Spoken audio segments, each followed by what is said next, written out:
Hello. Happy Thursday. Where are we at? I don't remember what we were wrapping up last week. Obviously, we're on the push to blue chips. I know we found a couple of things that were broken. I don't recall what they were. There was something with nickel and then something else on top of that. And I have already forgotten.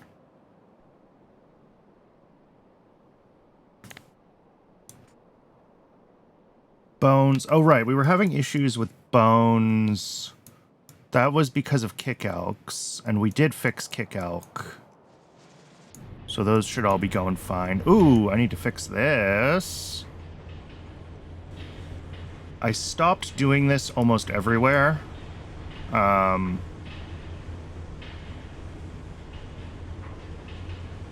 Using blue inserters where I have this much ash. Because of this. Because it stacks so high and it takes so long to get them out. So I should fix this. Let's do that first. Let's head up here. We should be able to just shift everything here south a tile to make room for the bulk inserters. And then...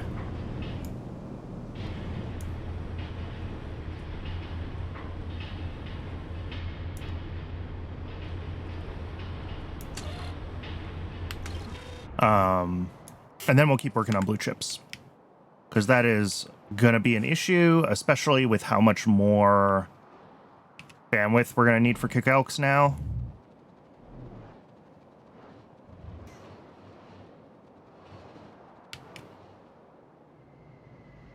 Yeah, this is going to cause problems. Let's disconnect the requests. Take all this ash out. Let these next couple of trains figure themselves out and get routed, because this is just all a mess right now. Yeah, you're also going to be delivering here. Help you. Biomass in. Help you. Okay. Yeah, lots of kick elks now, though, which is great. So what we need to do... Here, let's just move this down here. Ash, sand, fertilizer, lamps, and biomass. Make sure there's no trains en route. There are no trains en route. So everything like here gets to come to like here.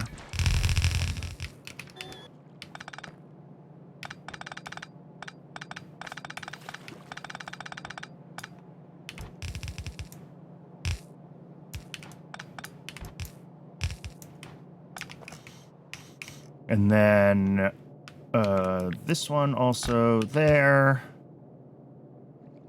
And then all of this needs to be replaced. Let me see if I can do this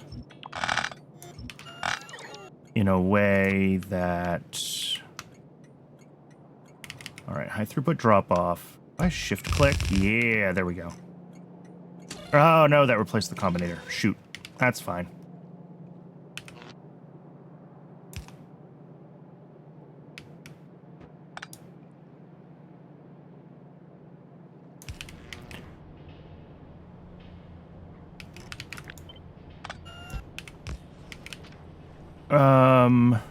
Oh, it's also not quite right. Oh, this doesn't need to go left. Right, because I shift the... Right. I'm just an idiot. Don't mind me. All of this goes here. Which meant all of these belts were correct the first time.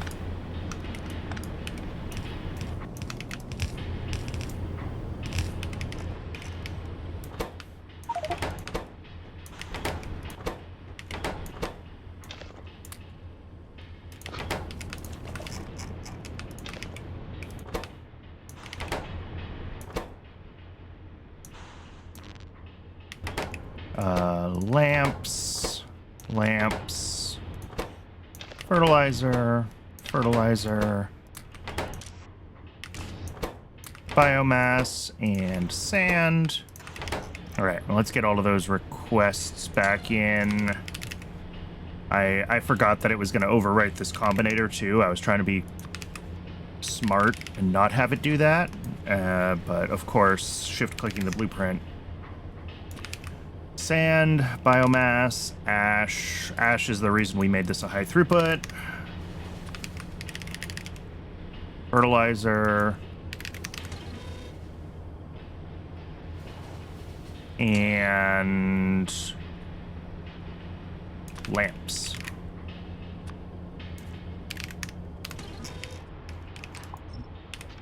Okay, that should work now. So we shouldn't have that issue with the ash train blocking up everything over here anymore.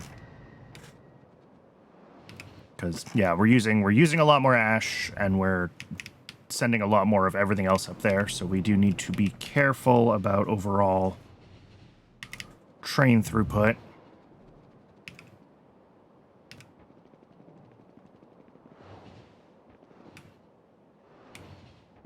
So with that out of the way, what is next? Augs should be running again. Yes, we've got plenty of fiber coming in for them.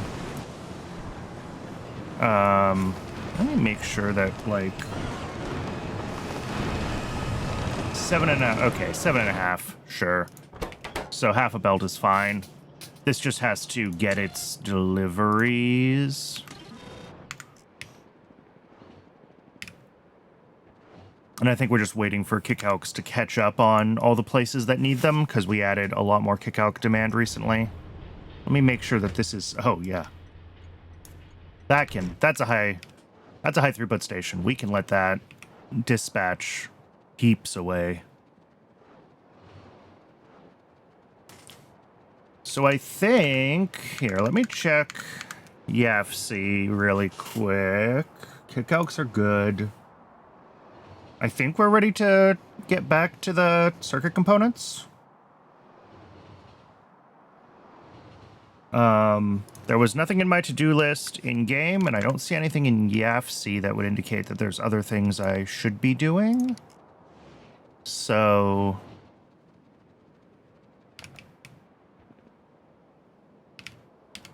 let's head down to where we're doing blue circuit components and just keep on keeping on.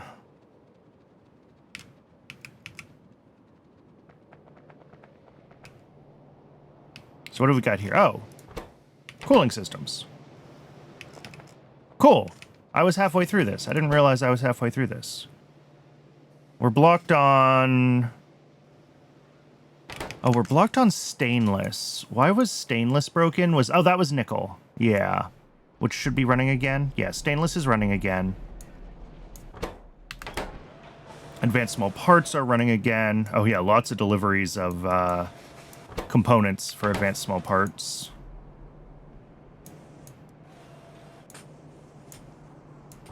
And we are starting to get advanced small part trains. Okay. So stainless is starting to catch up again. We have nickel again. So that'll make its way down here. And then the other thing blocking is chitosan, which I think is fundamentally mutant enzymes. Was that one of the things that was blocked on bones? Yes, I think this was blocked on bones before.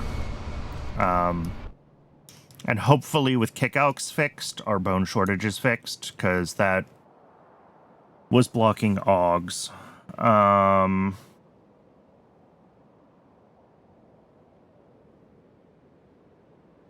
So I think we got everything.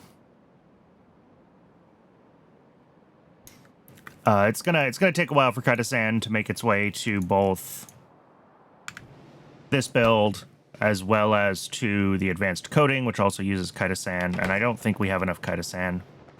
So we need to contemplate what we want to do there. But for now,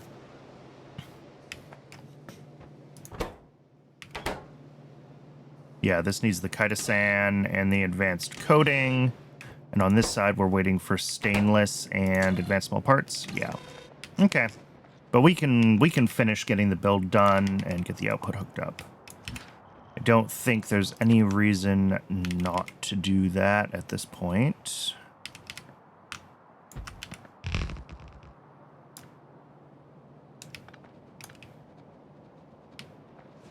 So the output is just going to come right through here. What's the speed for cooling systems? 0.056 a second. Oh, yeah. A trickle of cooling systems.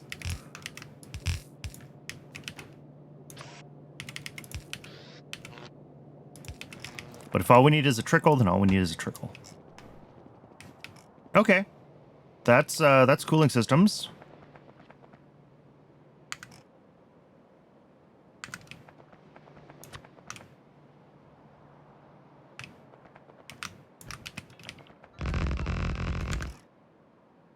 Do we want to zig back north? I don't think so. I think we're going to run into all these resource rocks if we do that. So let's just keep running at this point. We could maybe run all the way over to here, actually, if we're going to be here. I was thinking about connecting up here somewhere, making this a box. Maybe we do both. Maybe we connect over here and we also put a T up to someplace up here. Although I don't know if that gives us a lot of useful connectivity or useful places to add more builds.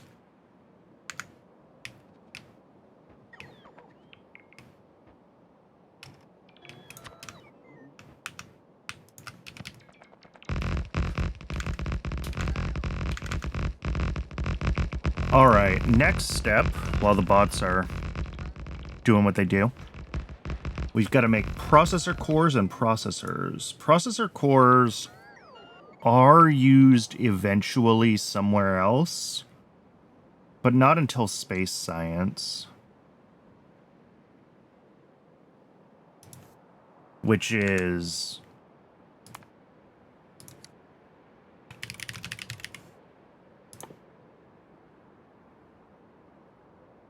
a while.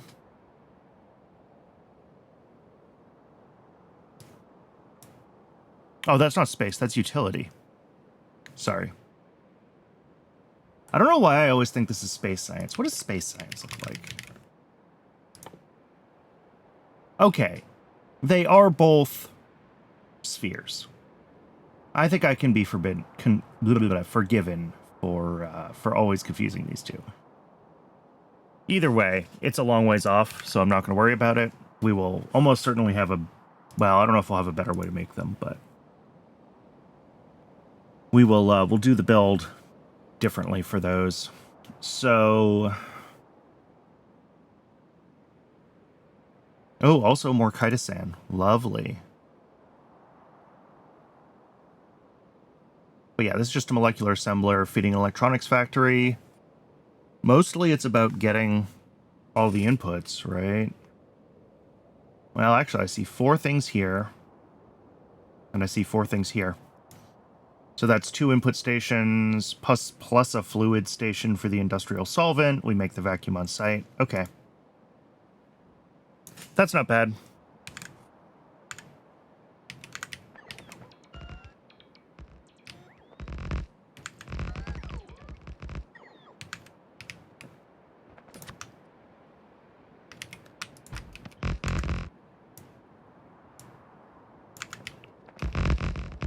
Hopefully there will be another component that I can either share the fluid input station with, or that only needs 2 stations, and we will end up adding that component to this same little neighborhood.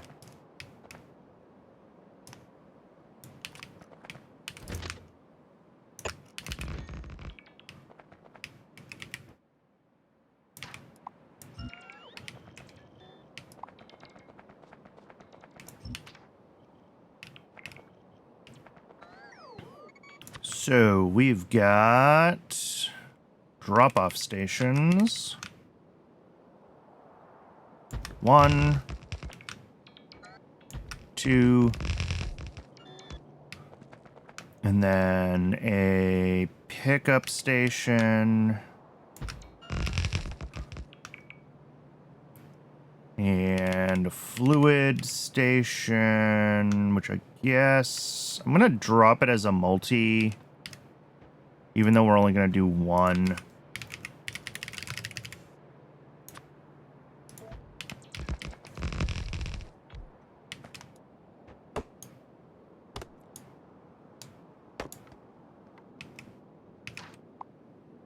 Just so it's the right...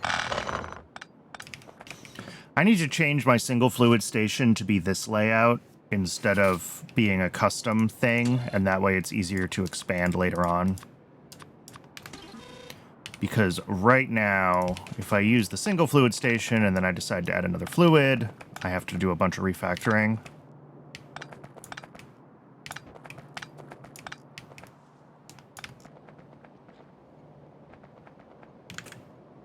All right. So this is basically just 2 rows of machines here. Coming in on the first one, we have...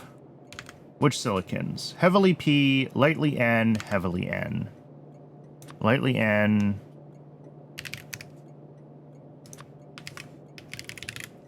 Heavily P. And heavily N. Heavily N.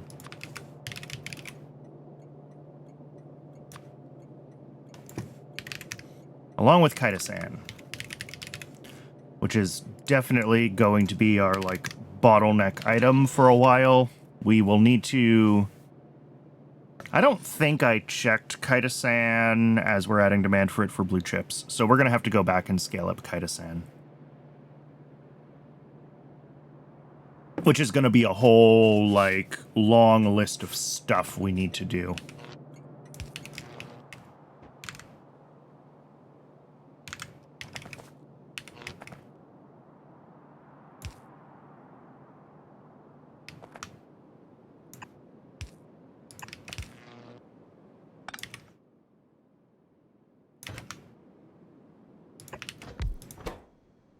Processor cores, and prod that.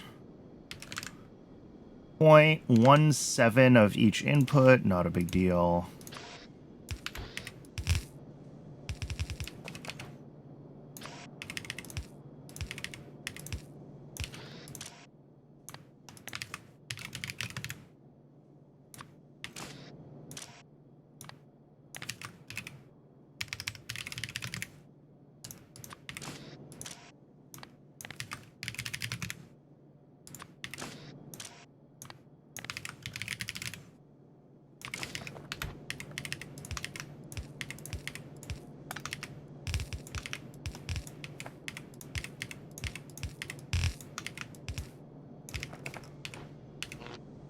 Okay, and that will spit out processor cores.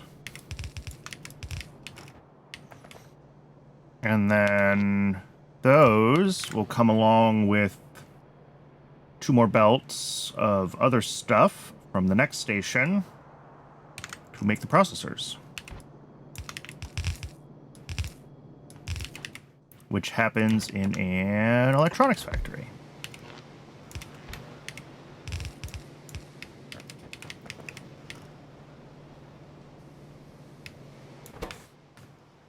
Processors. We also need vacuum and industrial solvent, which... sure. Route the solvent pipe in a minute. And... inputs to this are also not as well balanced as the other ones. Okay. Oh, and then this is going to be our output on this side. Output...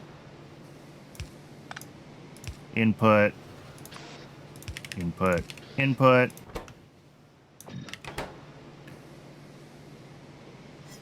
Vacuum can just come right over here because that's 1 pressure pump. Not a big deal.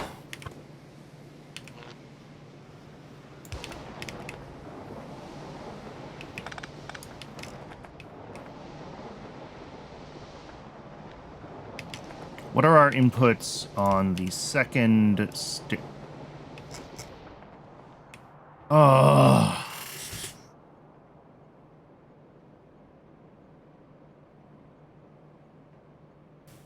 Guess what? I put everything in the wrong station. I meant to build all of this centered on these two stations, and then we would go down to the output, and I just absolutely...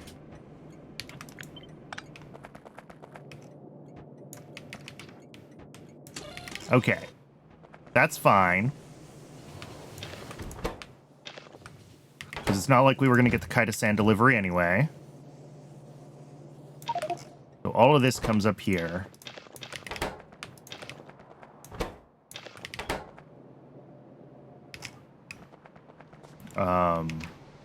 All of this really comes right here. No problem. Crisis absolutely averted.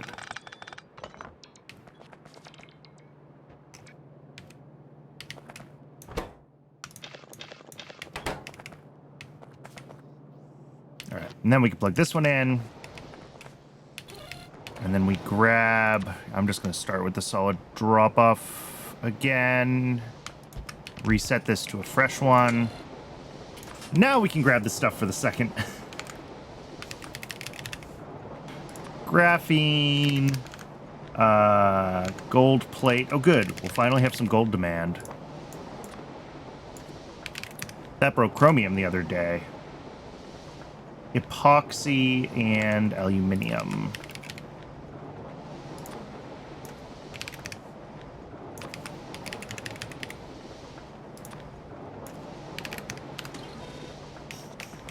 Okay.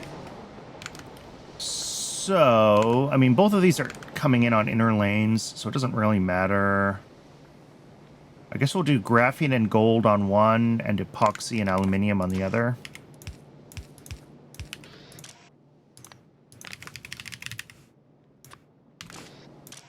Just to kind of keep them roughly balanced in terms of total input amounts. If we look in YAFC, we can see graphene and epoxy are each about, you know, 2.5 times the other two. So we'll split the larger demand.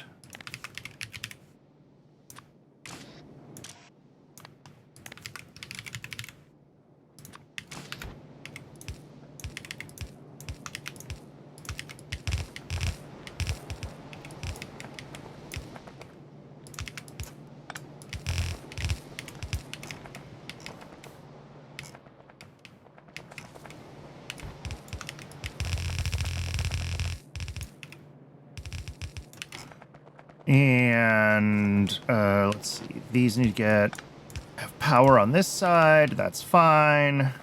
And how much are we making in total? 0.056. All right, tiny amounts.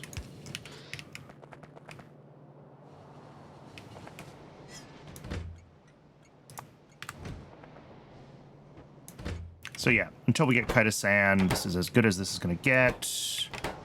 We've got vacuum. Oh, we got to do the industrial solvent. Yeah. Let's get that hooked up.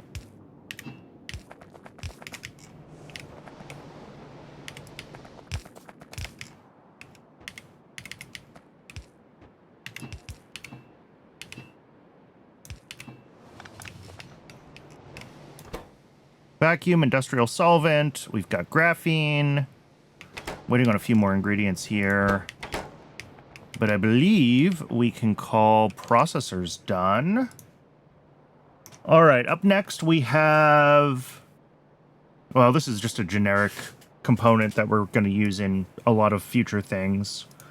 So we're going to make this outside of the main circuit builds, but this is just 2 input items and an output for boron carbide.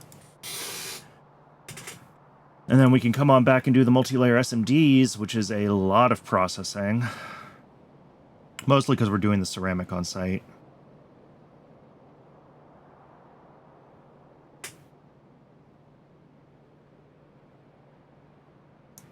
All right, boron carbide first.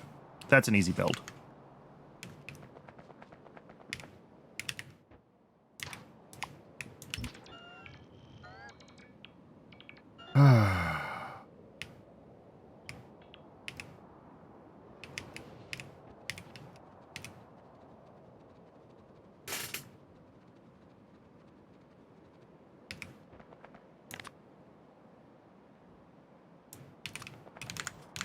Actually, we should be able to do this right here. I don't even have to build a new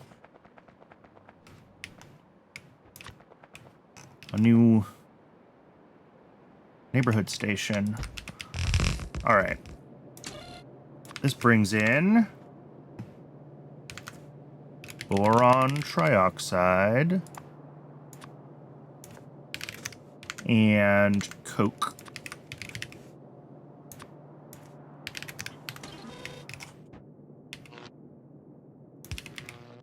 And feeds into a couple of these, making boron carbide. Nice and easy. Oh, we have a carbon dioxide output to take care of. All right, so that is going to be a third station here. That's fine. Is that fine? Yeah, it's fine. I'm probably not gonna have a use for this last station down here, but oh well. Hey, Acid, welcome in.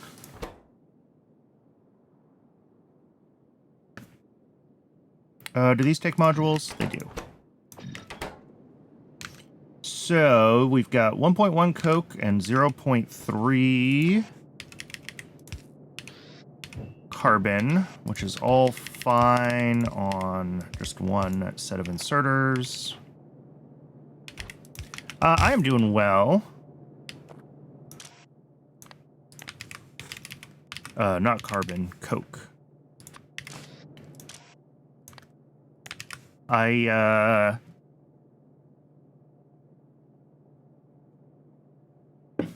don't play Magic on streams, but I hit Mythic rank on Magic the Gathering Arena this morning, so I'm happy about that. My stupid meme deck can actually hold its own.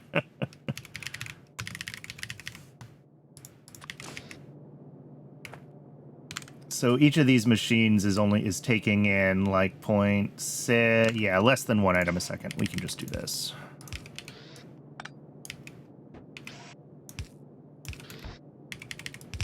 All right, so that'll be the boron carbide as an output.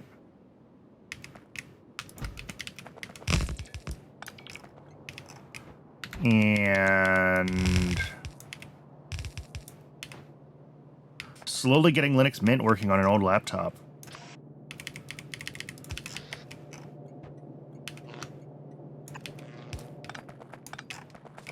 Good choice.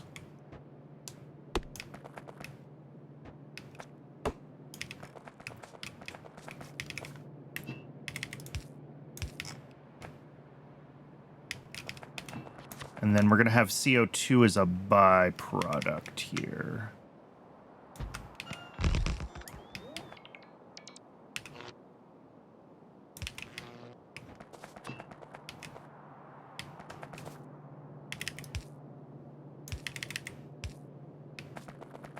Yeah, I mean, a lot of people will shit on Mint for various reasons, and some of those reasons are good.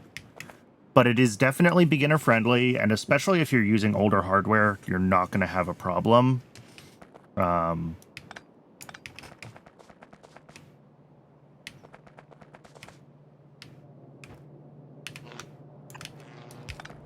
It can have issues, you know, if you try to buy brand new machine that came out last week. Mint can have issues because Mint doesn't push the latest and greatest versions of everything, and the good and the bad thing of Linux distributions is that all the drivers are built in, right? So if the distro's not tracking everything closely, you're going to be missing new drivers. But on older hardware, Mint is great. Do recommend.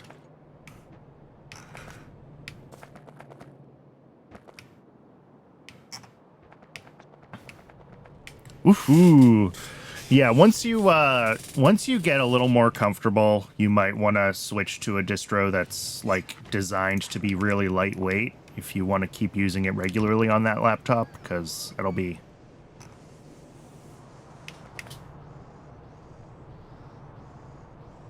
a better experience. But well, I'm not sure what Mint's like real system requirements are these days. I haven't used it myself in a long time.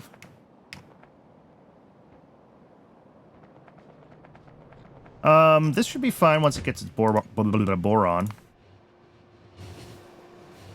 Which apparently is getting collected right now. Cool. Where is boron? Oh. Interesting. Okay.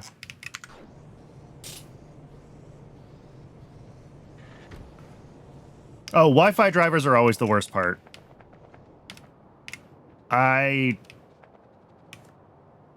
For various reasons, some of them technical, some of them legal. Mostly having to do with Wi-Fi chipset manufacturers being bad members of the open source community.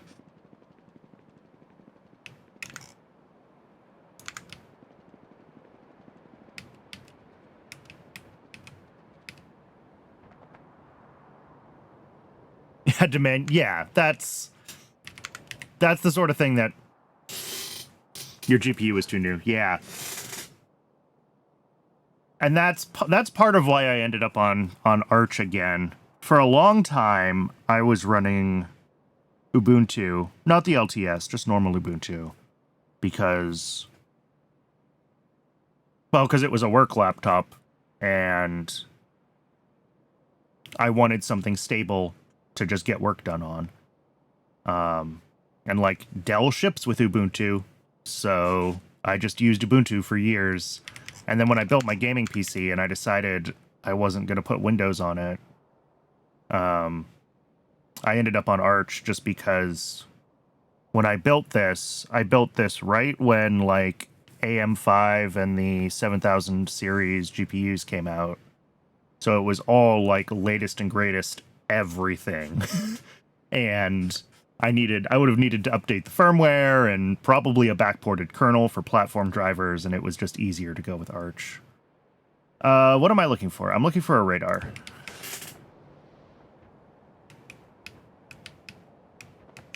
Cool Ranch Doritos, blue chips, yep.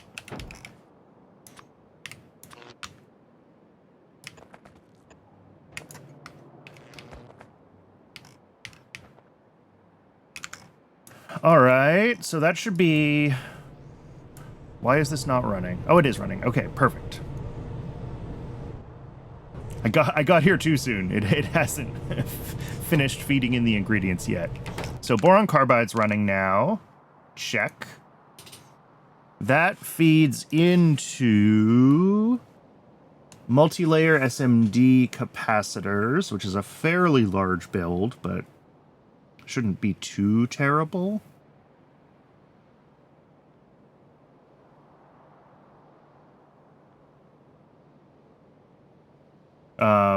Yeah, so we're gonna have the copper coating that we need to make, and then the capacitor cores and the capacitor terminals, and each of these is like, I see 8 ingredients between those 3 builds, so that's like 2 stations just to get the subcomponents done. And then ceramic is its own little sub-build. So yeah, we've got nanocrystalline cellulose, sodium hydroxide, boron carbide, silver plate, tin plate, nickel plate, cladded core, and copper plate, all coming in, I guess, across 2 stations, because that's 8 ingredients. And then we'll be able to do the terminals, we'll make the copper coating, we'll make ceramic on site, copper coating and ceramic, plus the other 3 ingredients into capacitor cores, and then those 2 feed down to the last step, making the actual capacitors.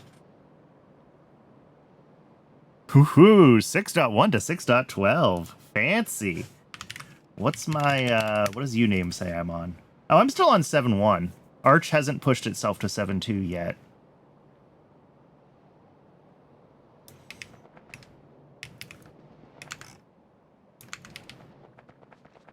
Do I want to leave lots of space? Are we potentially going to need to make a lot more of these capacitors?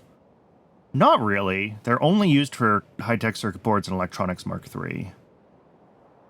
I know the thing we ran into going from Mark I to Mark II circuits was like all of the Mark II components were telescopic, but it seems like for the Mark III circuits and beyond, we're not telescoping like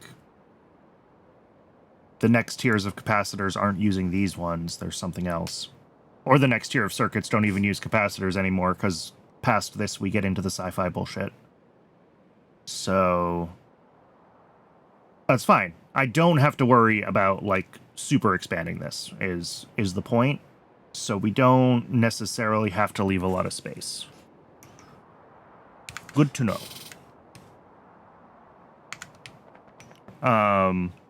Debian's behind. Yeah, but I think 612, given that it's 61296, that's got to be an LTS kernel, right? So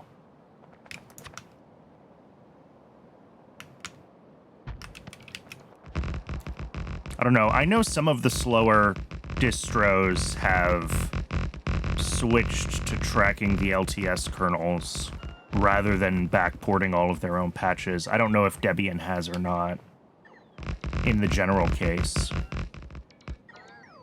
But if they just bumped from 6.1 to 6.12, then that's probably 2 LTS releases. I'd have to Google it, which I'm not going to do right now.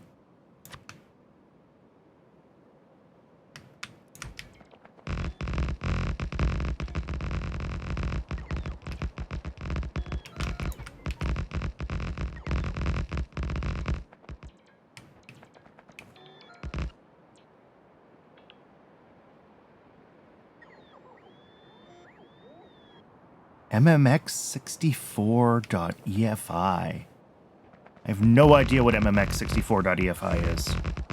Oh, cool. That's a great place for that resource rock. We'll figure that out. That just means that I might not be able to use this spot for a station, which I think will be okay. We need a lot of stations for this build, but, like, we have these couple spots here that we can borrow from. So I think we can probably get away without this station spot, as long as we need less than 7.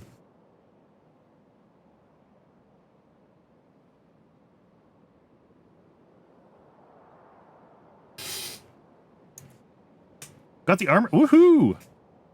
It's been a long time since I've done 3D modeling, but I recall that making a good armature is a skill unto itself.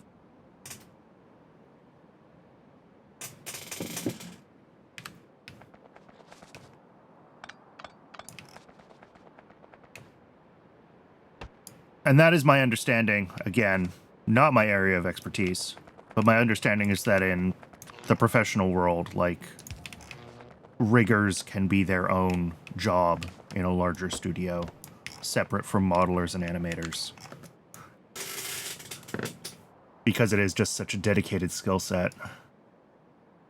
What am I zoomed out for? I don't even know. Let's figure out exactly how many stations we're gonna have.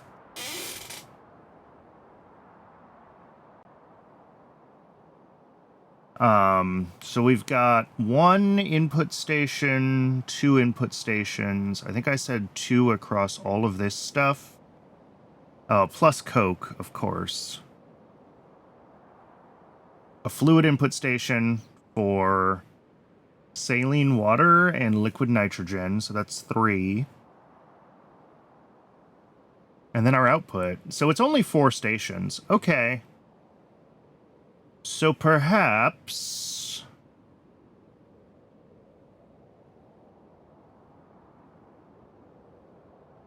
because we have, what? How many solid inputs? 1, 2, 3, 4, 5, 6, 7, 8. Yeah, 9 solid inputs. We can do that with 2 stations. We just have to make one of them a deposit, and that's fine. Everything is such low quantity.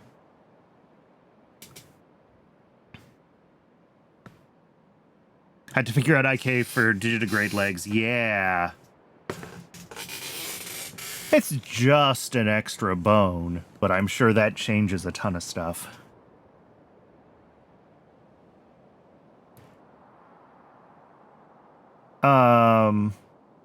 Yeah, so we'll have 2 solid input stations. We'll have a fluid input station, and then we'll have our output. Okay, so all of this fits with, like, where we're at here. Although we could also use this same fluid input station, because I was saying that we could do that here. So that would get us down to, like, just 3 stations. We could use these 2 and this. 2 inputs, our output on this side, bring the fluids in here, share this station because it's fairly low bandwidth. That would keep this all pretty compact. Why did I leave space here? I don't know why I decided I needed to leave space here.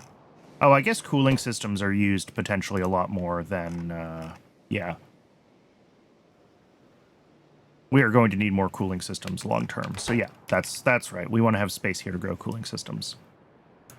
But this stuff can stay a lot more compact because we're not going to need it beyond blue chips. And one blue chip assembler is going to last us forever. So I think that's what we do. I think we do our 2 drop-off stations here. We'll do a pickup on this side. We'll bring the fluids into this station, and this will be a nice compact build right here. And then whatever the next thing we need to do is, looks like SMD inductors, we can tuck on the other side of this station over here. All right. 1 drop off.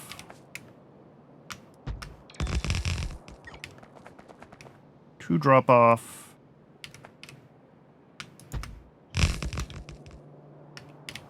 1 pickup.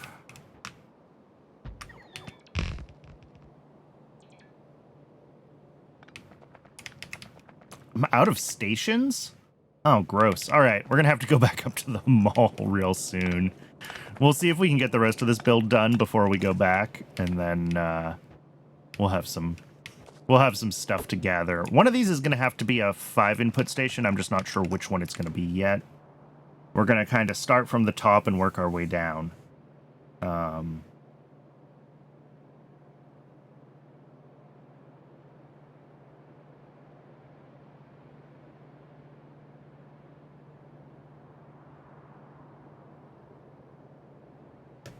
So, I guess we bring in nickel plate, tin plate, and silver plate first. Which means I think the one below is going to be the 5-item.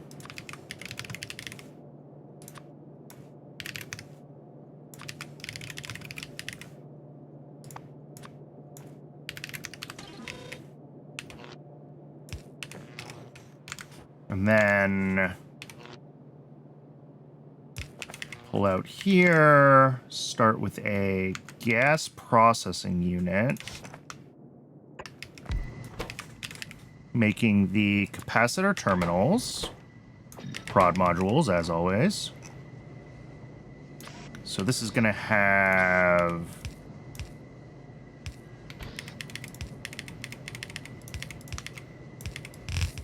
nickel plate, tin plate, silver plate,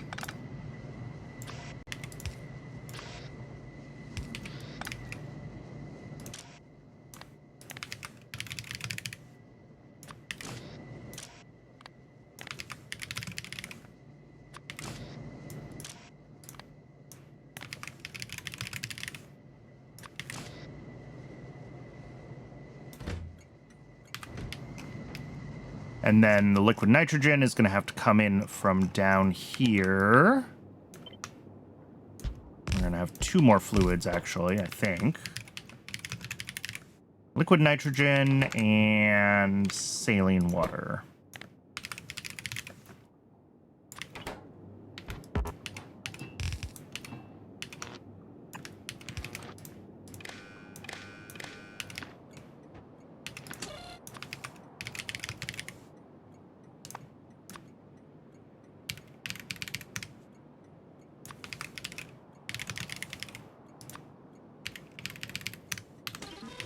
Cool. And I guess we could just run the liquid nitrogen right up. There's no reason not to.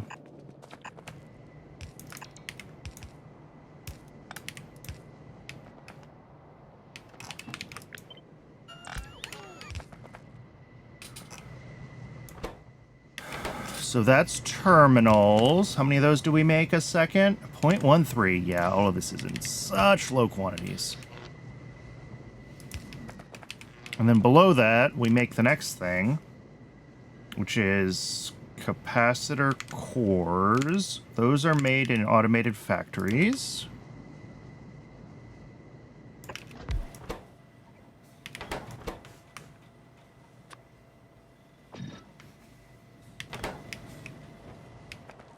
So that has 5 total ingredients.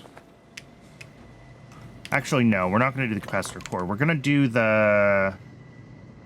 Let's do the copper coating first. Morning. Welcome in.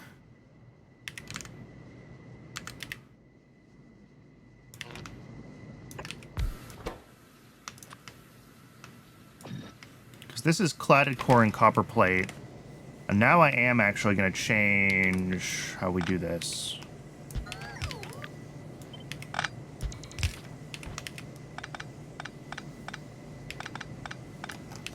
Because we'll put...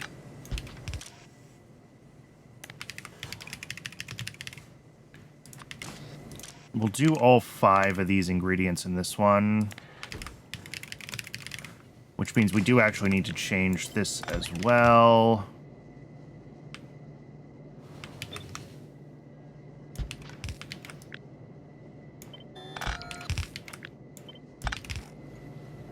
Does this have any trains with this stop? Not currently. Perfect.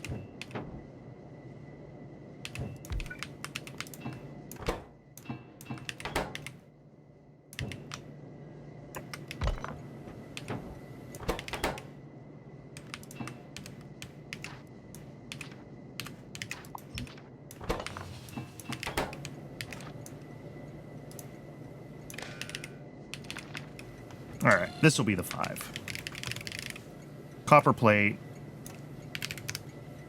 and cladded core.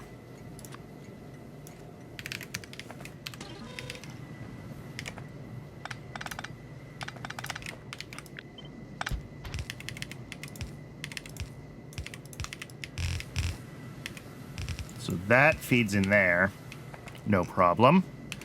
And then here we can bring in these ones. Except, you know, actually connect them to.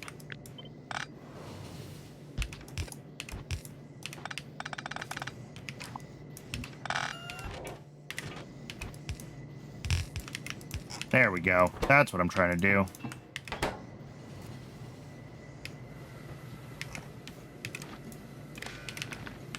Nope.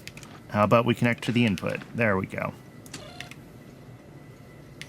I'm surprised we're not getting a delivery of silver plate, and I'm scared to look it up, but we have to look.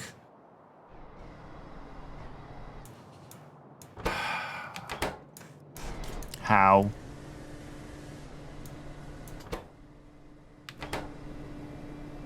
We're not getting refined silver lead dust, and we're not getting refined silver lead dust because...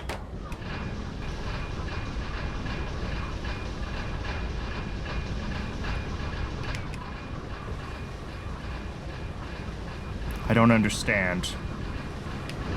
This is overflowing.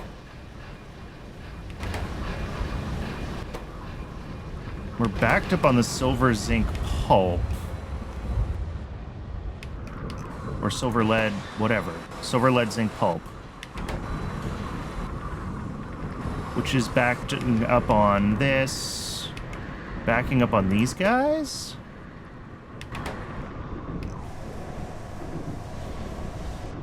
I don't know. Everything's running now. I mean, yeah, we don't have... We're backed up on molten lead. And that's fine. So why aren't we bypassing to...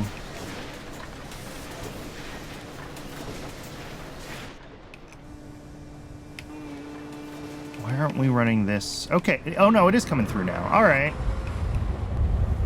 I think we were missing an input to one of these stages. I don't know if it was the cyanic acid.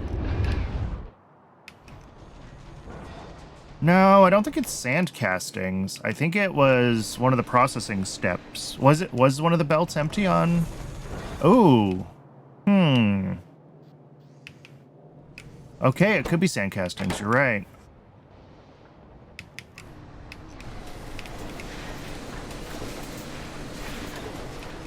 But I'm surprised that this one wasn't running then, although maybe we were just backed all the way up on molten silver. No, there's no molten silver either. So this should have been running. Although, what happens if we don't have sand castings and this branch fully backs up? Yeah, then eventually we'll starve this one too, and we'll just fall back to the worst case processing. So I think that's what happened. I think you're right. I think it was sand castings. Sand castings backed up all of the processing to this stage, and all we could do was run the worst processing version. That's disgusting. Okay. So that means we need to check on sand. Oh, didn't we decide we might not have enough creosote? I remember this now.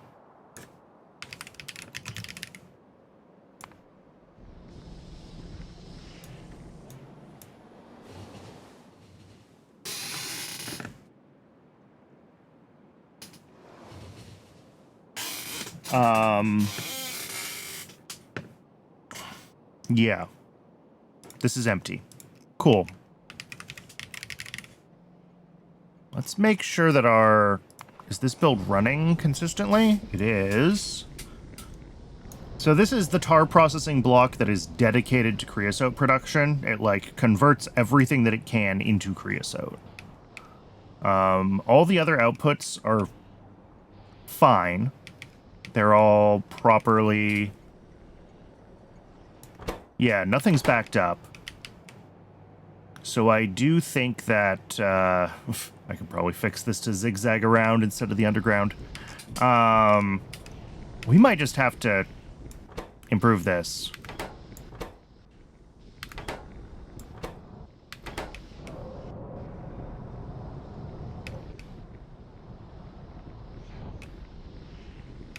Let's check on that then. All right, what's done? Cooling systems are done. Processors are done. Boron carbide is done. Multi-layer SMD capacitors are not done yet. So the creosote build. Yeah, we're turning 100 tar into some amount of creosote. I mean, we could double this pretty easily.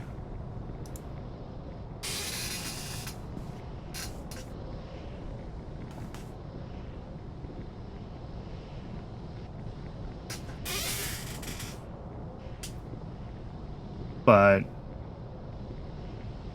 the other question is, do any of these steps... All right, well, this step prods, which would give us a little extra.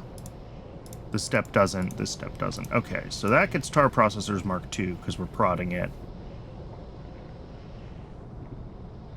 Nothing else does. And then I think we double it.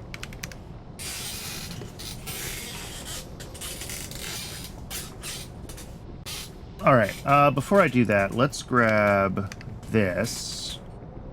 We're going to export this shopping list as a combinator.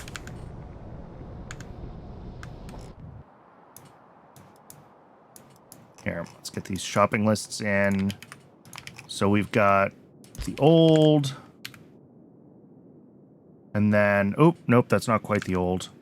Because it needs to be Mark 1 and no modules. So 16 here. That's the old. And then the new, it's using Mark 2s, and we're doubling the whole thing. Also to a constant combinator. And then if we take an arithmetic combinator here,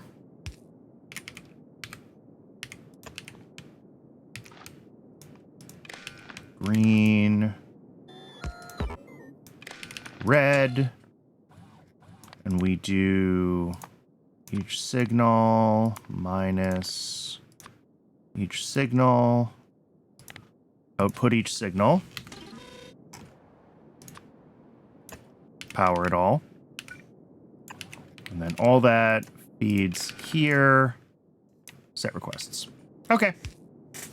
So that should get, once the bots build this thing, that should get everything new that we need to get this done.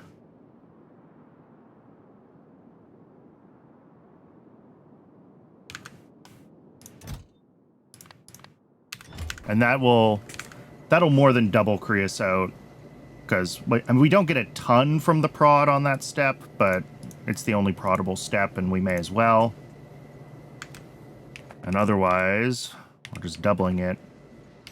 I think that needs to happen now, because like if we're out of sand castings, then the whole base is going to grind to a halt. And Twitch is telling me that it is at break o'clock. It's already been an hour. If you haven't moved around, now's a good time to move around, stretch your legs, get some water.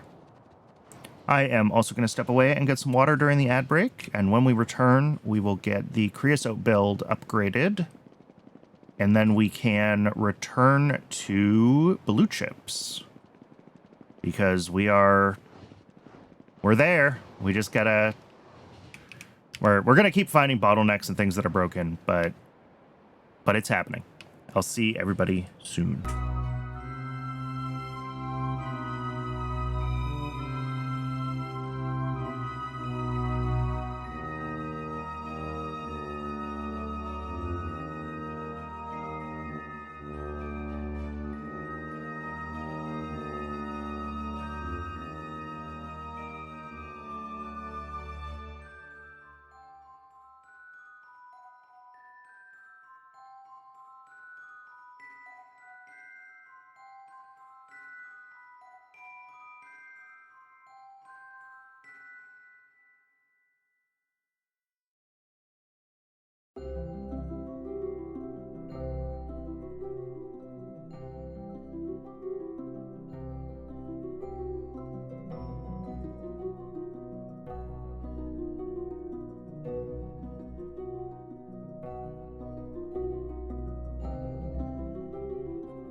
Welcome back, everybody. Thanks for sticking around through the ads. We've got everything. Oh, we're waiting on one more electric boiler. I have one in my inventory, but I don't want to use that one because I need that one for a different project. That's for circuits somewhere. I don't want to... What is needed for the... Oh, I think it just finished. I was going to say what's needed for the boiler, but... I think the only thing that was needed for it was patience. Oh no, never mind. We're waiting for a single gasifier. And that single gasifier is probably blocked on something else. Where is the gasifier? I don't see the craft. Oh,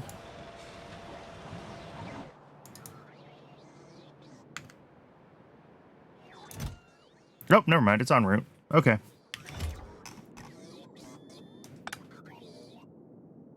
That should be everything we need for the...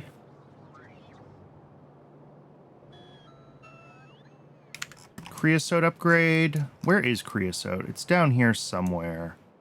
Yeah, here it is. Oh, and it's on the way to where we're gonna keep working anyway. So we can double creosote and then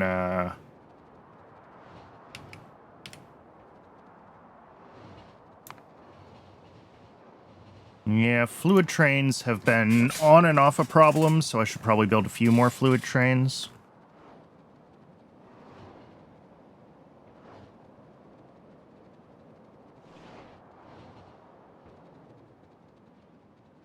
It's hard to know for sure, because, like, we have some shortages right now, and we're also turning on a bunch of new parts of the build, so, like...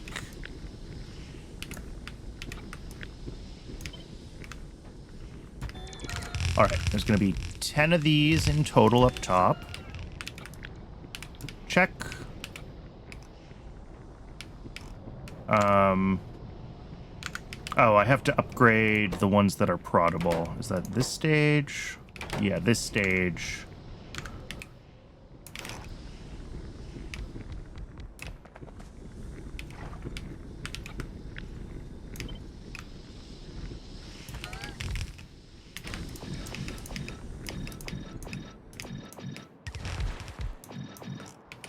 There we go.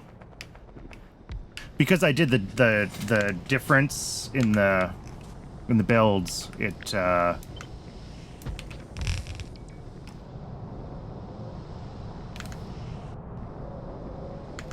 let's see, DDC's doing, what's the recipe? Coke. We're up to 14 of those.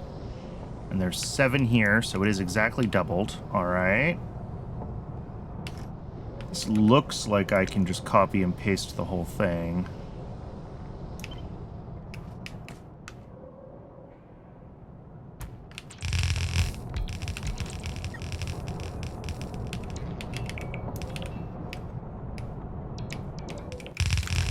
How much coke is that making? 28 a second. All right. So at the halfway point, we do want to fold over to the other side of the belt. And at 30 a second, yeah, we'll just do this. That's fine.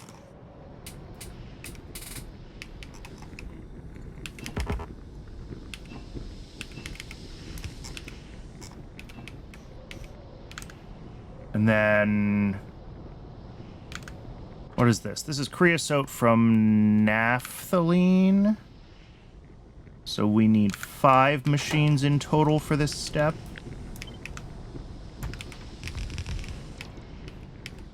And then this one is 2 in total now.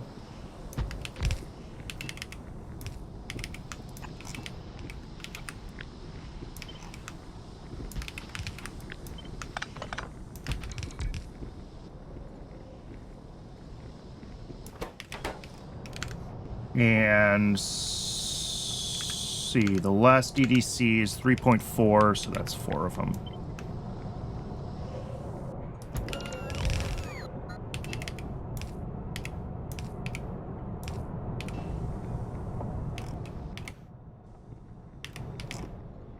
And then we need more boilers. Somewhere we have an array of these. We have 5, we need 9.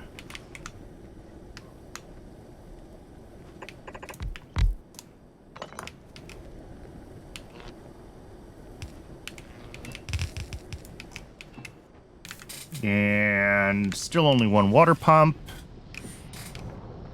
All right, I think this is right now. This is only 2.4 of these machines, so like a couple of them flickering on and off is expected. The only stage that we can prod has been prodded. Otherwise, 200 a second input. I don't think I have to do anything with this input station. Should be able to keep up with our normal train dispatch amounts. I mean, I can push this up to like...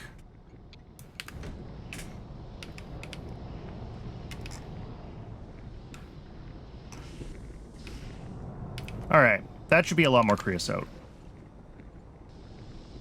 We're going from like 110 to 260, or what was the number before? I guess I could find out. We get rid of the prod. It was 120. Prod, okay, prod adds a very, very small amount extra. But from 120 to 260.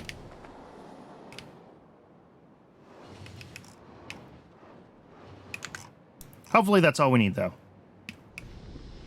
We'll have to keep an eye on it. How badly behind are we on... That was not a search.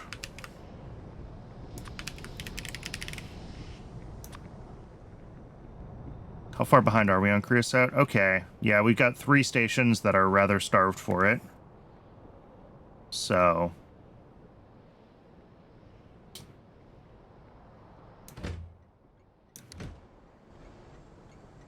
Oh yeah, we built this new fiber board. Well, this is old fiber board. Wait, we did build a new fiber board. A new fiber board also uses creosote, doesn't it?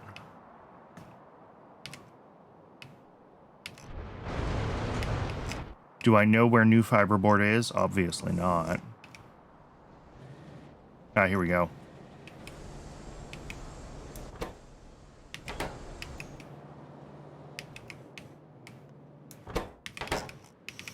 I should probably turn off the old fiber board because it is going to be less creosote efficient than the new one, but...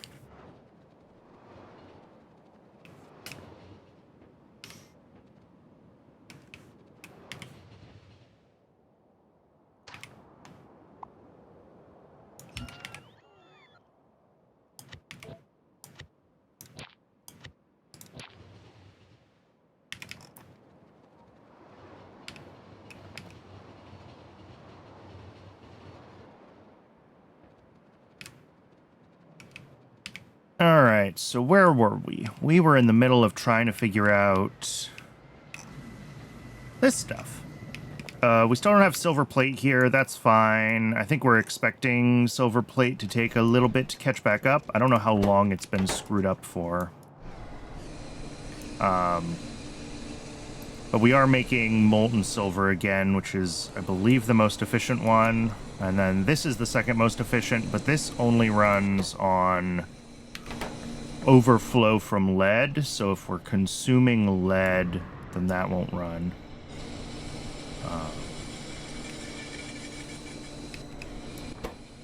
Yeah, and right now we're not getting the silver lead solution, so it's probably turning it into lead. Yeah. Yep, the lead chain ran recently.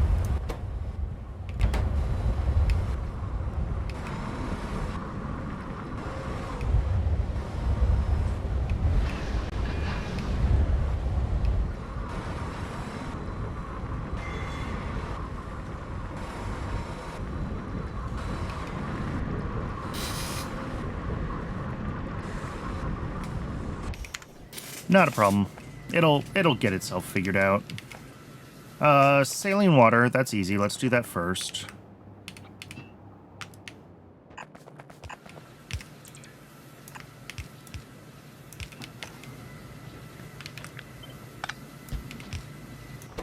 And input-wise to making copper coating, 0.18 items a second. That's easy.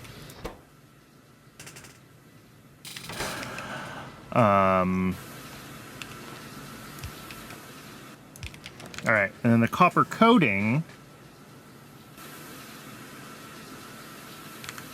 joins up with ceramic.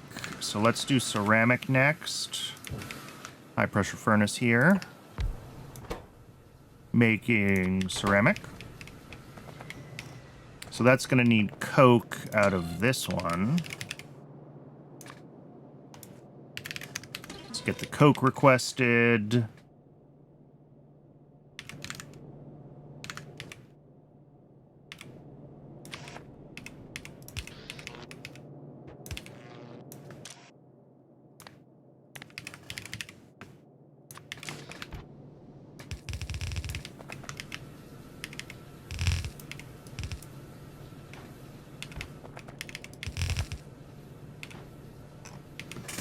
Afternoon. Welcome in. Good to see you. What else do I need for ceramic? Oh, the clay itself. Yeah. And we're just going to do clay right out here. Could we do this somewhere else? Absolutely. But we don't need to. We just don't need that much of it. So we'll just stick it here for now. Again, capacitors are always going to be a small build, it seems like. So I'm totally willing to build this a little more compact and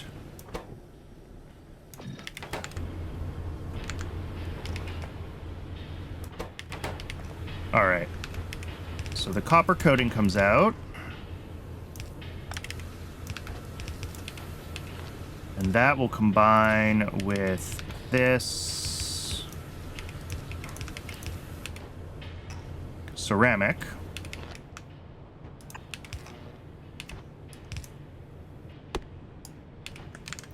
All of that feeds into another assembler. Because what would it be if not another assembler? Making the capacitor cores down here. In addition to that belt, we also need boron carbide, sodium hydroxide, and nanocrystalline cellulose, all of which are going to come from rails. A lot of sodium hydroxide recently. That's probably going to become a problem.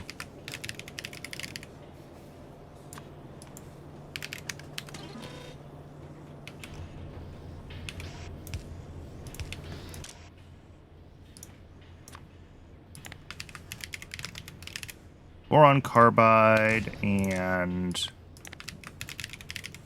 nanocrystalline cellulose.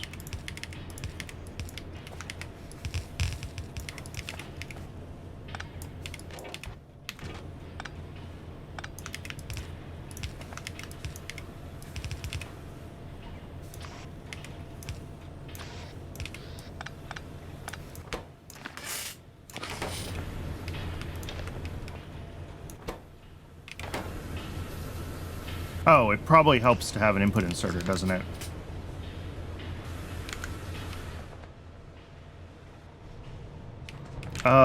Which of these things get prod? All of them. Everything gets prod. Prod, prod, prod, prod. No modules on the clay pit. Efficiency modules in the steam. Good.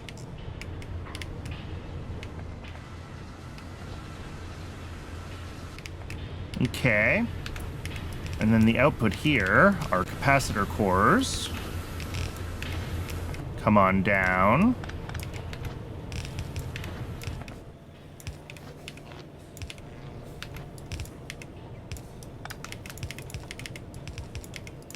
And combine with, sorry, those are the capacitor terminals. These are the capacitor cores.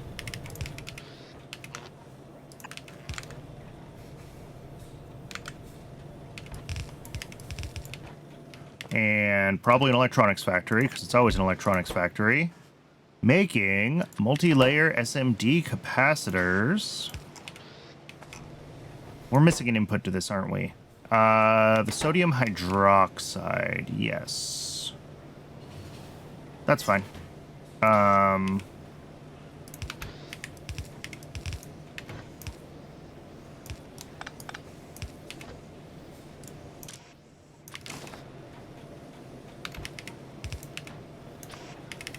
There we go.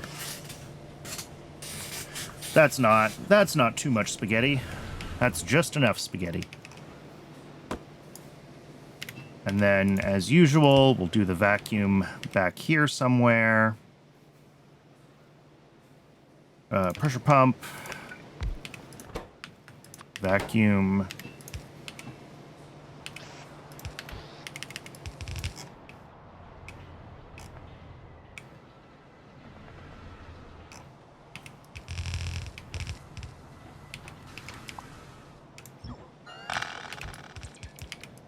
Give that a little bit more room. Make it past that water pump. And I think we're good. That is capacitors. It's going to take a little while for all of our inputs to make it in, obviously. What are we waiting on here? The boron carbide. Okay, that's just running. Excellent. And we're waiting on... Oh, cool. Yep. Good job, Brandon.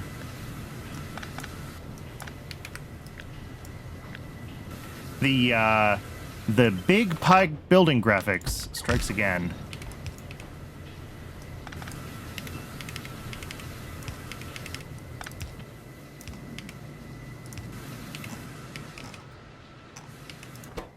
There we go. Now we're just waiting for silver. Boron carbide should be running, right? Yes. Only one of them? Why? Oh, because we're still running tier 1 prod modules. Yeah, once we put the tier 2 prod modules in here, these are going to slow down a lot. So, they're pulling too much input right now, but that's expected. Okay. Oh, and we're very close to our first shipment of it anyway. Sweet! And then we have space here for whatever we need to do. And then down here, we're not going to put a station because it's screwed up with this.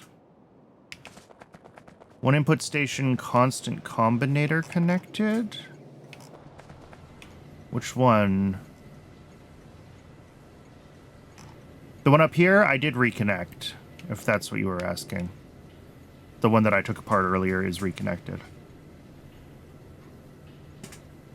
Or is there a different one that you were thinking of? Oh, vacuum pump doesn't have power, though.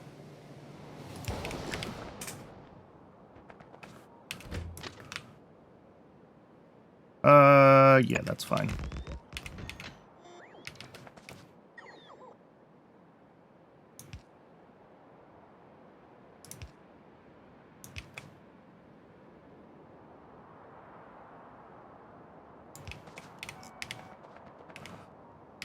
That's not the prettiest turnaround, but it gets around the resource rock, so it's fine.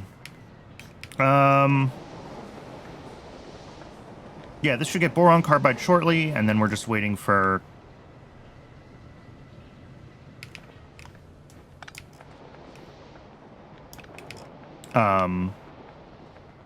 whatever it's called. Silver.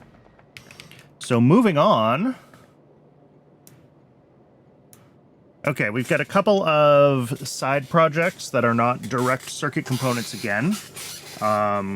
We need superconducting wire. That's a dedicated build because we're going to end up using... We use it everywhere. Same with superconducting coils. These are also used in lots of places. In the next science pack, pardon me. And magnetic cores, I think, are the same.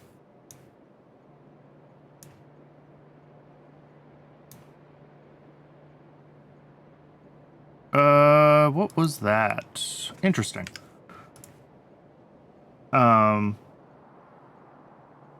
More silver eaters. Yep. Did we make sure that we're making enough cladded core? Did we, like, double check that? Probably not.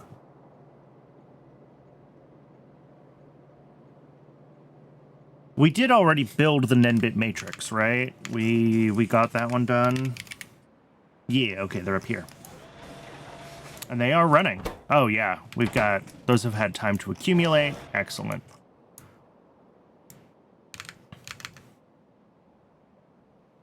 So I think superconducting wire is easy. That's just 2 stations, right? We've got 4 inputs and an output.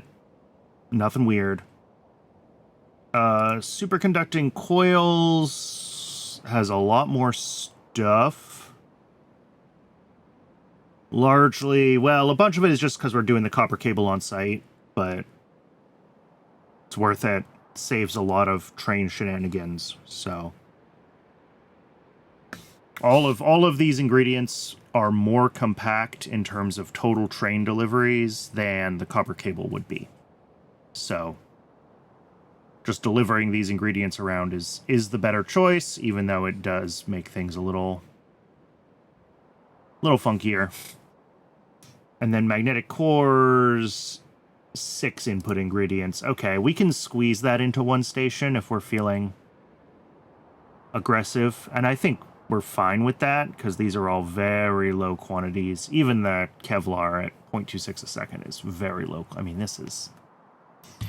Anyone want to do the math on how long it'll take for 20 stacks at 0.045 a second? Oof.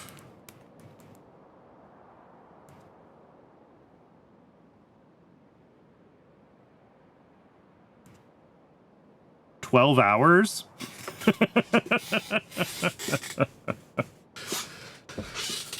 That's fine. Well,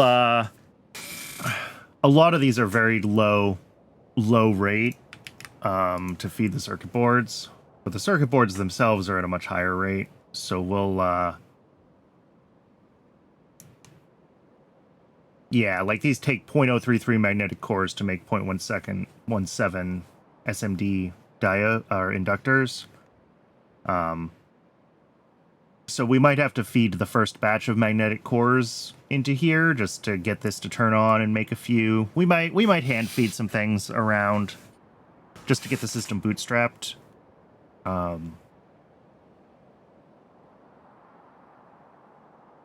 But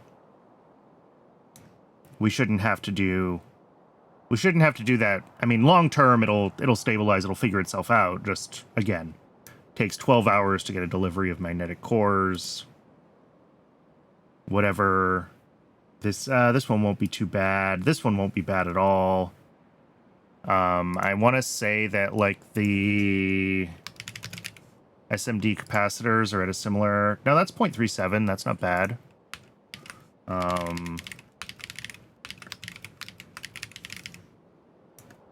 Processors are 0.056. Okay, so those are in a similar scale to the magnetic cores. So that's going to be like 10 hours. So we do want to see all that turning on because... I mean, again, they get multiplied over time, but... I see circuit boards running. Do we see processors running yet? Not yet. Okay, they're still blocked on Kitasan, which doesn't surprise me. Is Kitasan running, or are mutant enzymes running? Mutant enzymes are running again. Okay. That has been our bottleneck more than anything else, and it's almost ready for another delivery. Okay.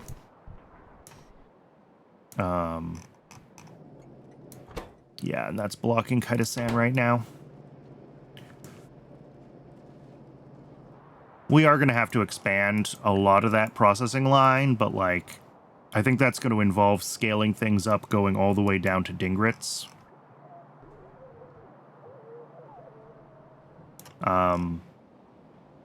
Although it seems like we have plenty of Dingrits. We have lots of Dingrits. Are we backed up on Dingrit spikes on this end, or is something wrong with Dingrit processing? We don't have Dingrit spikes.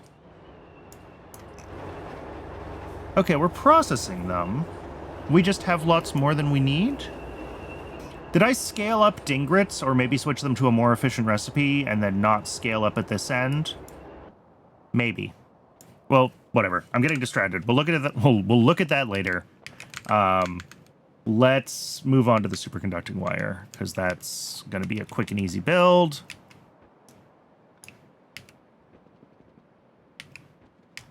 That goes on this side because, again, I'm kind of splitting the generically useful components over here from stuff dedicated to circuits over here. So we will get superconducting wire built here. This is boron carbide. Are we going to need a lot of this eventually?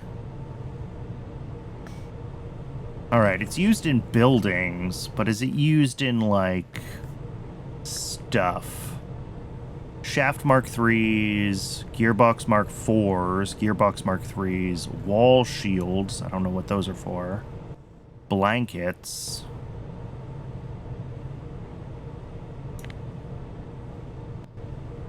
Used in satellites. Okay.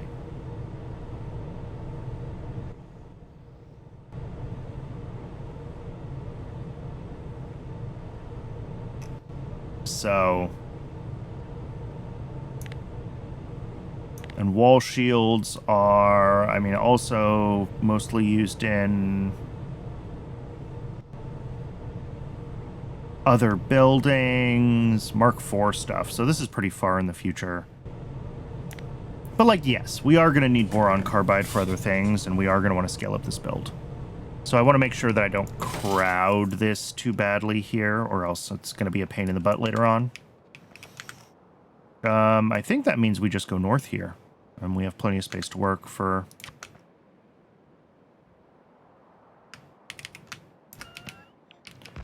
our next couple of builds.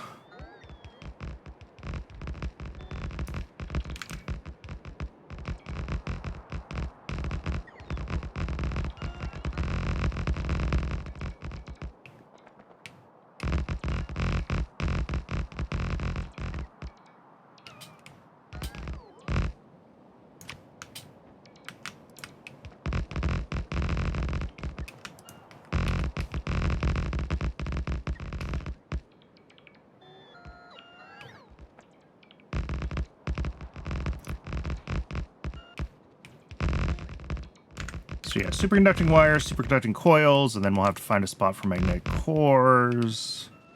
Alright, I need to be careful with the ore eraser here, because it will blow up that regolith site if I let it.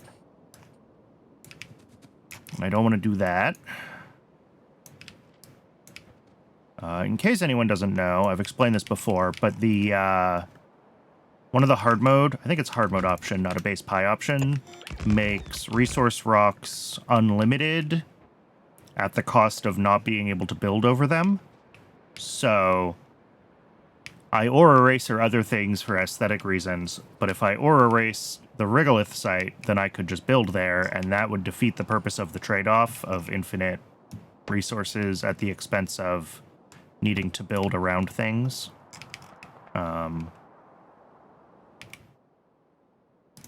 But I try not to do that. I've definitely accidentally deleted a couple of resource rocks, but I try not to. All right, superconducting wire input station first. We want to make sure we do this on... Hey, mounted circuit substrate! I didn't realize we were going to start getting milestones for subcomponents. Although I think this is used in a bunch of stuff too, isn't it? Not just in blue chips. No, just for upgrading to the tier 4s. Hey, J-Man, good to see you.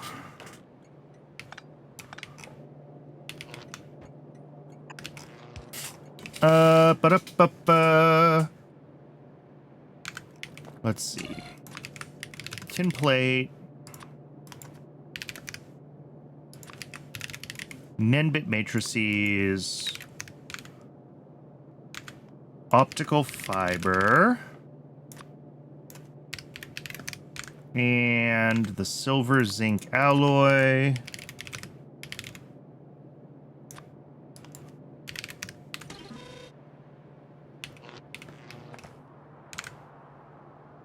Goes to what? 4 research centers. Test 1, 2, 3. Is Twitch gonna let you watch, or are you gonna have awful lag the whole time? These are big buildings, aren't they? They are pretty big buildings. Yeah, that's...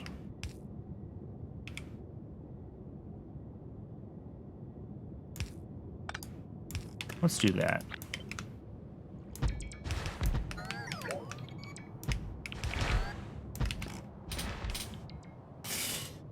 So these are going to make our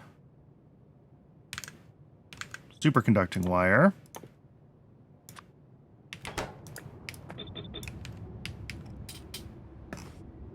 What's the build towards chips today? Right now I'm working on superconducting wire. Since you just popped in, we got a few things done already.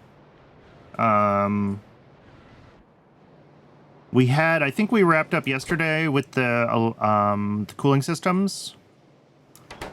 But we got processors and capacitors done. I'm doing superconducting wire now, and that's going to push us towards inductors.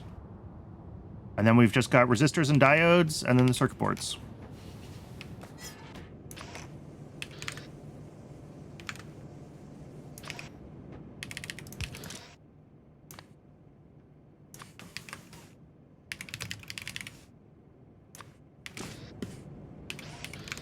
Let's see, tin plate, and let's put that with the optical fiber. It doesn't really matter.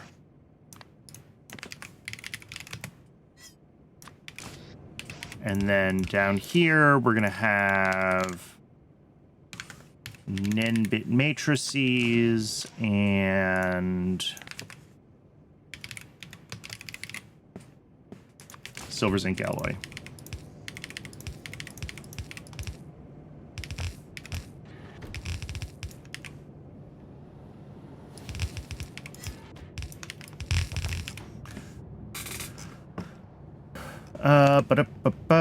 All of this is very small quantities in everything, so like whatever.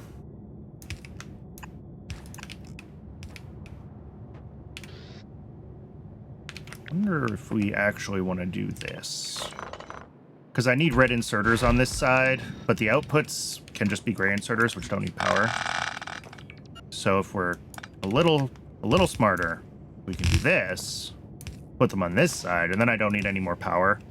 The power that I already ran will be sufficient. A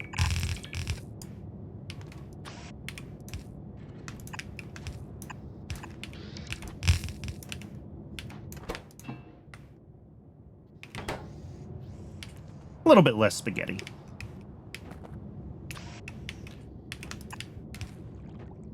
I wouldn't necessarily call that spaghetti.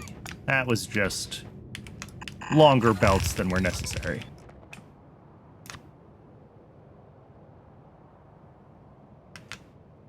It was a squiggle, though. All right. We've got...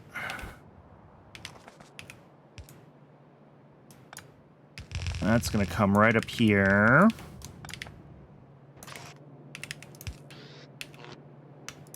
Superconducting wire. Yay. What is going on with my chair? Oh.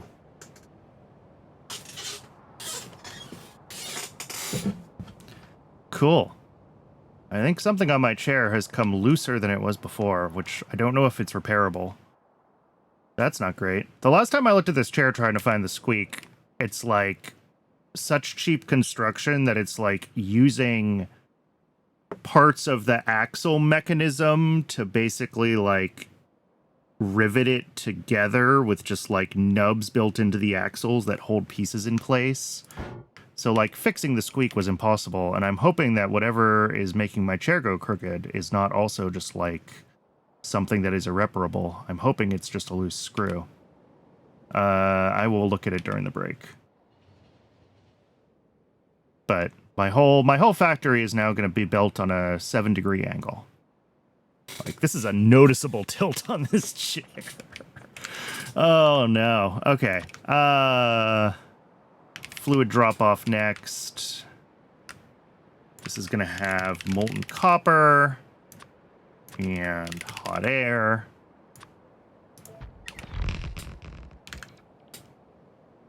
For superconducting coils, you know, I keep waiting.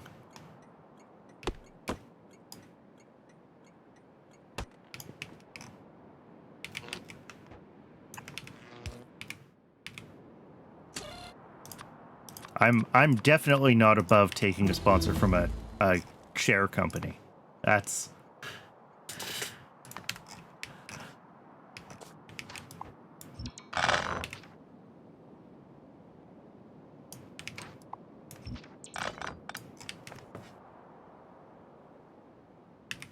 There's some things I won't do. You're not going to see me taking sponsorships from a, you know, a gacha game trying to trick kids into gambling, but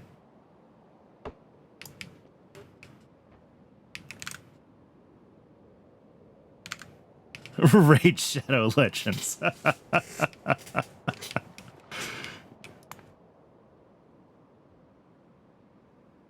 I've always assumed that Raid Shadow Legends was basically either a gacha or some kind of pay to win something or other. I've never actually looked at what it is.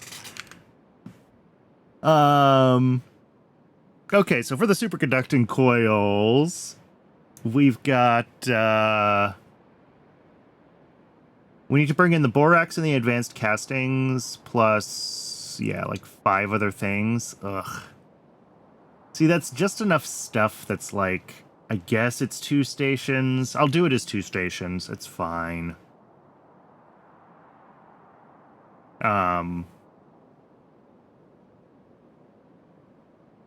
Yeah. Because we have the fluids in for the copper wire.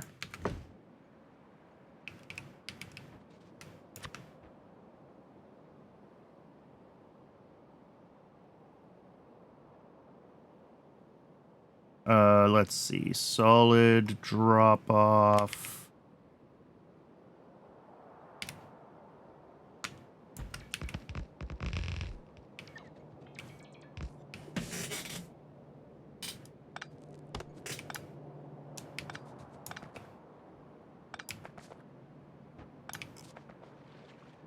So here we're going to have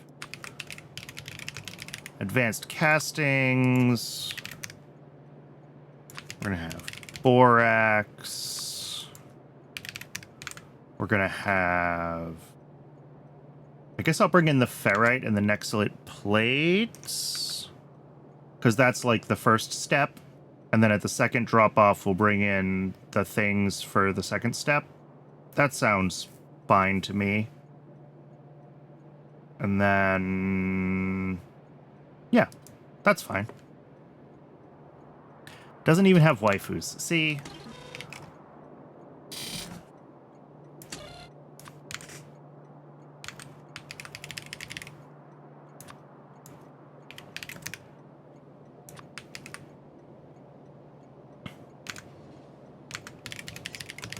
Nexalite plate, right? Yes.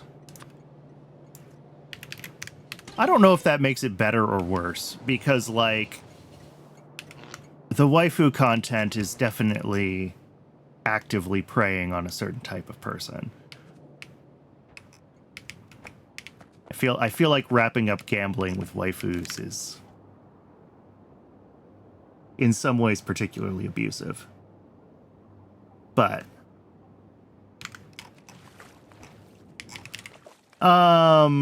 casting unit. What's this going to look like? Do I need a lot of this? Yes, we're going to need lots of superconducting coils. So I do want to be careful about how I lay this out. Make sure that we're leaving space for anything.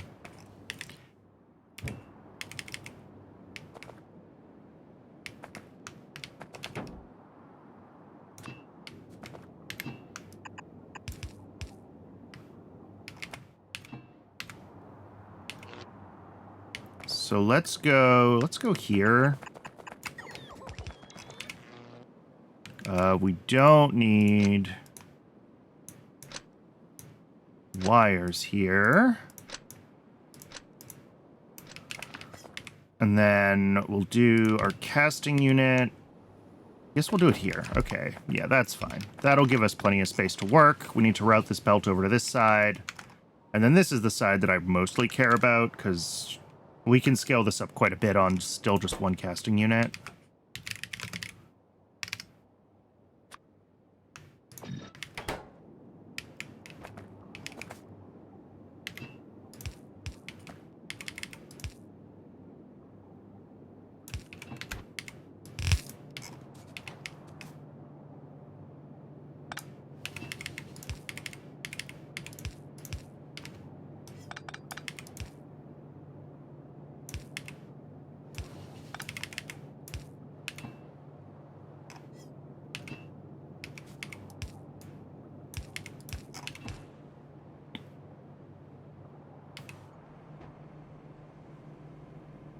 Factorio.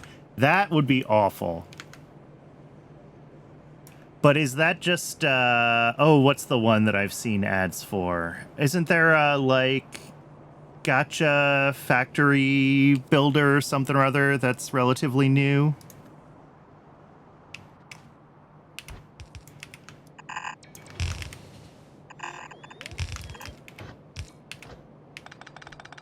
Enfield, that sounds right.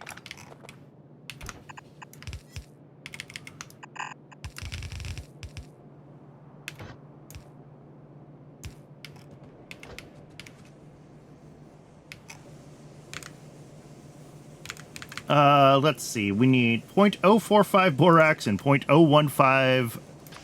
All right. Borax and advanced castings.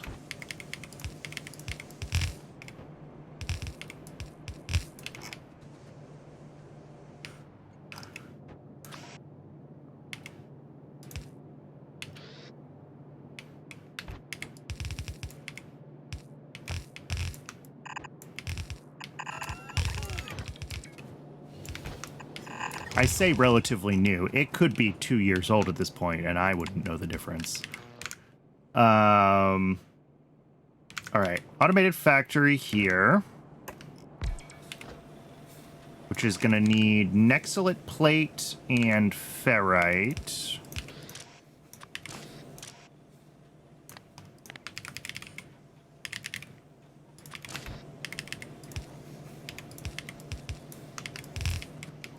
And then we're also going to have our copper.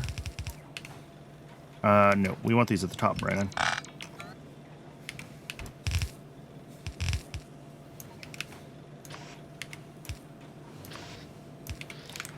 This makes the coil cores.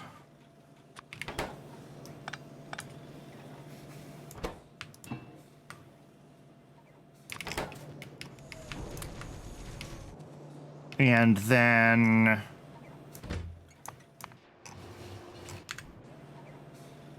output of this will feed the next step, and those ingredients come in the next station.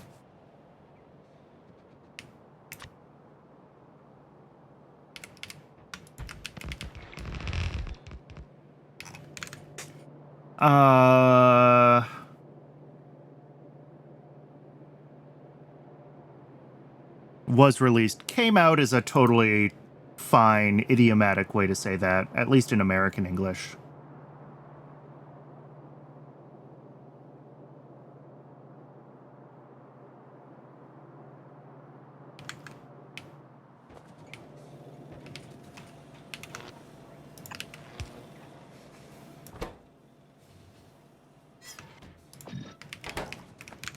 Oh, and that's just another automated factory.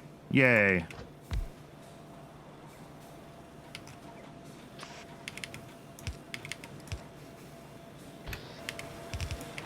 A challenge runner I watch did a can you beat Enfield without spending money run, which I think is a delightful thing to do to a gacha game.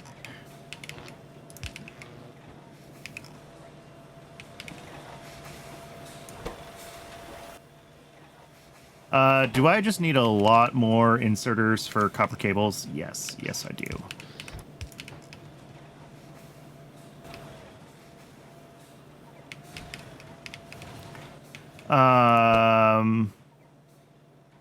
Yeah, hopefully this will keep up now with 2 of these. Well, it won't. And it won't because we're still using prod mod 1s. Once we upgrade to prod module 2s, 2 of these should be enough.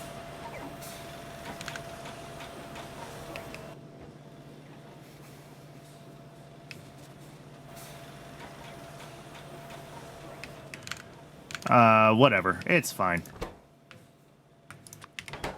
I don't want to mess with it too much until I have the new modules in and I can confirm the rates. Although, I think even with the new modules, it's going to want like 5 a second. Okay. Let's readjust this then. We're going to shuffle some things around. Because the other inputs are much, much lower quantities. Yeah. So if we're going to need like 5 a second, we're going to do this.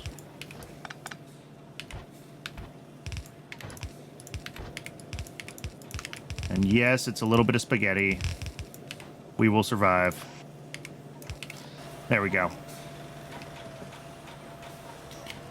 Ooh, you know what I can do? Actually.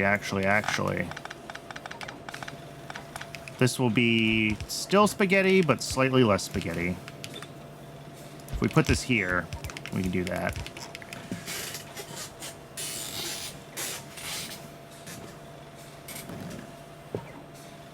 That's not too bad. Just for the sake of being able to use blue inserters here.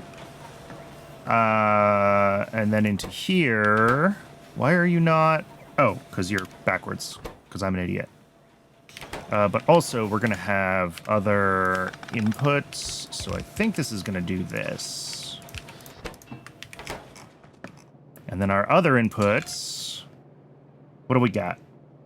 Tin rare earth alloy, plastic bars, and superconducting wire.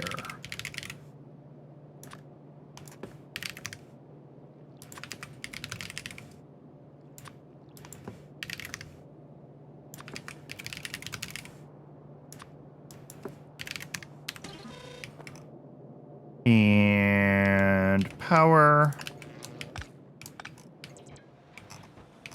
So yeah, one of those belts is going to come in on this side, and then we're going to have an input belt and an output belt here. I guess we'll do... It doesn't matter. It's all in fairly low quantities. We'll do the plastic bar and the tin rare earth alloy.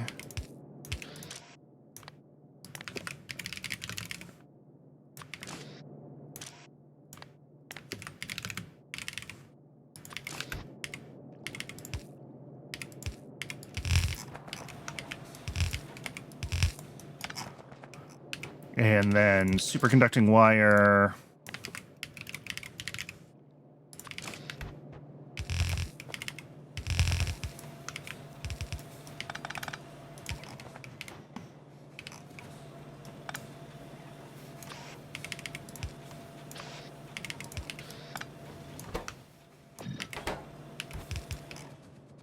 And then that comes down to our pickup station. And that is superconducting coils.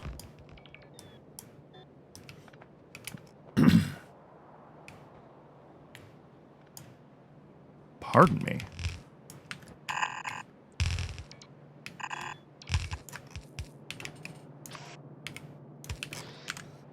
All right, 0.11 superconducting coils per second. Well, not really, because we have the wrong prod modules in, so like everything's going to be running faster and less efficient until we get the correct tier 2 prod modules and everything. So I don't know what our numbers really are, but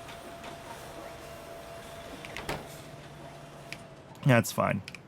Are the coils running or is the wire running? It is, but not like consistently. And not consistently because we need more tin plate. Why do we need more tin plate? Oh, because I was looking at the numbers in YAFC again, and again, these don't have the right prod modules.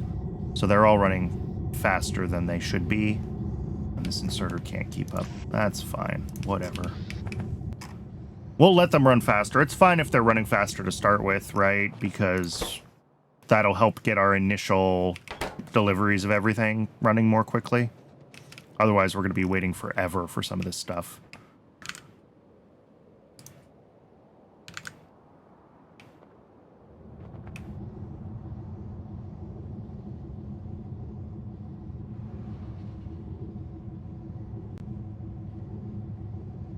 0.4 limit, yeah.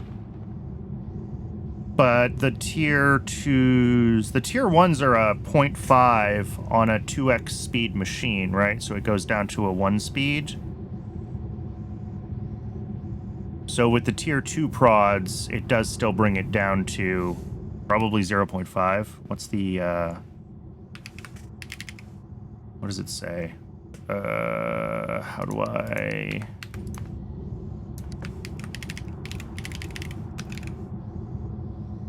What are the prod mod 2s? Speed minus 50, prod mod 1s. Yeah, speed minus 25. And then we put 2 of them in. So yeah, it's minus 100% speed.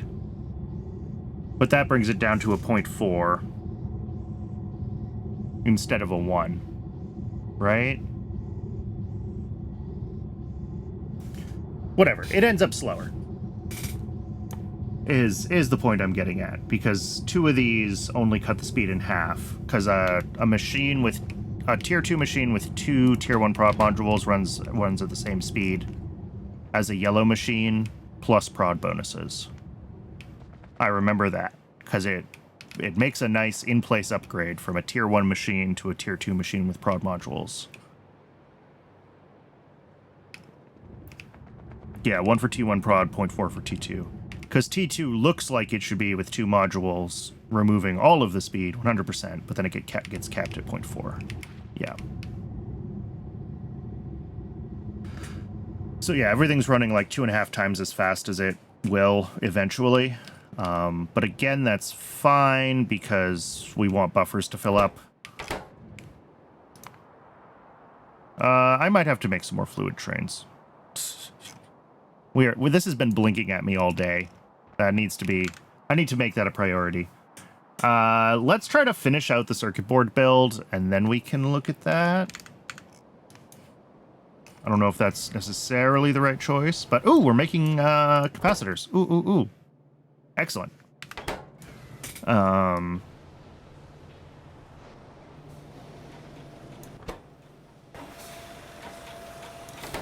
and again, this is a... running at 1 versus 0.4. Although I still think we would want a bigger inserter than this, even at 0.4. Maybe? Yeah, like 3 a second? Is that right? That might be right. Okay, yeah. We might need more sodium, a bigger inserter here for sodium hydroxide. I might just not have been paying close enough attention to the numbers when I set that up. That's fine. Let's do magnetic cores. Magnetic cores are just a bunch of stuff into a couple of assemblers. So, yeah, 6 items. They're all going to be very low throughput. So, like, we could drop this all into 1. But if we do that, we're looking at needing... It's going to be harder to upgrade if we do that, like if we're relying on this all being very low throughput, because we are going to use these in other things.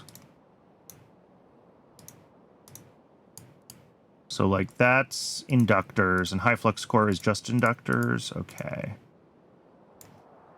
And then it's used to make deposited vanadium cores, which are superconducting magnetic units, which are used in a bunch of stuff.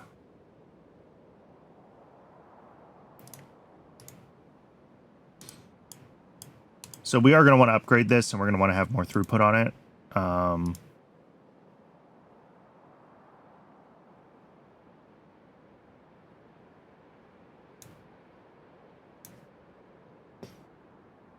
Yeah, well, I think some of it is just that, like, fluids buffer for a long time because they are so dense, right? Especially because Pi nerfs normal trains. So you end up with... What is... Oh, right. We need to go look at that for sure. Oh, that's ready to go. Okay. We should finish that at some point. I should put that on the to-do list so I don't forget about it. We just have to finish upgrading all the rest of tailings processing, although it looks like we did catch up on tailings, so...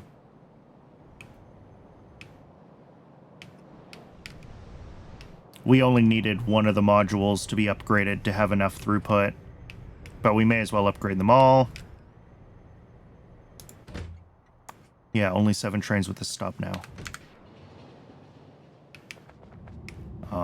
We're only going to keep making more tailings, right? As we have more metal demand, like every metal processing makes tailings now.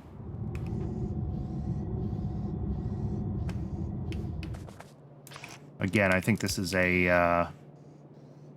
we're making more of these than planned at a faster rate because... Tier 1 prob modules, but for now we'll put a bigger inserter here just to keep it moving, because again, we want stuff to have a chance to buffer.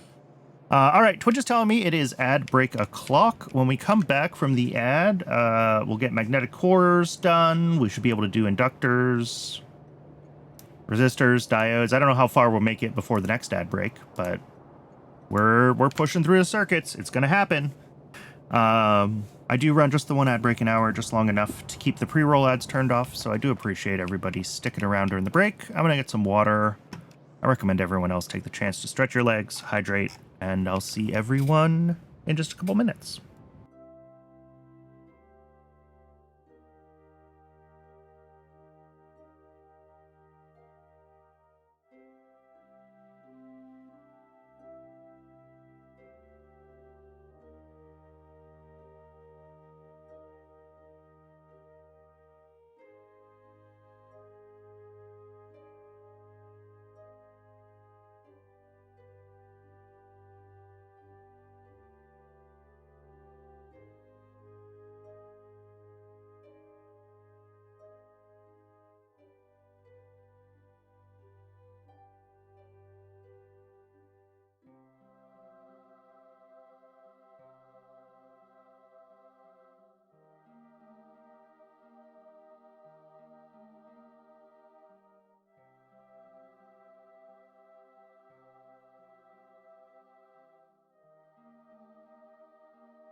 Welcome back, folks.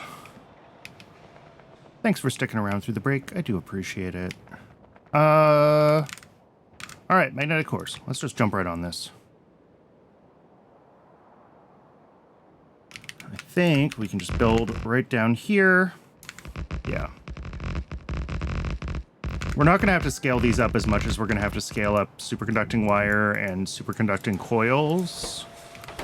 So I think we can just tuck this down here, right here on the left side of this track. I'm gonna make it. So this is the question that I was asking before the ad break, right? Which is, do we want to do with 6 ingredients? Do I want to make this more scalable? I mean, even if we octuple this, that's still only 4 Kevlar a second. But everything else at very low quantities. All right, I think we're going to do this with just 2 stations.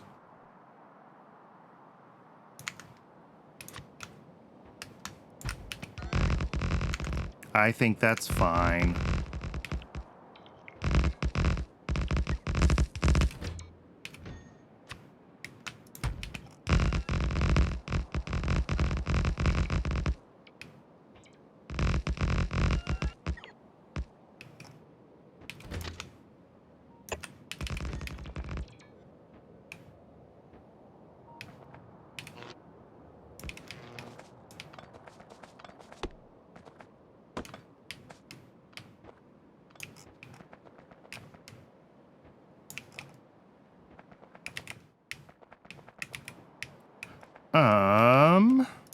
Eraser, clear that up.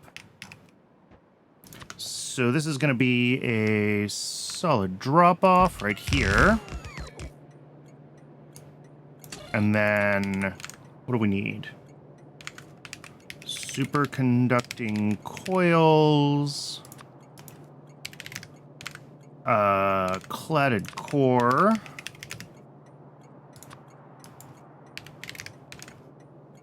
Kevlar.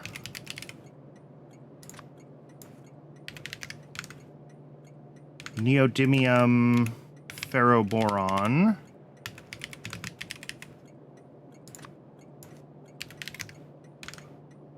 Epoxy and batteries. I don't know what batteries are doing in this, but batteries there are.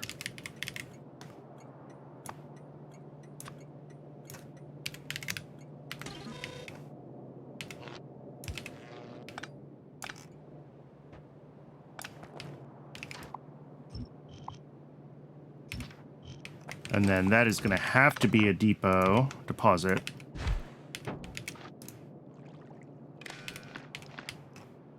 All right. Now,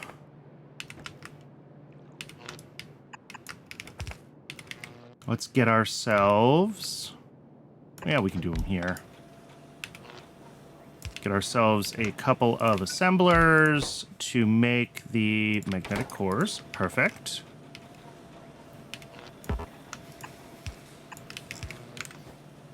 First up, we're going to have superconducting coils, cladded core, Kevlar, and neodymium. Well, I don't want to do it. I guess it doesn't matter. Superconducting coil, cladded core, Kevlar, neodymium ferroboron. The only important thing is that I think the Kevlar needs to end up on an inner belt because we're going to have more of that. But even that's not significant quantities, so like, eh.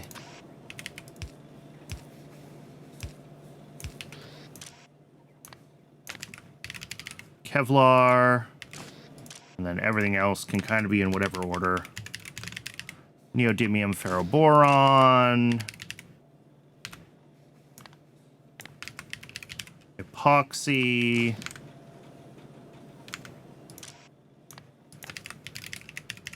cladded core, sure.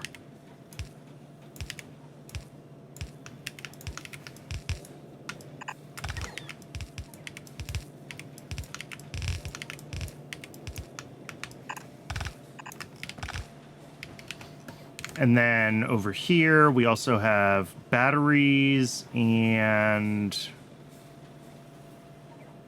What am I missing? Superconducting coils.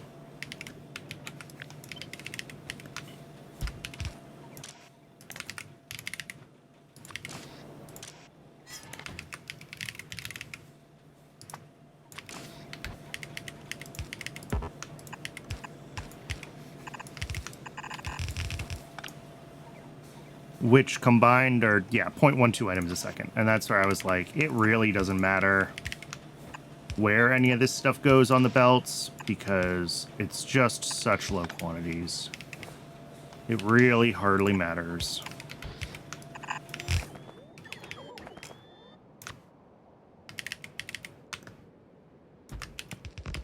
And then all of that comes down to a solid pickup station.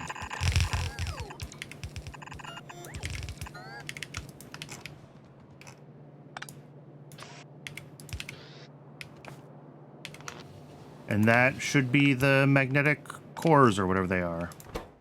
Magnetic cores, yeah. And then we might need to make more of these, but they're really only used for blue chips, it seems like, so.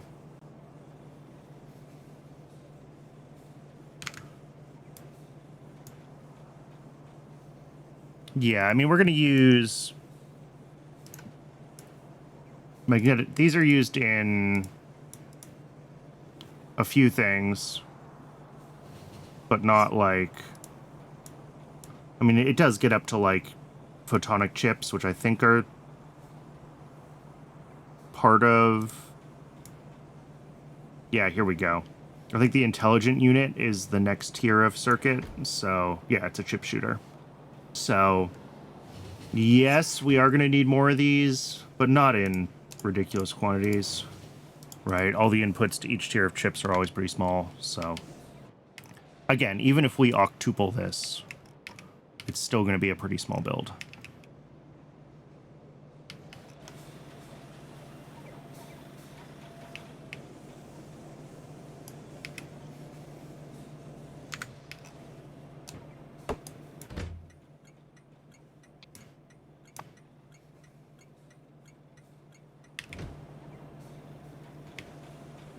Let's see, cladded core is coming. Epoxy isn't coming? Is epoxy broken? Well, we were having AUG issues, which means we may be having epoxy issues. Because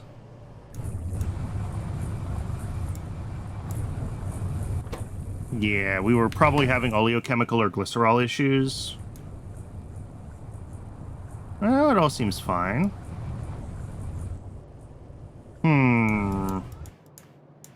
Like, clearly, yes, we're having epoxy issues, but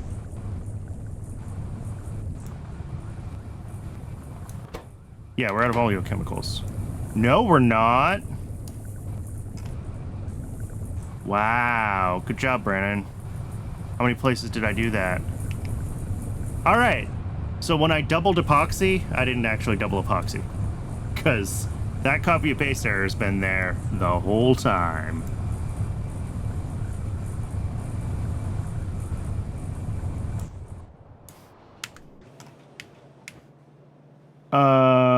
Cool.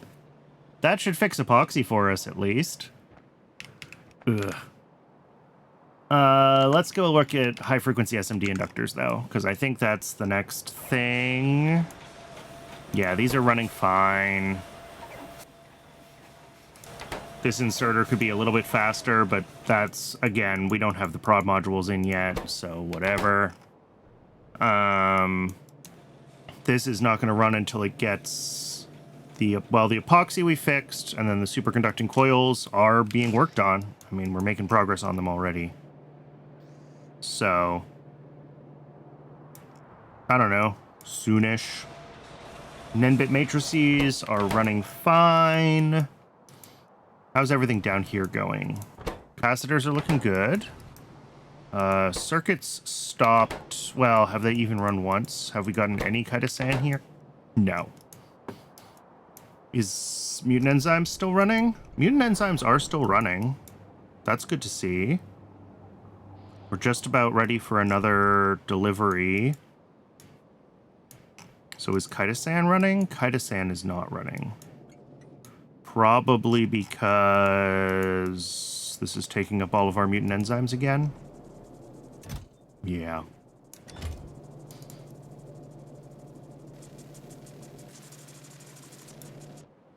And that's going to keep sucking up mutant enzymes until it finishes restocking, which is fine, like, in the grand scheme of things.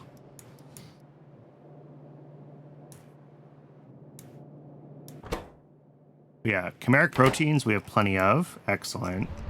I think it's really just the propeptides that have been a consistent thorn in my side.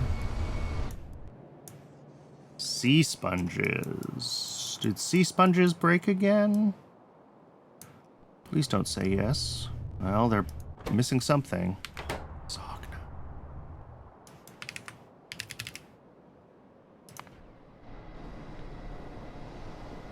Zogna's not running because it doesn't have Uh-oh. Don't like to see that. I really don't like to see that. What?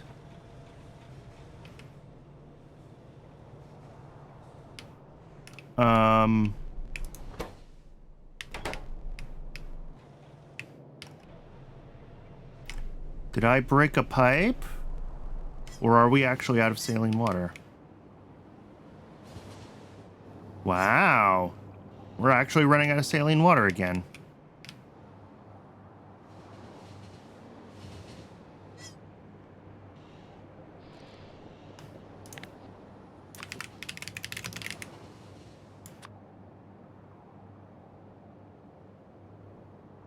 Yeah, that's a lot of demand for saline water. That's not being met right now. Okay. Time for another side quest.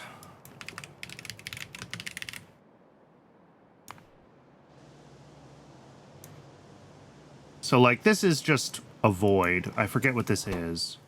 Gravel. But,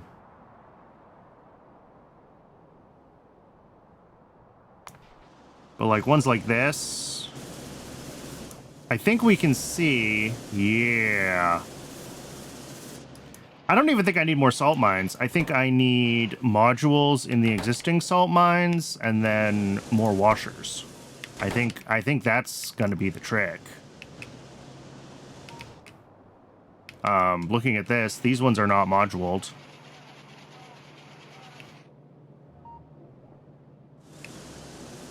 And these are Mark 1 washers, also not moduled.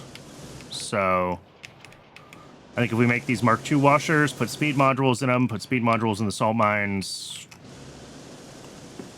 Do I have this ratioed in...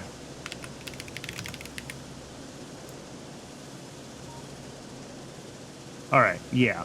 One salt mine. Let me double check that I have my...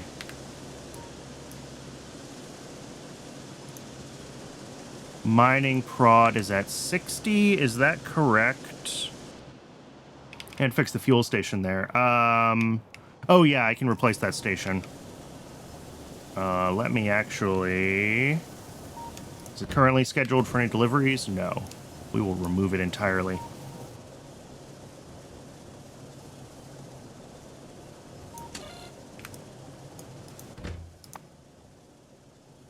Uh-oh. I am going to have this go back to a depot. I don't know if my fuel stations are all separate names or not, but I don't want a train going to that station right now when I've marked it for deconstruction.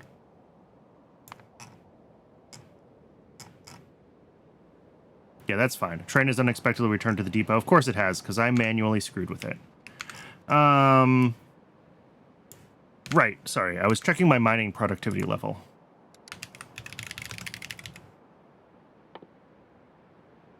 We have mining productivity 7. So we're actually at 70% bonus. Okay. Put that into YAFC. And we're going to have 2 salt mines. So we need 6 washer Mark IIs and 22 speed modules to upgrade that build. Okay.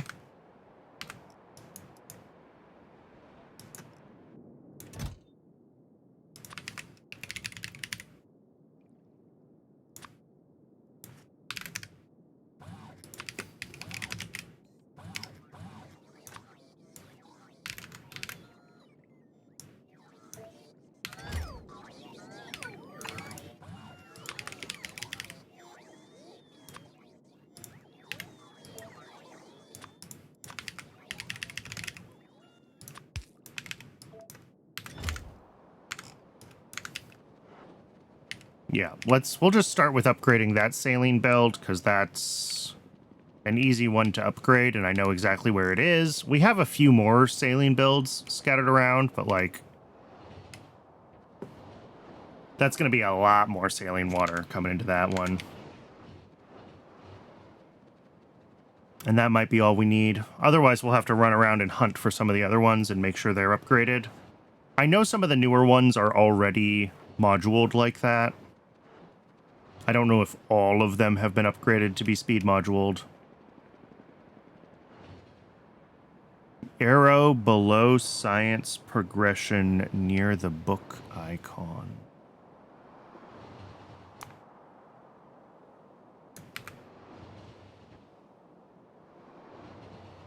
Ah, bonuses. Cool. Yeah, mining prod plus 70. Cool.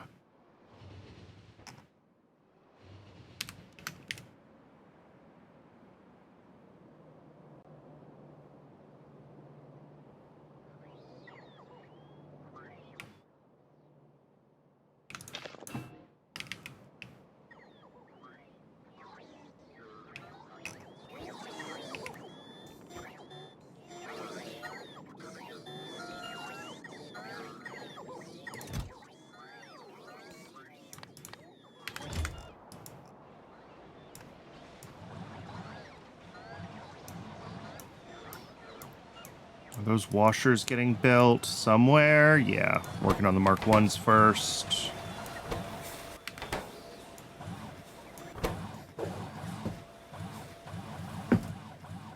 Yep, we're just waiting for the Mark 1 washers, which are waiting for stone bricks. The bot transition seems to be going well. Yeah, I think every time we come up here, we have more and more Mark 2 bots. We can check on that.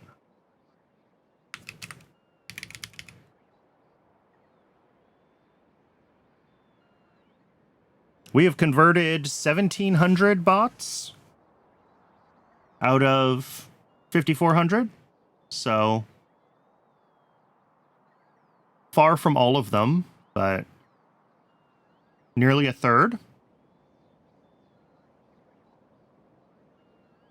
1,800 would be a third. Sure, something like that.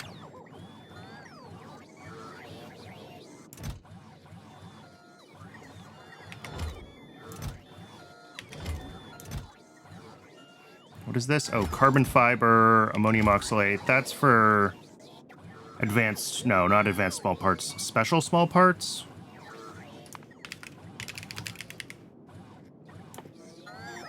Special small parts. Yeah, oh yeah, even having a third of them upgraded, like, stuff is moving around noticeably faster. And I don't know. Maybe it's a little bit of the placebo effect, but it feels like the mall is moving more quickly. Like, we're spending less time. Every time I check on the mall, I'm way less likely to see that we're waiting on lots of ingredient deliveries. Do they have a bigger hand size too? That's a good question. I'll just check it here.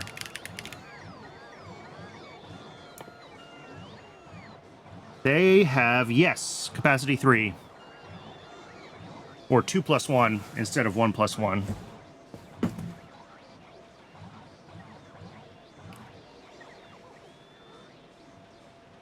Plus they're faster, plus they don't have to charge as often. So they are a huge upgrade.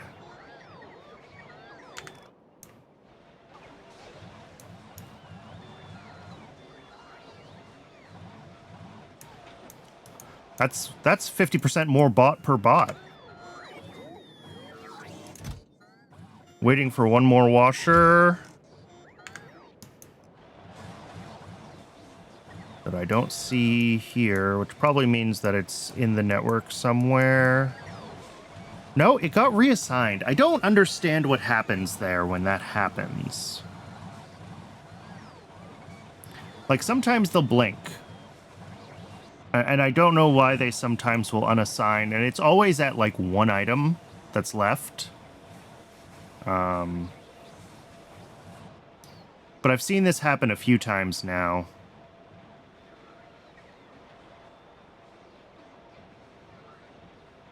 It's probably a race condition somewhere in the system, but...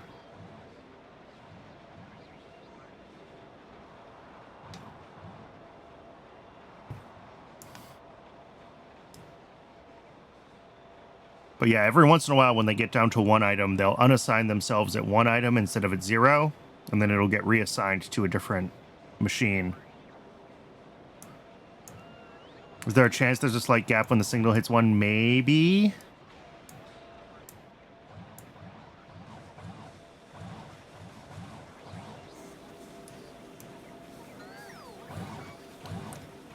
If I'm going to be honest, I don't remember how this works, so I would have to retrace all the circuits.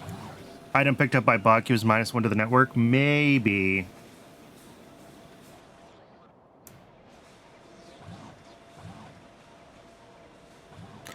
But if that happens, then that should give it magic. Yeah, it's magic. Circuits are always magic, is the thing that I have learned. What are we waiting on? Some small parts. Oh, there they are. 2, 4, 6, 8, 10. There we go. And then one of you brings it over here. I do love watching the auto mall work. Like, when it works. Do we have all of our extra locomotives here? Not quite. And my blueprint for these has, what, 20 fuel for each train, and I'm going to do 10 of them? That's fine. It's the Mark 1 bots, yeah. We can blame them for everything. I'm fine with that. All right, we're only waiting for one more advanced locomotive. Let me grab some fuel, and we'll drop down the locomotives, and then we'll go fix saline water, and then we will continue working on blue chips. That is the order of operations right now, because this is a problem.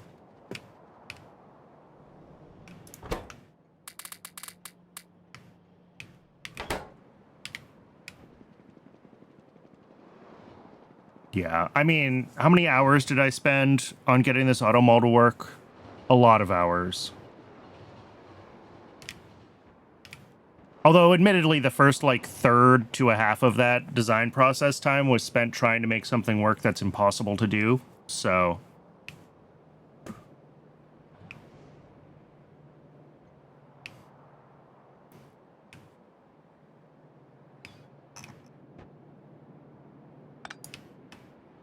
Do we have everything here for this? Yes. Also grab that.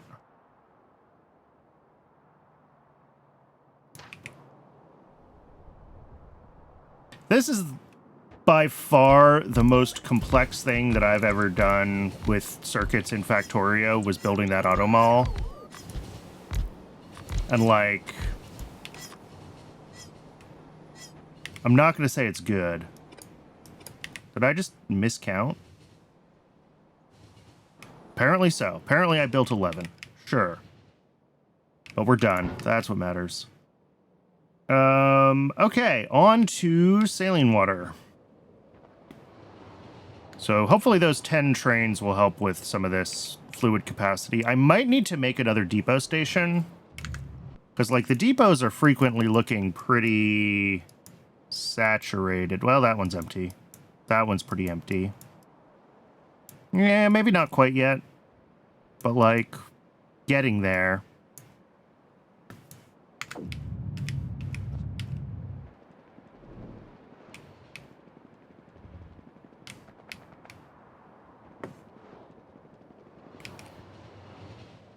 Because what'll happen if the trains can't route to depots because all the depots are full, we'll get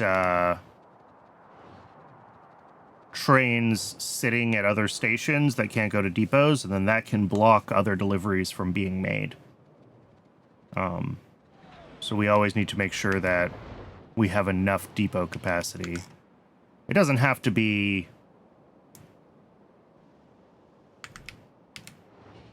a slot for every train, because we're always going to have some big chunk of our trains that are actually, you know, moving around and doing stuff. But we do need to have enough that when the base is quiet, we don't,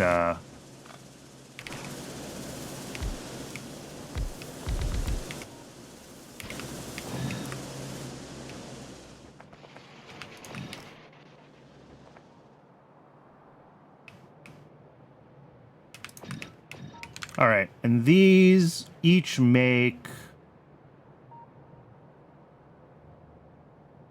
51 salt a second at a stack size of 5.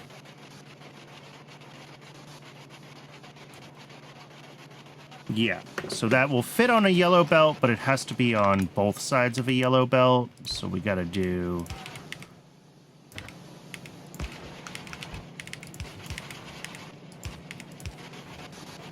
that. That's what I was trying to do.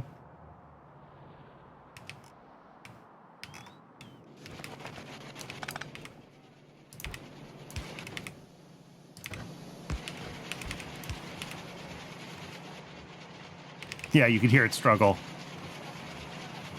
Much better now. And then up here, these will have to feed red belts. How much do these need?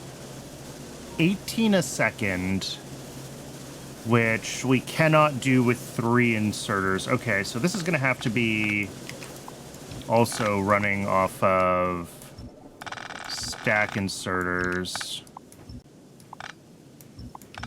Could probably do it with bulk inserters, but I don't have bulk inserters in the mall, so we're just going to use stack inserters.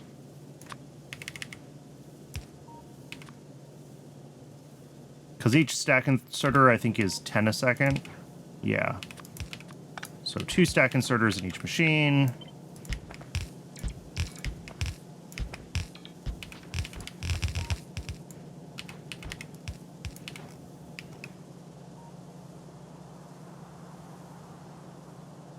Or line on top, line on bottom. Yeah.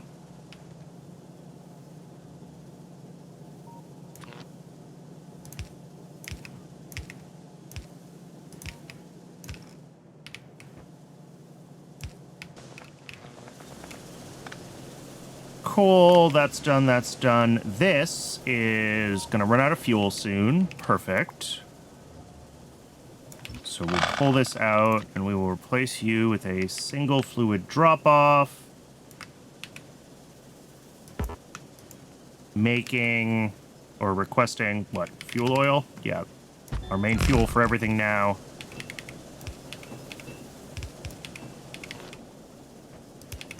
There we go.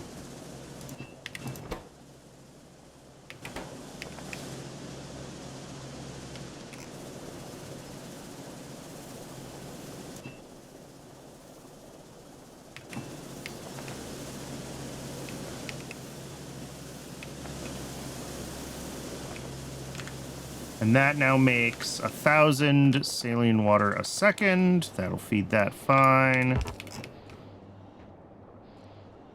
All right. Cool. Saline water's fixed. Or at least upgraded.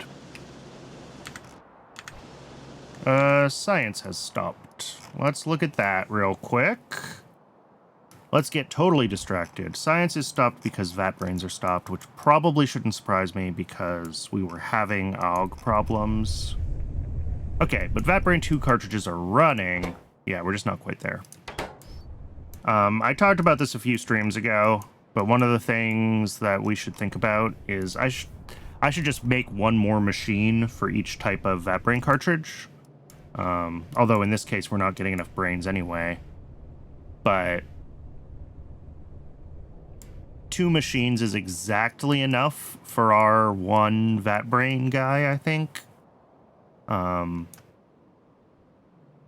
since stuff happens and they don't always run full speed, it would be nice to have just a little extra capacity making the cartridges.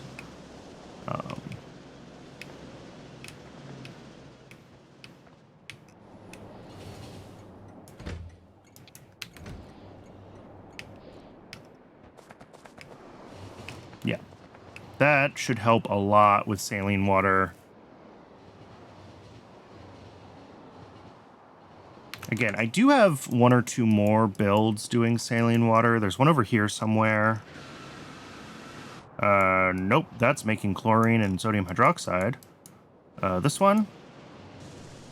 Yeah, but this one's already moduled.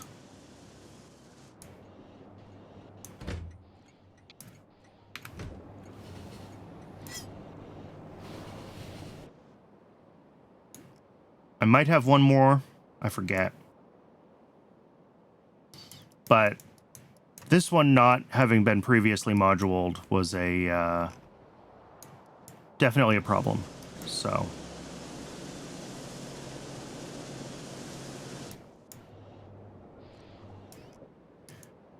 let's see if we can find saline water. Saline water? I have a saline water label here. What are you? Oh, yeah. You also need the same upgrade treatment. Where are you? Cotton guts. Okay. That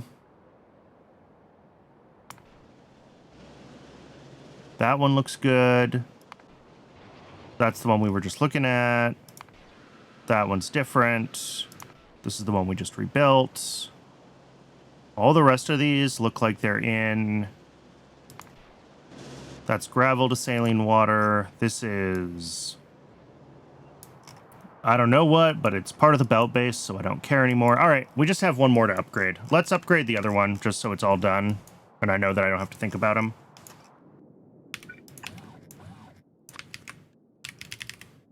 So 3 washer Mark IIs. And 11 speed modules.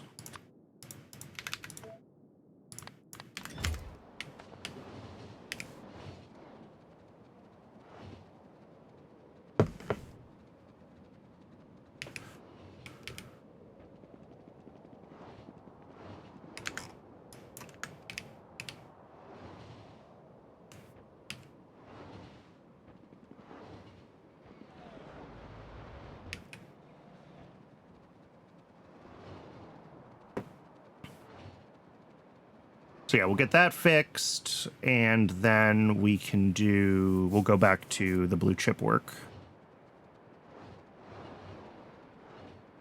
But the more we get upgraded here, while we're thinking about it, right, just get it done. That does mean that our total saline water production is at 4 salt mines worth, so 2,000 a second with all the speed modules.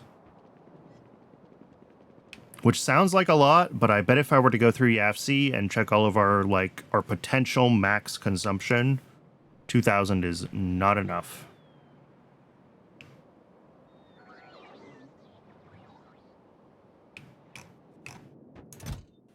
Oh, and I have a bunch of salt in my inventory. Oops. Washer Mark 1s we don't need.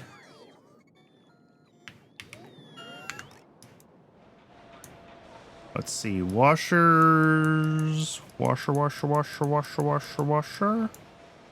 Am I blind? Possibly. See, something got unassigned here. It's removing stuff. And we have 2 of the 3 washers. Yeah.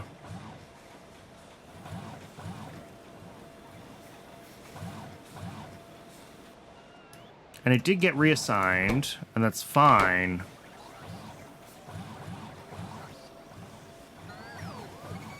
But how does that happen? I wonder if that has something to do with the hand sizes. Like,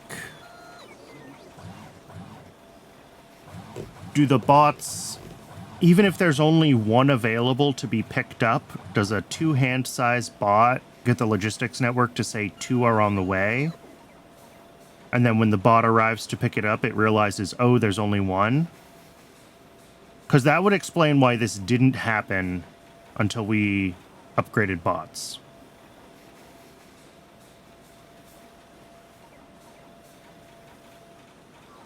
Because, I know that the Logi network doesn't always track what's in provider chests, for the purposes of ongoing deliveries. If you remove stuff from a provider chest, the bots will still finish their task. They're not canceled. So I wonder if that's what's going on. If there's the network thinks that there are 2 on the way. I don't know. If anyone knows more about how logistics networks work than I do, and they know if that's what happens, Because I know there is like a phantom, like, yes, this has been provided when the bot is doing a delivery. And obviously we rely on that for the network to work. But if that phantom object, again, is based on the bot's hand size, not based on what's in the provider chest, then that would exactly explain what's happening.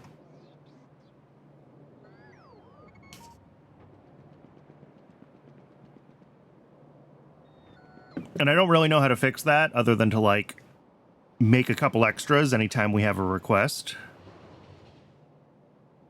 What's happening is that requests are getting canceled early and then getting re-enqueued. So it'll be like, I have 3 left to build. I have 2 left to build. I have 1 left to build. Oh, nope, I'm done. Oh, no, I have 1 left to build. And it gets, like, re-enqueued. So it's like sometimes it thinks there's an extra one in the system somewhere. Which is why I'm wondering if it has something to do with the bot hand size, where, like, the bot is making a delivery, and it thinks that it has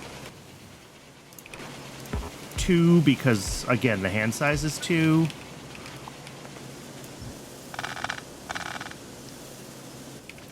We are always looking at the network live. We don't do anything with memory. Well, yeah, no. The only thing we store in memory cells is what each factory module is building. We don't store quantities in memory cells. We always check how many things are still requested by the network every time a module gets refreshed. It'll check to see if there still are more left, and but yeah, it's always live. And I think that's probably what it is. I think somehow the network loses track of a request. It, like, blinks. And since it started doing that when we started upgrading our bots, I do suspect it has something to do with the bot hand size.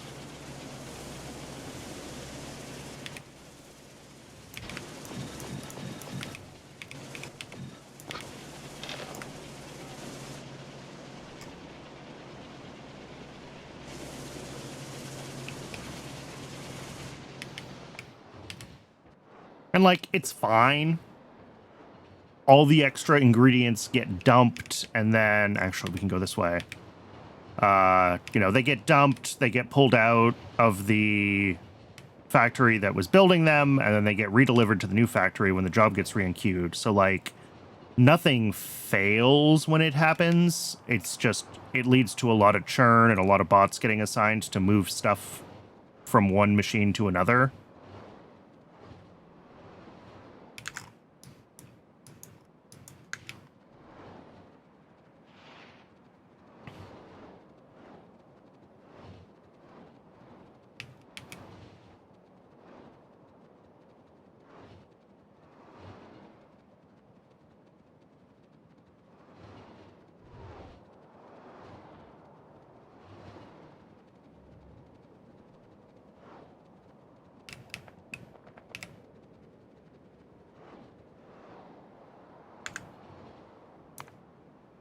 All right, that's all still fluid trains. I'm not going to worry about it yet because we only just now built the upgraded trains. So it's going to take a little while for... Hey, we have epoxy. Awesome. So the only thing we're waiting for now is going to be the superconducting coils. Great. Still waiting on chitosan. Yeah, that's not a surprise. Capacitors, looking good.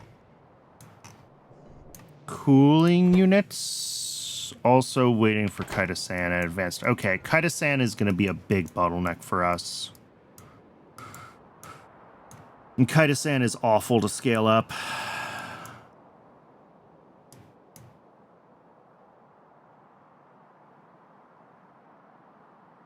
Yeah, well, it might have started happening when we got the 1+1, like, bot hand size. Because I think we got that, like...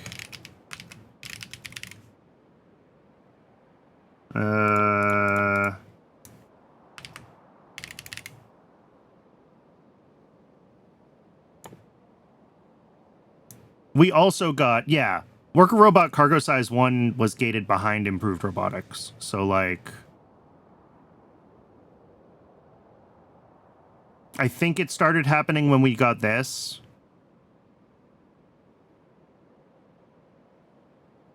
But obviously it could get worse now if that is what's happening, because now we have all the bots with hand size 3, so now it could blink at 2 left to build and then blink again at 1 left to build. And that's unfortunate.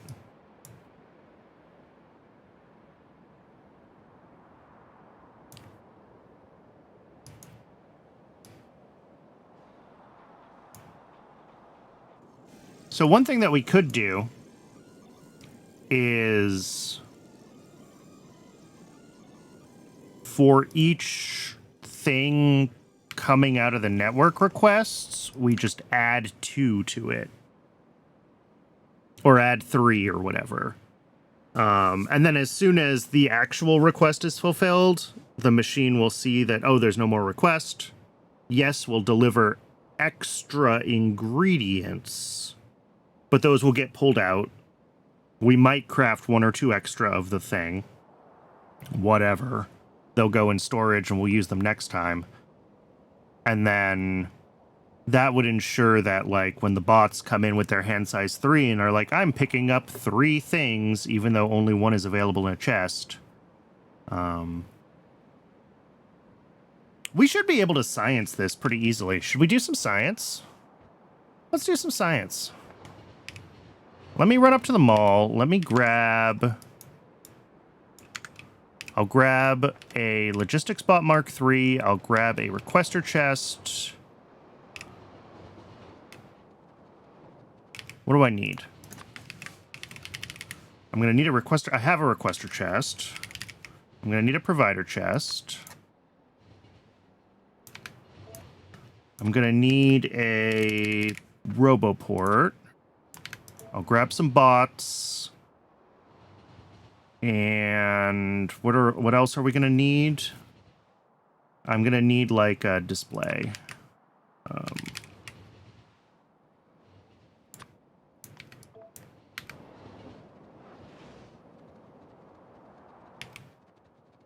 That should be everything we need to do some science.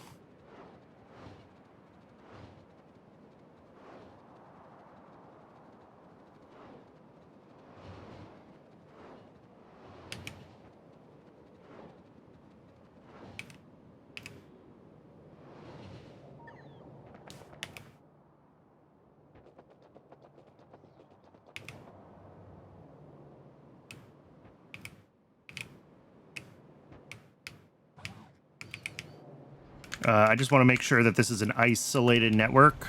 So let's find a spot. Oh, and I need to actually grab some bots.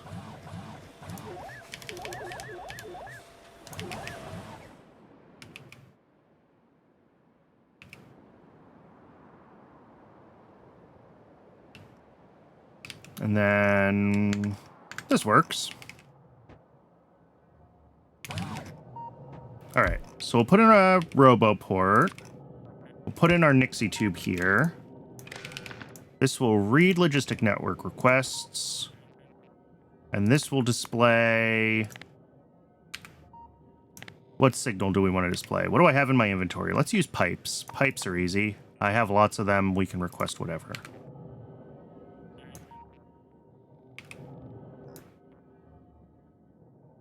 Yeah. So if we put in a requester chest and we request pipes, let's just request 10. We should see that we're requesting 10 pipes. Okay. Put in a provider chest. I put a pipe in here. We're still requesting 10 because there's no bots. Also as expected. All right. Now I put the bots in here. What I think is going to happen when I put a pipe in this chest is we're going to see this drop to like 8 or 7. And then when it makes the delivery, it'll pop back up to 9.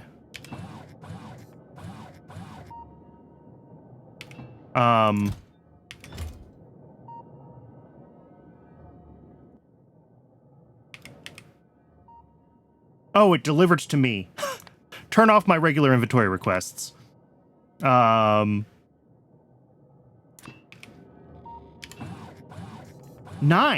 It was fine with 9. It did the right thing. Darn. Well, my hypothesis appears disproven. It knows that there's only one thing.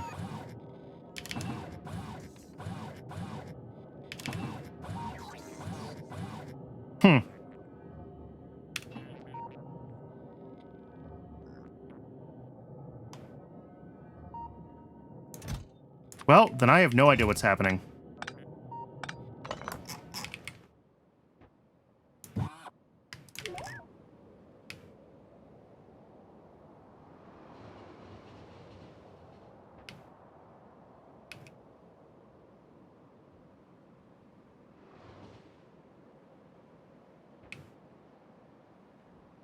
Yeah. Sorry, misclick was going to shorten. No, that's fine. I thought it was something with a phantom signal with the active providers, but if it is, it's not easy to replicate, like, in just an isolated situation, right? Because it obviously didn't replicate just now.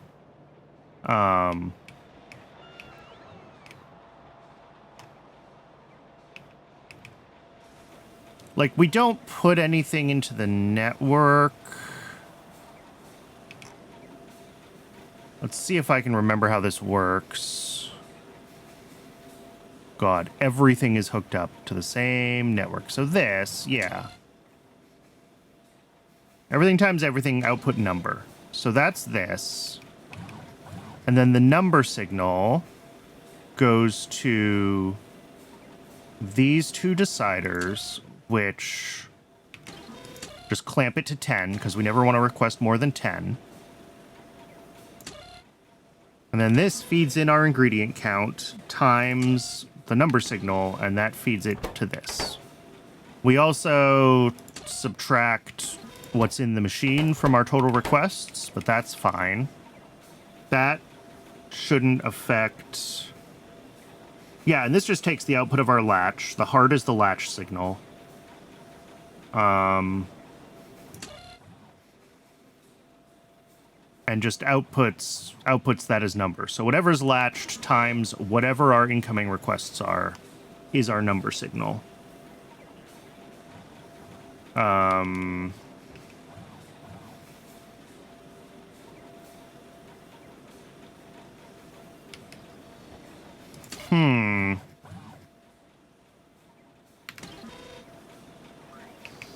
I wonder if when I changed these to make them able to assign to, like, multiple...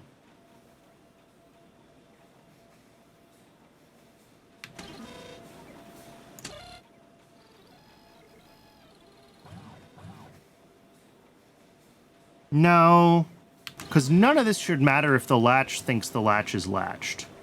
Sorry. And the latch changes only when... What?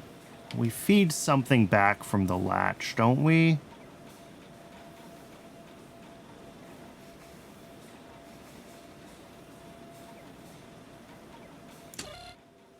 Yeah, so if heart equals 0, we output everything from the red network. And that's from the selector combinator, etc.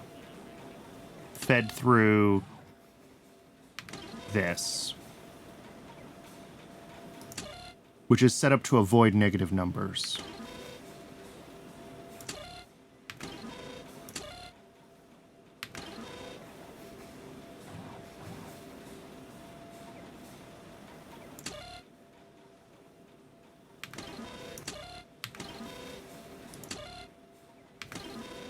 How do I unlatch the latch? Here we go. As long as anything on the red signal is greater than 0, and that is what's being requested, our latched request item times the logistic network count, as long as that is greater than 0, we maintain the latch.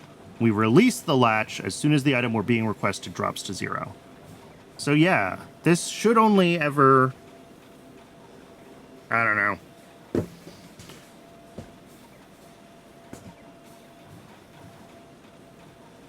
I really don't know.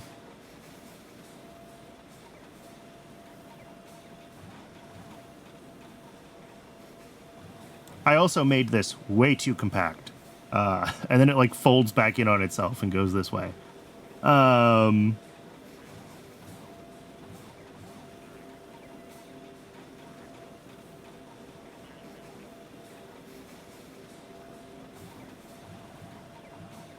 Yeah, so we read from the Roboport logistic network requests. We multiply those requests by... The red wire from the crafter is recontents, including crafting.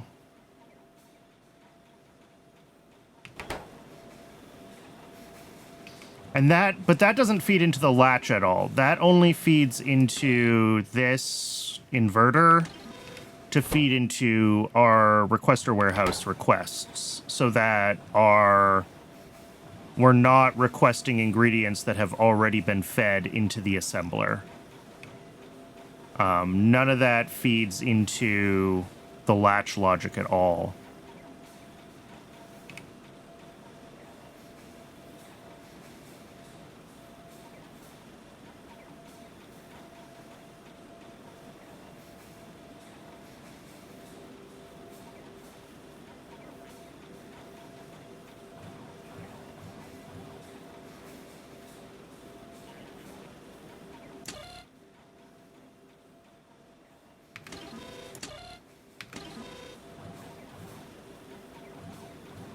The only thing that should be able to cause it to unlatch for the heart signal to go to 0 is that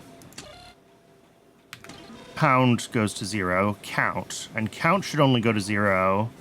Well, if we are unlatched, it'll be 0 because we'll have nothing here. Or if the item that's being requested goes to 0. Which does make me think that there are cases where we're getting a phantom request blip somehow. But my quick test of, like, is it just the robot hand size didn't replicate it, which doesn't mean that it's not something else like that. It just means that it's not the one thing that I tried.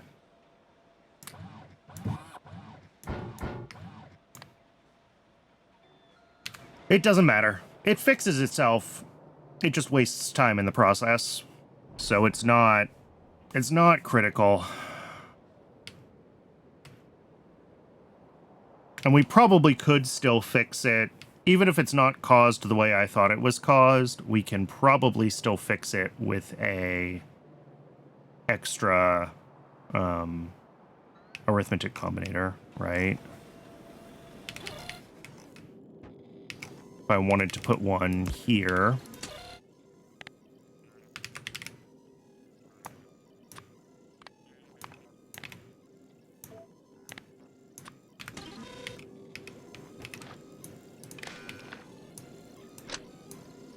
There we go.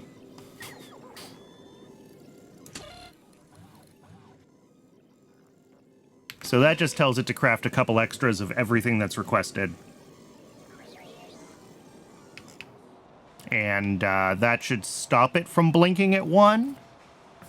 It'll like get down to 3 of each thing that it thinks it needs to craft, and then it'll be like, oh wait, actually I'm done, and stop.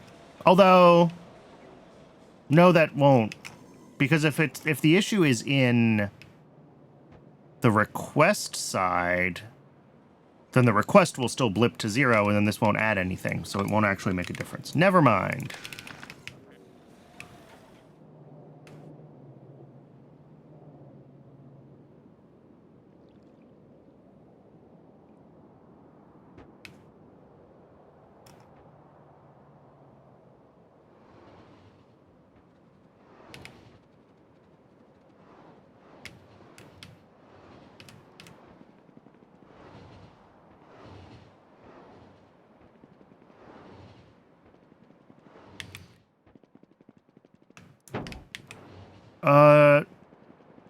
Sorry, not sure what you're trying to say there, Tangrenji.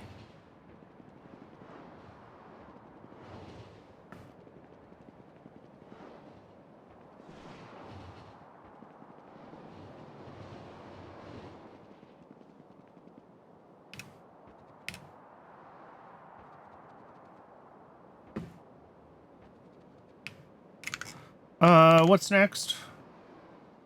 High frequency SMD inductors. Okay.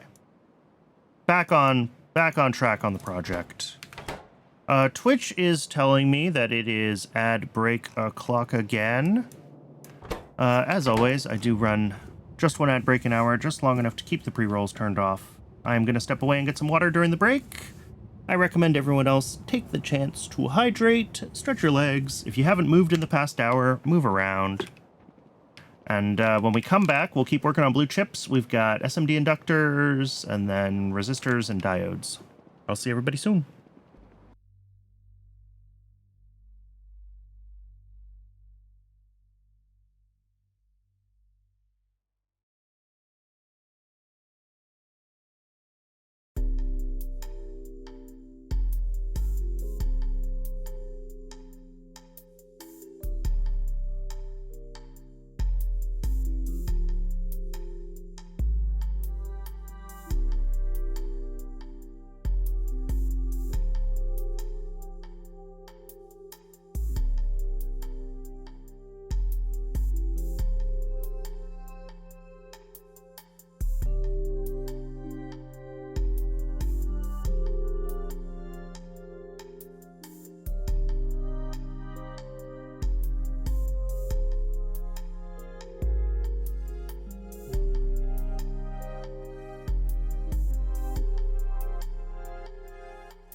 All right, welcome back, everybody. Capacitors are still running. Perfect. Still waiting on Kaidasan here. Yes. Still waiting on Kaidasan here. Also, yes. Okay. We are definitely going to have... Do we do that now? Questions. Decisions, really. If we want to start trying to push on upgrading Kaidasan before we finish out the blue circuit build, because the blue circuit build isn't going to run anyway if we don't have enough Kaidasan. Let's see where we're at with Kaidasan. Let's just check, because it's used in a bunch of places. 0.067 0.25 is, so like 0.3 something, 1.3 something, 0.04, call it 1.4, 1.5. We need 1.5. And we make 1. Okay. So, like, we're not drastically far behind. It's the advanced coding that'll really suck it down, but I think we make more advanced coding than we need. Cooling systems need some, but only a teeny tiny bit. And the other thing we need it for is coded containers.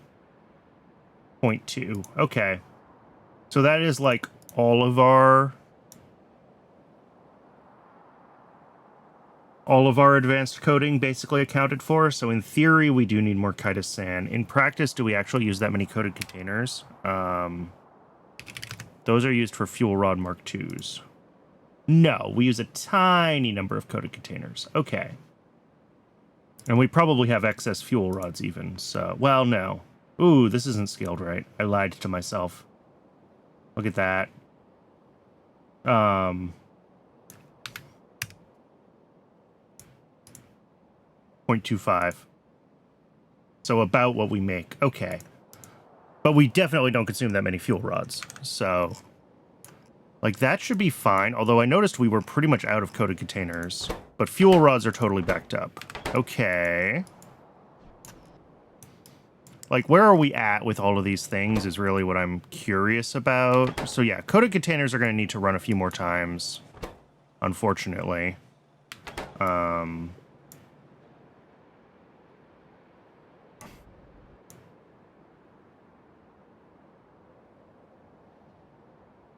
If request is low... Ah, okay. So it's only if the request is like 2 and the bot hand size is 3. Interesting. So my test was almost correct. I just had numbers that were too big, and it works fine when the numbers are big enough. Interesting. Interesting, interesting, interesting. Okay, so it's exactly what we thought it was, but also... How do we fix that? I don't think we can. Because...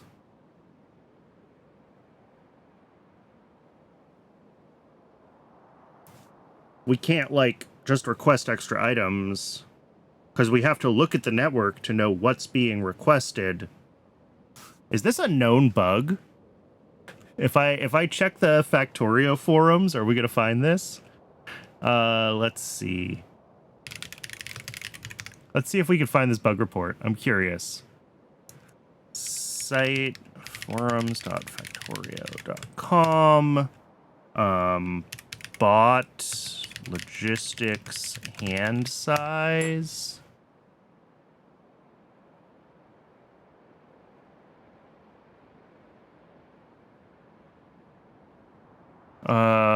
Let's see. Bot logistic request circuit network.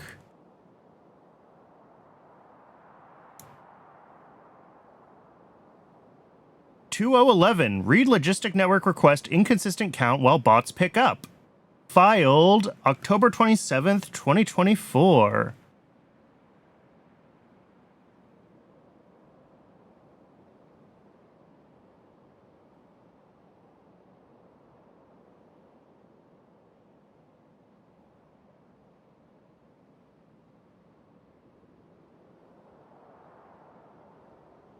Yeah, it seems like it's closed won't fix.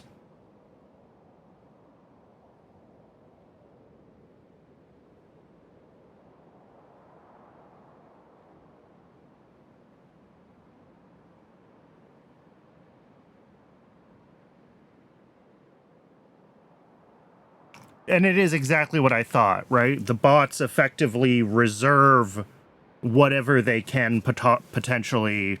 I mean, yeah, the explanation from the dev is exactly what I thought it was. So, all right. Unfortunately, there's no way to work around that, because when that signal blips to 0, I have no idea of knowing what I need to inject into the network, right? For extra crafts. Because that's the signal that I would be relying on to add extra things to it. Oh, that's too bad.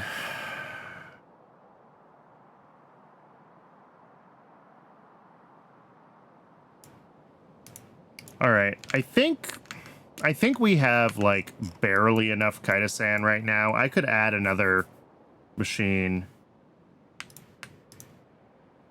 Is it actually explained here? Receiving more items than requested is expected. Negative numbers is possible.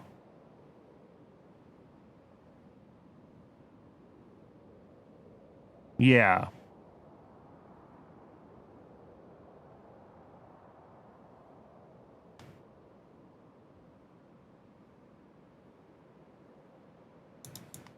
Yep.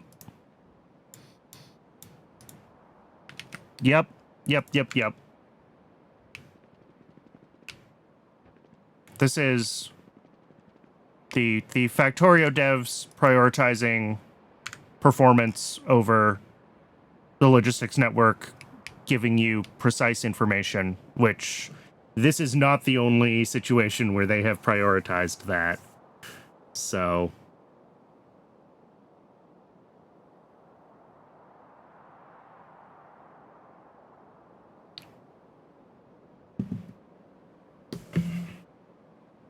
working as intended, but also as intended is broken.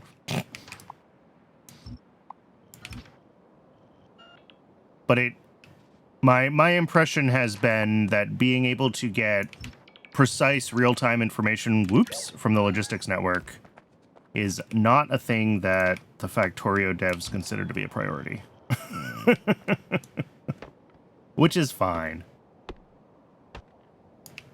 But yeah, they over-reserve in case more items become available, I guess.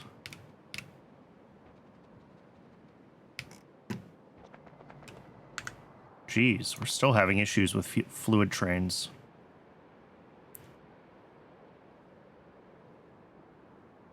Hopefully they're just catching up slowly. All right, let's work on inductors. I'm not going to mess with Kaido-san now. I think we have enough. It's just it hasn't been running consistently. And it hasn't been running consistently because we've been having issues keeping propeptides running consistently. And as long as propeptides are running consistently now, and it seems like they should, we have lots of dingrits, we fixed AUGs for bones. Yep. But yeah, if someone can come up with a clever way to work around that, it would be interesting. We could probably do something with latches where, like, we only let a signal go to 0 when it has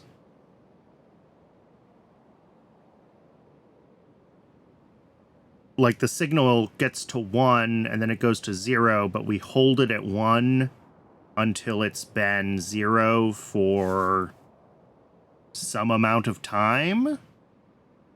And that would give time for the bot to, like, pick up the item, realize that, oh, actually, it's not the last request. I don't know. That seems like a lot of work. And it's almost never a problem. It's only a problem when, like, I make a request.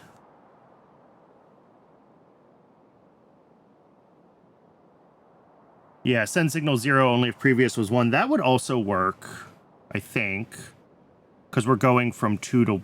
Probably almost always going from 2 straight to 0.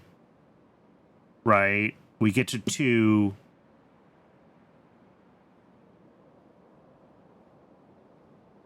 And then the bot reserves 2 or 3. It goes to pick up the item, and then... Yeah.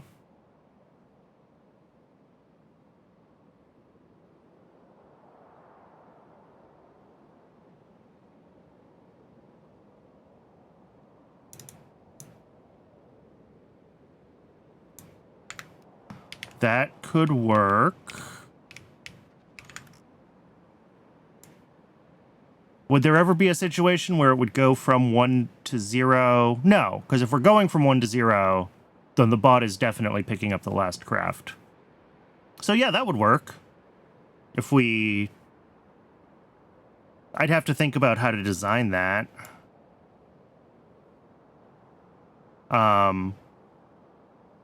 Although that has the issue that if we, like, cancel a request, right? Because, like, if I'm in logistics range and I'm requesting some stuff and then I leave, would that ever cause the system to be like, oh no, we have to latch this?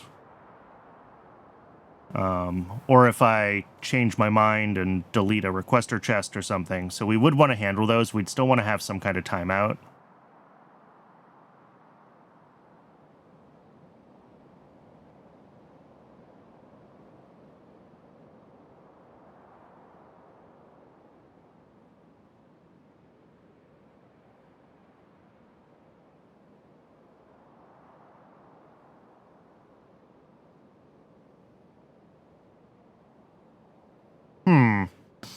Yeah.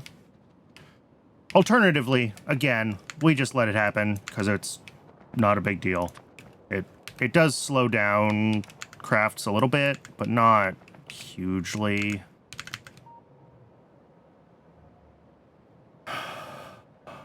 Okay, inductors.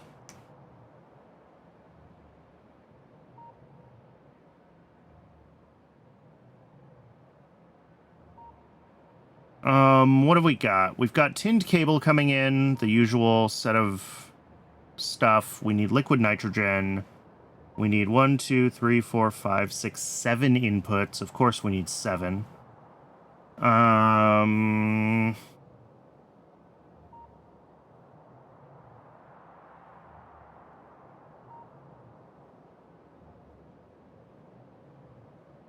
Okay. So I think we bring in fluids at one station. We'll bring in the 3 things for the high flux cores at one station. And then we'll bring in the gold, the epoxy, the advanced castings, and the borax at the next station. And then we can cast the tinned cable, throw that on the belt next to the high flux cores, and then feed both of those with the epoxy and the gold into the inductor build. I like that plan. That's a good plan.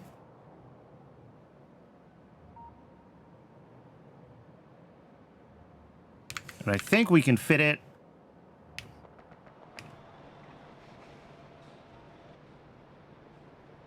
False zero stays as a request as long as the bot is picked up from a chest. Maybe read logistics network. Yeah.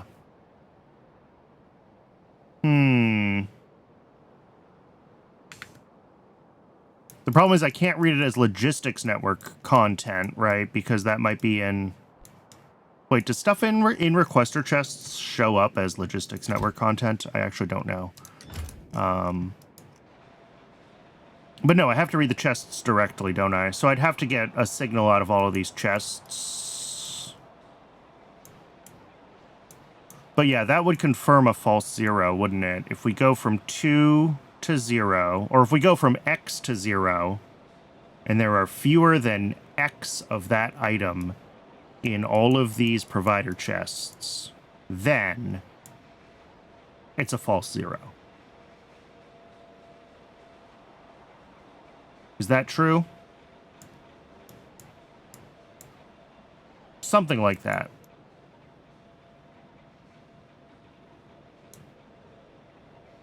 I'd have to think through all the edge cases and what the actual sequencing is for the latches. And again, it's not critical to fix. It would be nice to fix it, especially when I'm at the mall and I realize, oh, I need to request these extra things for myself, because the time that it takes for the bots to, like, flush one craft, the next one gets assigned, the bots deliver all the stuff, it's just a waste of time.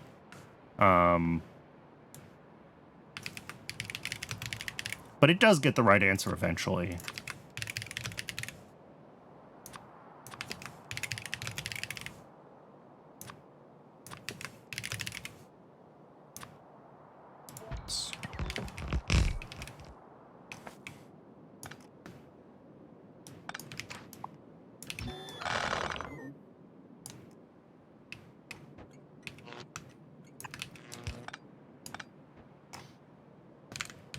Okay.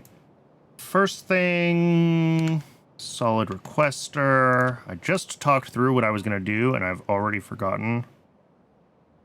So that's cool. This needs gold. I say I've forgotten. Cold? Yeah. Gold.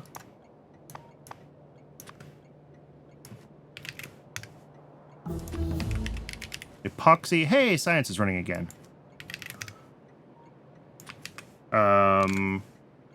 Borax and advanced castings.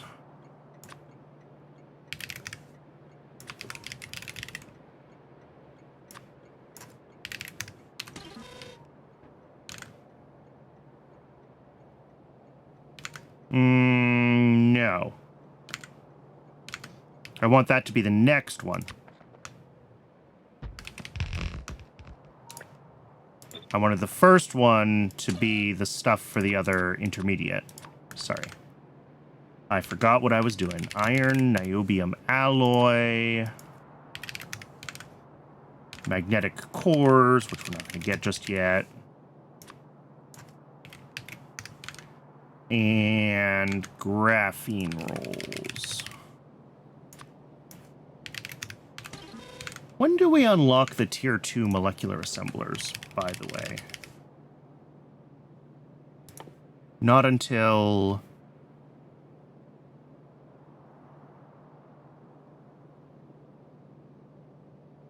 Sorry, had to mute to sneeze there.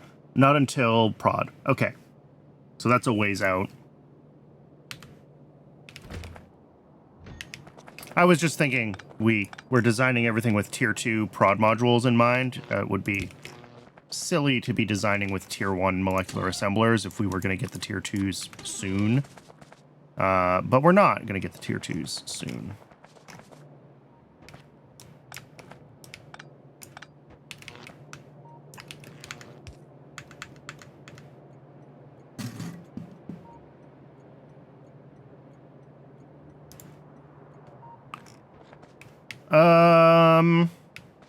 Okay. Step 1. Iron niobium alloy, magnetic core, graphene rolls into high flux cores from a molecular assembler.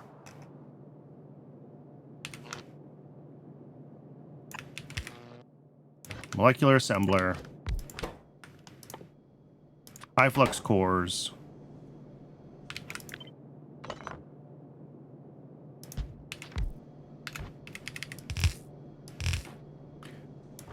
Prod modules. Prod modules? There we go.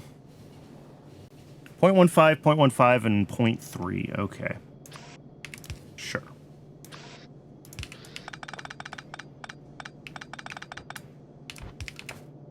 What's the thing we need the most of? Graphene.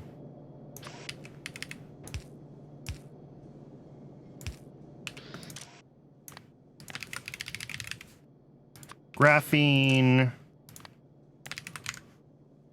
Iron niobium alloy and magnetic cores.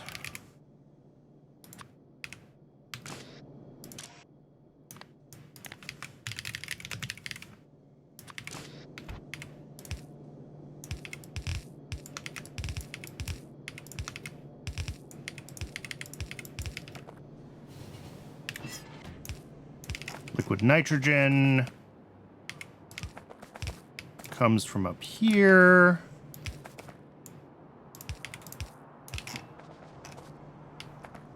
And that'll be that. High flux cores. Next, we're gonna have the casting units.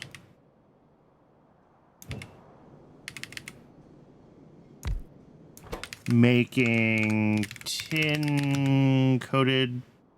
copper. Tinned cable, that's what it's called. Hot air, tin, and copper. All of those are going to have to come down here somehow.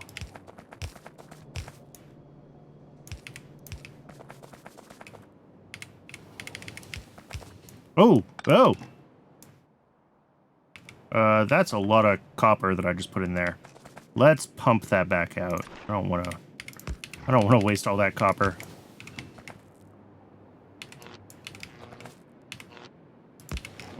Man, leave it to me to, like, exactly the one row that I was not allowed to use.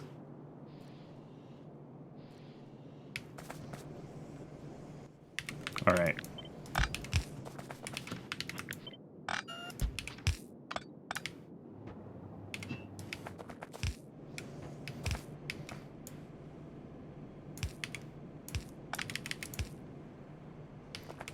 And tin is the last one, which we might have to route around. Nah, it fits. Okay. All of that. And then we're going to have an input belt of...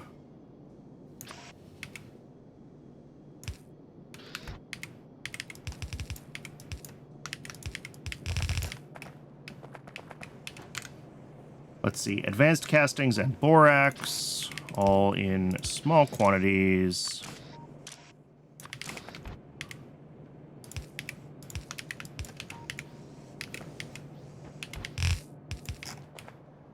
I think that's fine. That's not too much of a zigzag.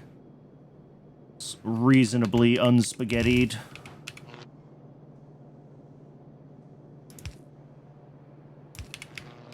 And then we've got the electronics factory. Okay, that was easy.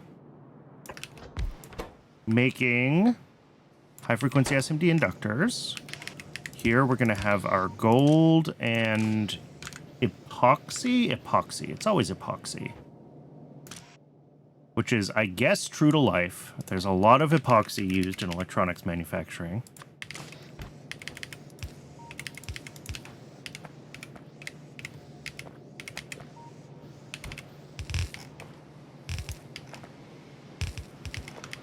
So that comes through there. And then we have to have the output here.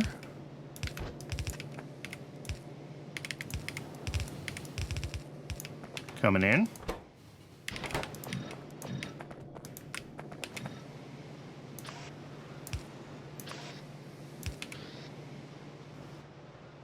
Epoxy and nitrogen. Yep.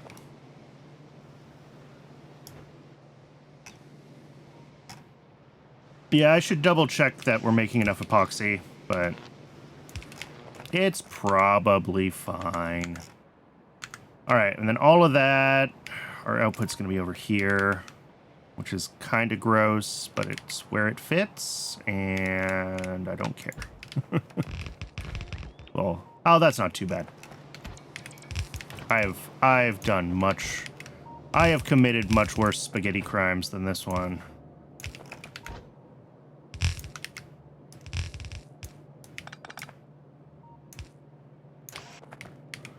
All right, that is high-frequency SMD inductors, which are waiting for magnetic cores, waiting for liquid nitrogen, because because there's still one molten copper left in the system. Okay. This is waiting for molten tin, and now I'm concerned because it's been waiting for because this is set to a train limit 1. That's why. Okay. Yeah, it's just not actually dispatching all of its requests. Now we're going to get tin delivered. That's fine. And what else are we waiting for? The epoxy. Okay. And epoxy we know was having problems because Augs were having problems, and like if we were out of brains and bones, we were definitely also out of lard. So, plus we had this build that was broken. Had these copy and pasted undergrounds in it. So this does seem like it is running now. Oh, but not... Why are some of these red? What are you waiting on? BPA. Why are we not making BPA? We are making BPA, but... Huh. Oh, hydrogen chloride? Wow, okay. That's Not ideal, but let's check the hydrogen chloride factory. You're stopped. On tailings. Uh-oh, don't tell me that. I thought we fixed tailings.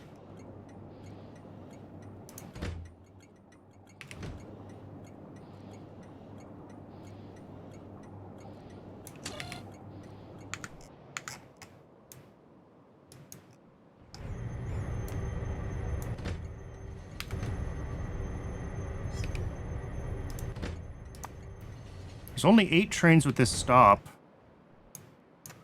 Another salt eater. Yeah, that's why I have a dedicated, ridiculous build here. That makes its own salt. But why is this not getting...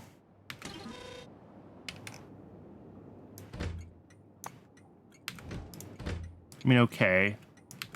We could set the train limit. Oh, that's Muddy Sledge. Tailings. Yeah, the train limit is 8. What is this station called? George Neves.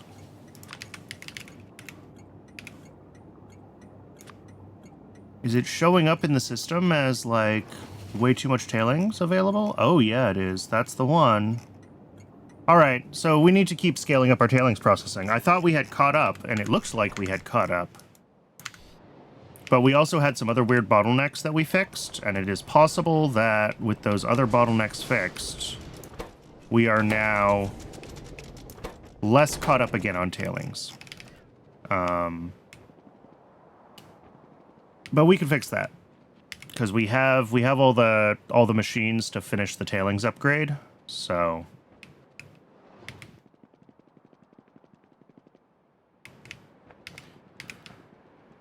all right. Apparently that's just going to be the shape of today's progress is we build part of blue chips, we go fix a problem, we build part of blue chips, we go fix a problem. Tailings is just one of those things.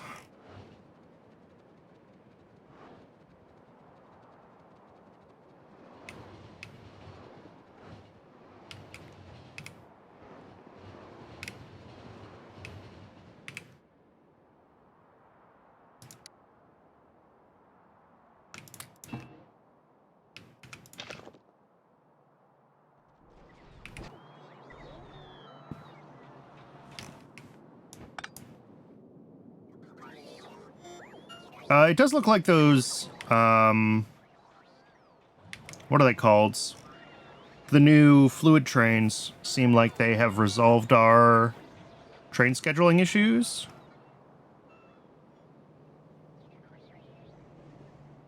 How many trains in total? Too many.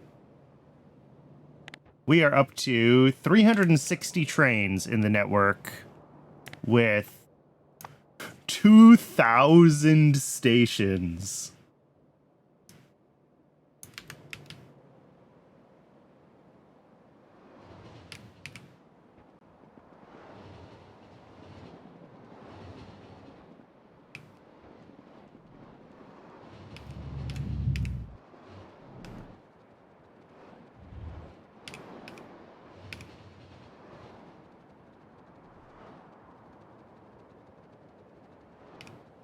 But it does seem like we just, like, we were doing fine on tailings processing, and then as we've turned the base on again... and that's also, I think, the furthest station from tailings processing, so it's the one that's going to back up first. But...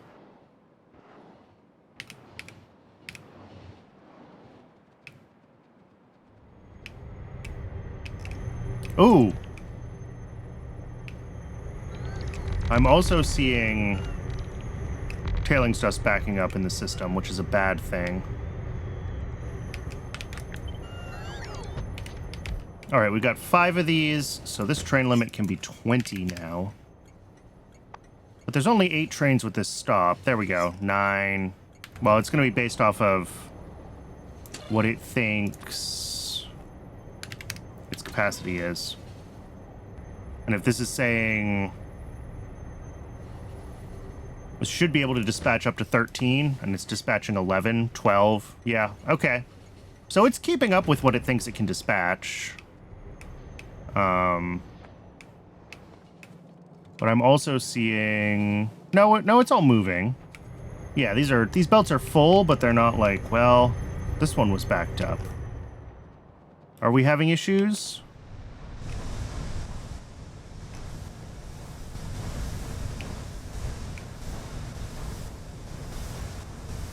Yeah, kinda. But I think it's like it's self-balancing. It's doing what I said it might do, but it's self-balancing.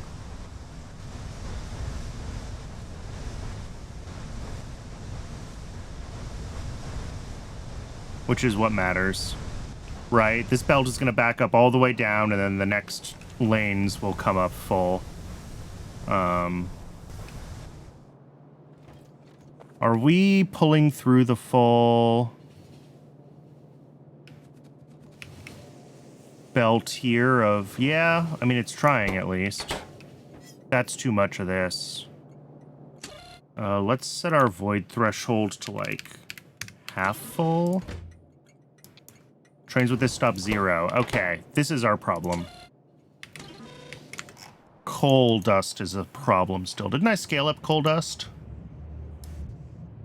These machines are not running. Oh, look! I found the problem.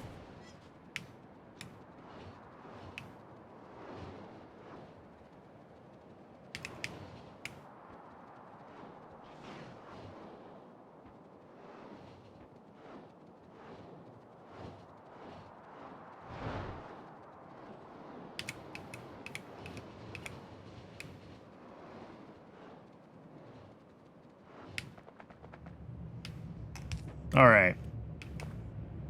Now... oh, and water too. Jeez.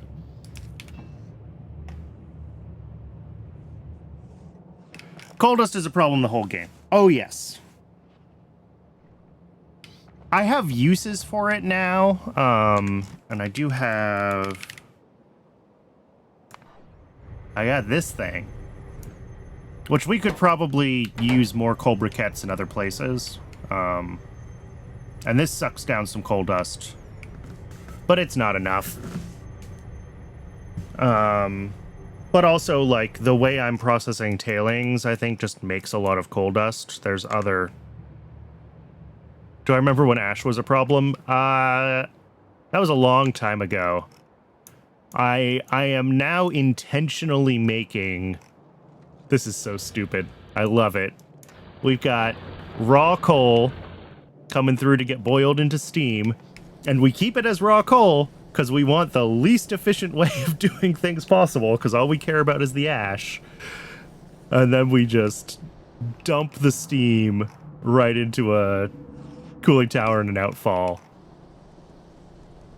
It looks like this is running at about half capacity at this point, so we might even have to double it soon. Coal dust is burnable too. That's true. I used to have coal dust into ash, and I swapped it to turning into... to doing this because I needed a little bit more syngas. I wanted to supplement the... supplement the base's syngas production, so... But yeah, we could also do coal dust to ash. That would be fine. There's a neat 12 coal dust to 1 ash. Yeah, I saw that. Except I want ash. I make ash on purpose now. It's better to burn it 1-to-1. If I'm gonna burn it to ash.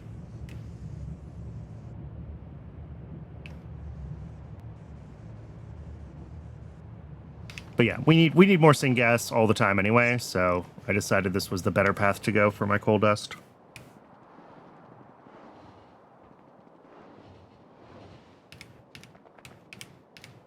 All right, hopefully that fixes our tailings issue. If indeed we were having coal dust issues, I should probably add more capacity.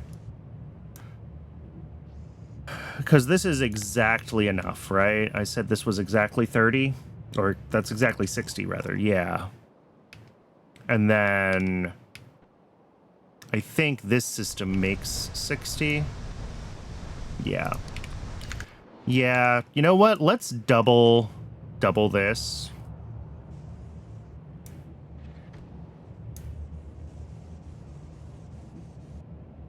Or I guess I could add 2 more machines, right? Because a belt stacked to 5 is 75 a second.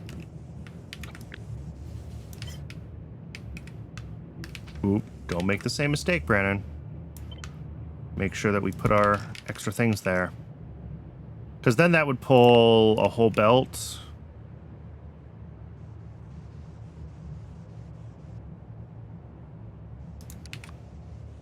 Yes. Rate calculator doesn't include blueprints for some reason, but yes. Yeah, if we get 2 more of these gasifiers, and that way we have a little bit more capacity than what than our worst case from void tailings. I don't expect tailings to always be running at its worst case, but like, whatever.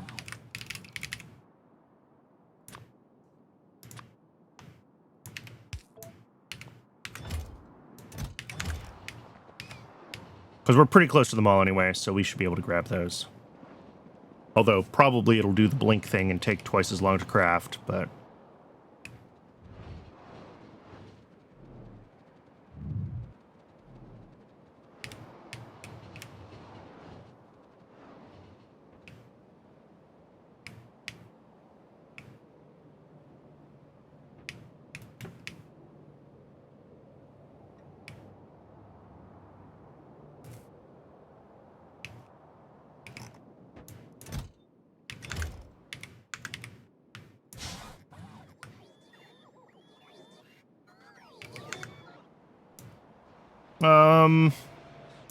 Alright, let's see if we can find the gasifiers getting crafted.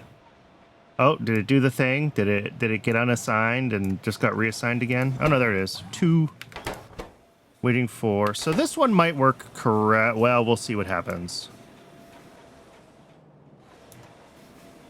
We're gonna watch this happening in real time. Those get delivered. It did the right thing there. Maybe because this is a fast enough machine and that recipe's quick enough.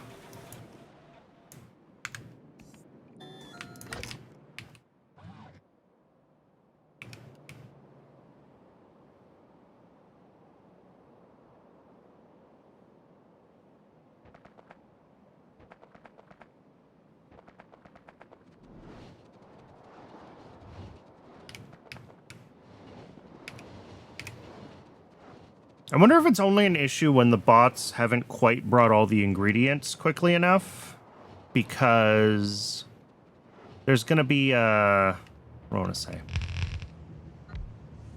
It'll finish up its recipe, right, if given the opportunity.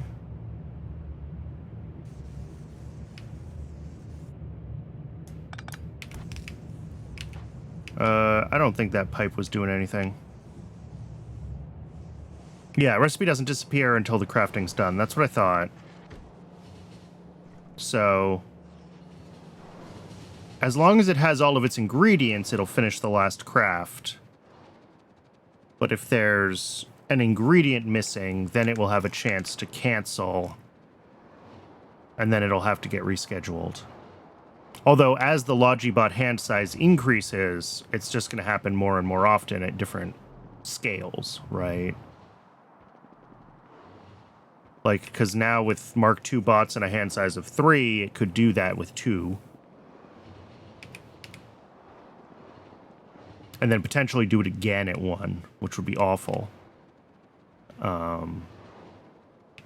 Yeah. I think we are going to have to try to figure out some kind of, like, bus hold sort of situation. In some capacity, either trying to detect when it jumps incorrectly or trying to detect when...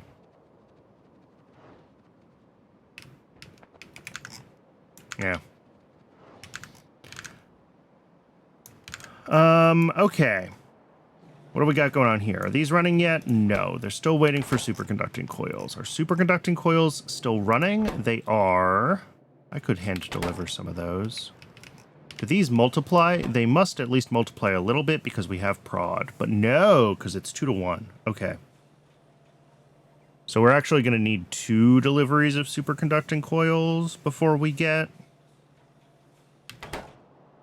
a full delivery of magnetic cores. So I'm not going to bother hand delivering half a train. That's not worthwhile. How are we doing on mutant enzymes? Mutant enzymes have stopped. Oh, look, we're out of propeptides again. Didn't I just check these and they were running? They are running. Have they been running?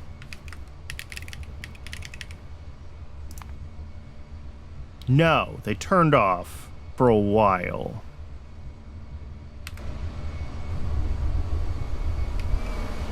Unfortunately, I don't really have a way of knowing why. Like, if it was the Dingrit spikes or bones. I suspect bones, and I suspect that if I check, like, my bone source... That's a sentence. I mean, we're catching up on bone demand, but it's not fantastic. Oh no, we're out of Dingrit spikes. Okay, never mind.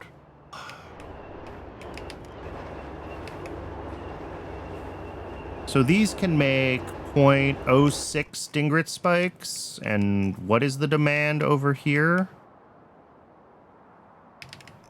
for propeptides? 0.2?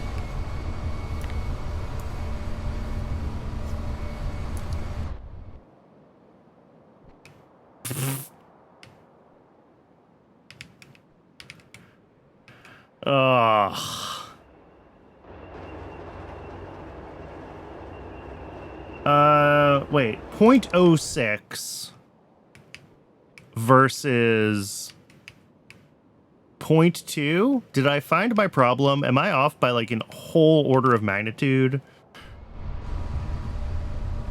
Yes. Okay. Well, there's your problem. It's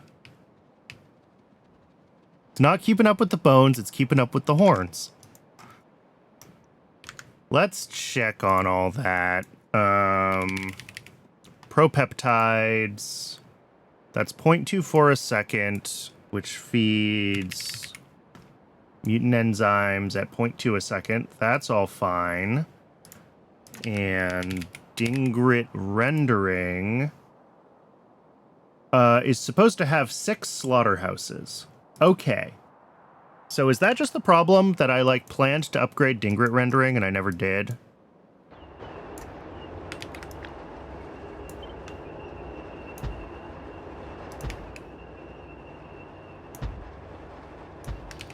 But let's also double check our Dingrit input, 0.2 a second. If this build is correct, we make 0.22 a second now. And is that correct? It's recipe Mark II.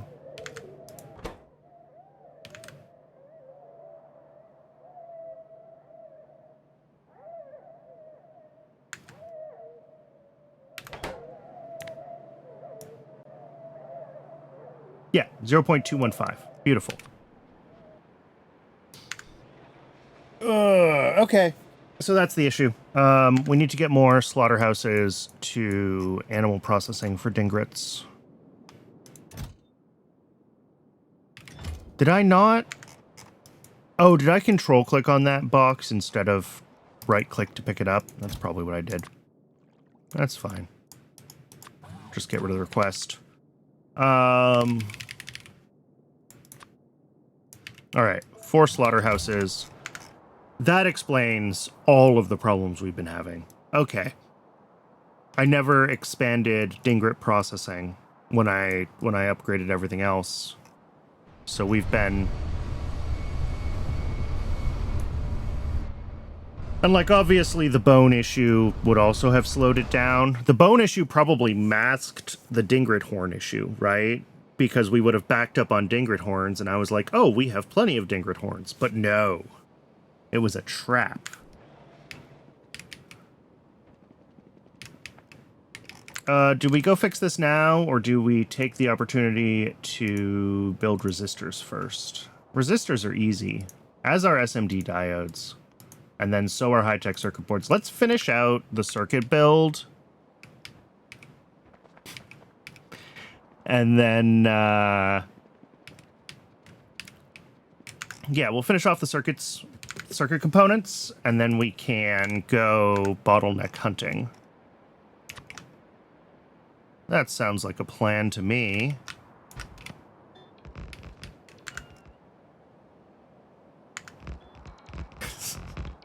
Oh, you're fine.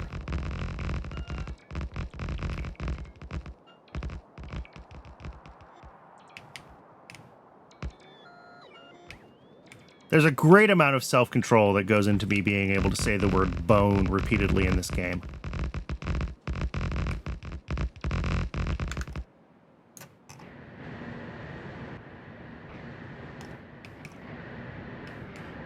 I like this setup that I made. I forgot about this. All of the individual cyanic acid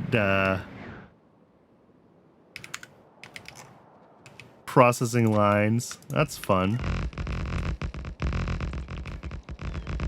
I should be able to scale those up a little bit, actually, because this is probably scaled to like 45 or 60 or something. 36. Weird number. So yeah, I could double these. Not that I have space to double them. Well, I just double them vertically, right? I'd have to change some of the pipe routing for the hydrogen. But we could double them and run the full 75 coal belt worth of cyanic acid times 3. That seems like overkill. I think our cyanic is keeping up, so I'm not going to screw with it now, but...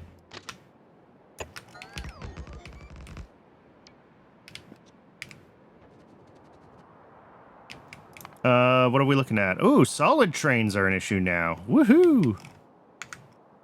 Cyanic acid will be a problem later. It was a problem once already, obviously, because I built stupid amounts of it. But yeah, we can double this, no problem.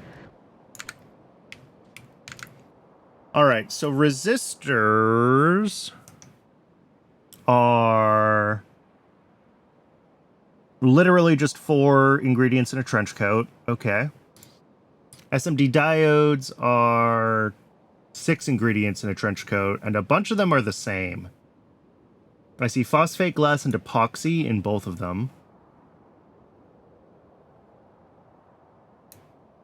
Space! HEF Dave, thank you so much for the follow! I see liquid nitrogen here, because of course... Mostly I'm trying to figure out if I can avoid a station if I share the epoxy and the phosphate glass. Because, like, input-output here. The other 4 things are another input, and then an output. And then liquid nitrogen. But I don't need to avoid a station.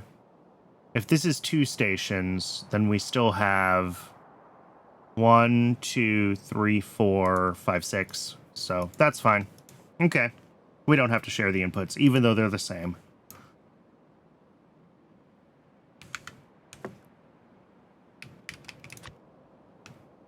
Dave, I'm going to go ahead and get this build done first, and then I will wander up to the Wall of Fame and get your name on there.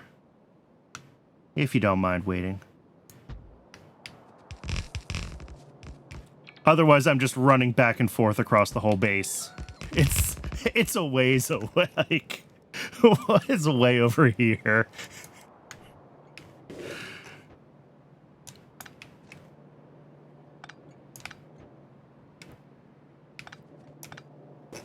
If anyone else was thinking about following or subscribing, now's a good time, because it'll save me a trip to the Wall of Fame if I have more than one person to do at a time. Alright, so... Oh, that was the drop-off that I just put down, wasn't it? No, that needs to be a pickup. We're going to do resistors first.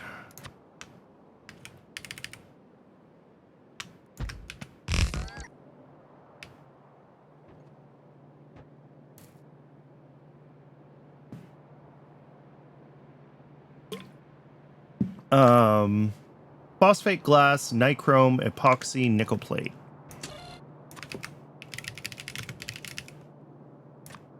I haven't checked on phosphate glass. I checked that we make enough of it according to YAFC.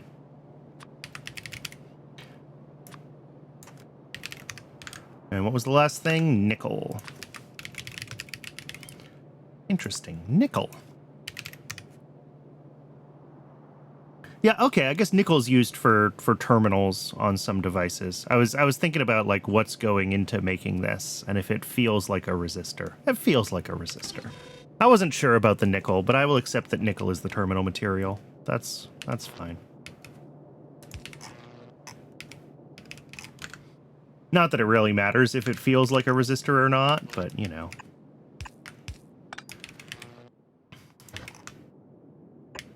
Ooh, that is right on. Okay, we're gonna do this a little bit differently, and it's gonna make some spaghetti, but that thing is in an awkward place, so.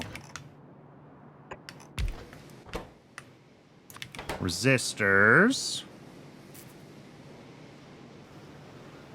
Yeah.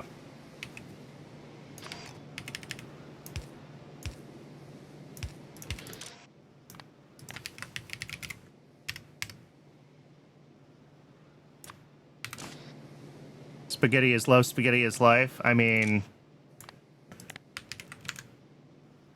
my first emoji that I added to this channel was the flying spaghetti monster.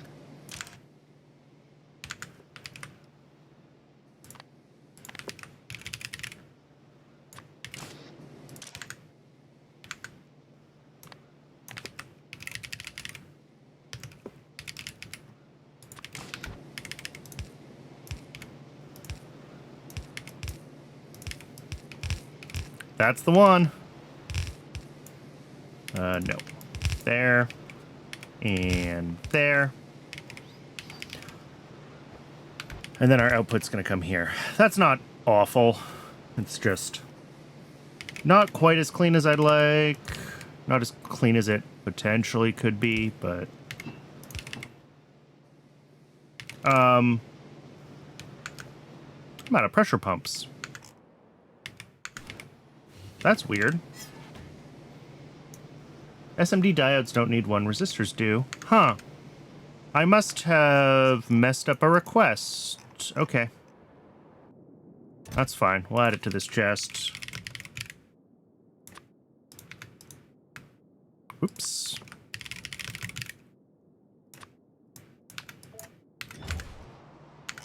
Let me copy one from one of these other builds, though, for now. Yeah. Just so it's in place, even if it's not actually going to run. Prod modules, check.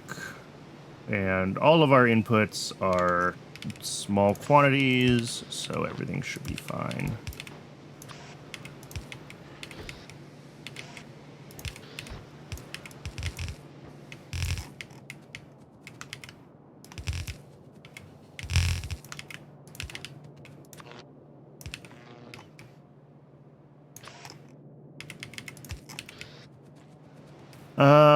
All right, that's resistors. Up next, we've got diodes, which are a two-step process. Yeah, so we're gonna have 4 things plus liquid nitrogen for the first build, and then the second. All right, that's easy enough. I think I'm gonna bring in the liquid nitrogen here.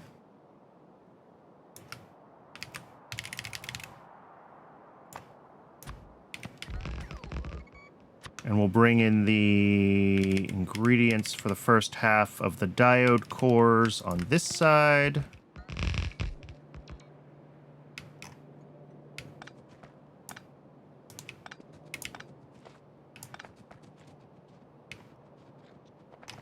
Those ingredients are things that we will look at after the ad break, apparently. Twitch is telling me that it has been another hour.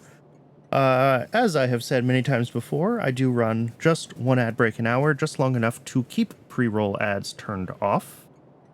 I'm going to step away and get some water during the break. I recommend everyone else take the opportunity to hydrate, move around if you've been sitting still for the past hour, stretch your legs, and when we come back, we'll finish up diodes. We will actually finish up the whole blue chip build. And then we get to run around fixing bugs and bottlenecks around the base until the milestone pops or I give up for the day. Those are going to be the two options. I'll see everyone in just a few minutes. Thanks for sticking around.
Welcome back, everybody. I appreciate everyone sticking around through the break. I sat back down on my computer to this lovely pile of alerts, which is that trains have once again started causing problems. So we're going to go ahead and request... Oh, I don't know. Let's do 20.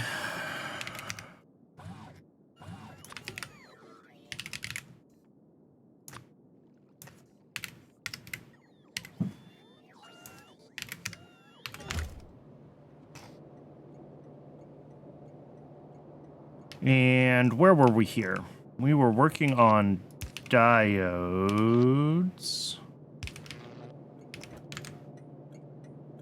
So for the first step, we need phosphate glass, biofilm, tin rare earth alloy, and nexalate plate.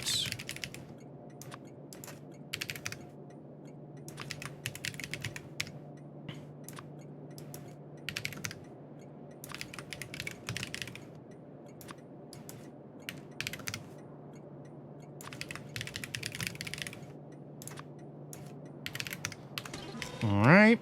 And that feeds into a molecular assembler. making the diode core.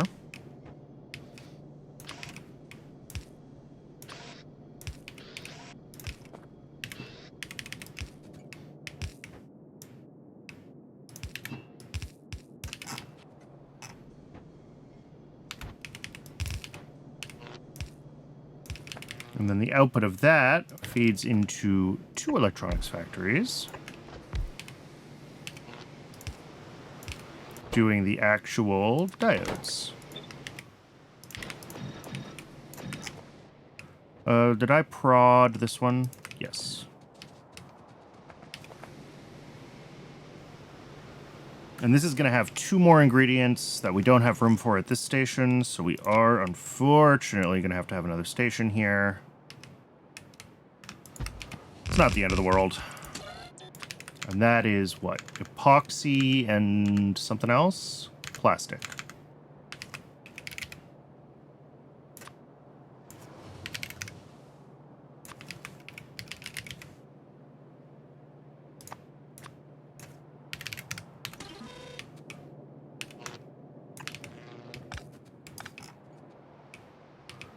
Sweet.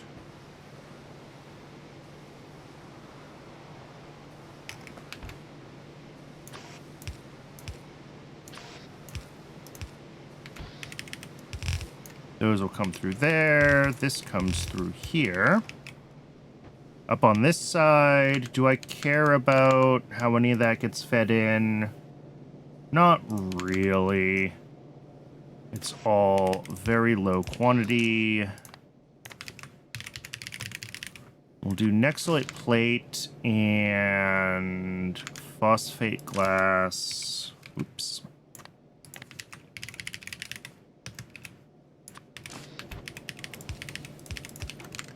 And then tin rare earth alloy and biofilm.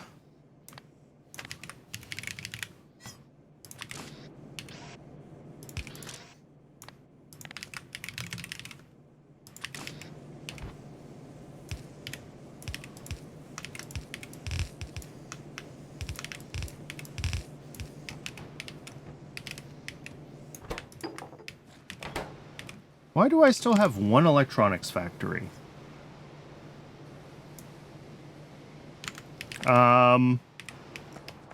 I messed something up, is how.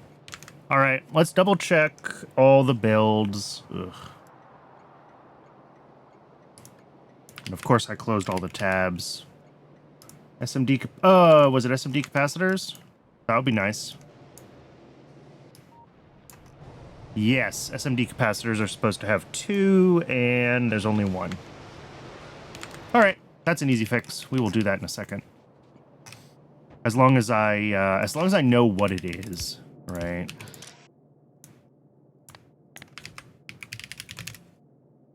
Plastic bar,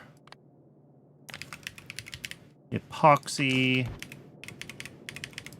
so much epoxy, but actually not that much epoxy because, like, a lot of it is very small quantities.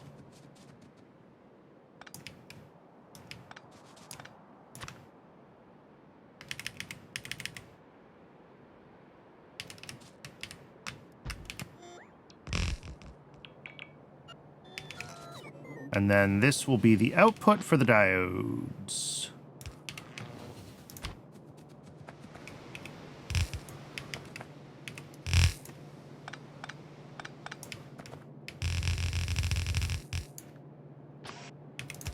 Done.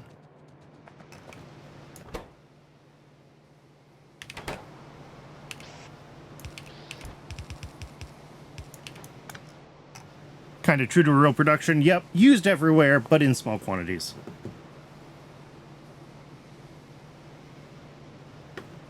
Mm-hmm. What do you need still? Biofilm. Okay. And that is on the way. Beautiful. Beautiful, beautiful, beautiful. Not a lot of it, though. Do we have to scale up biofilm?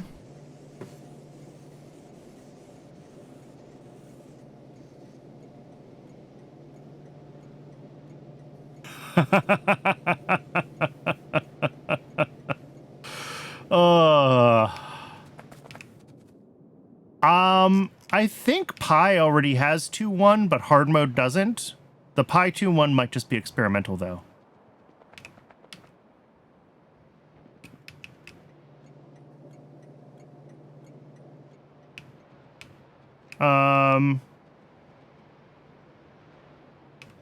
And yeah, I can upload a new recent save file that has the full mod list, because I think the last one that I uploaded is probably old.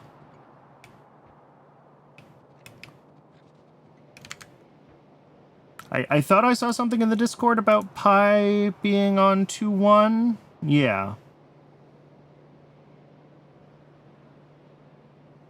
But yeah, I don't think hard mode has been updated, and I don't know if it will be, because Melon has been very, very quiet of late.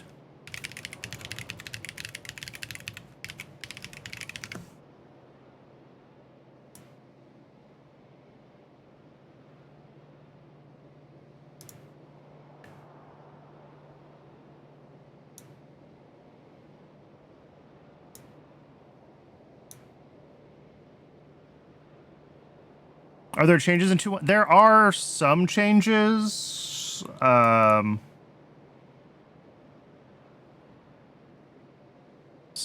production line changes that they took the opportunity to do. Oh, nope, 3 weeks ago, someone did do a PR to hard mode for 2.1 fixes.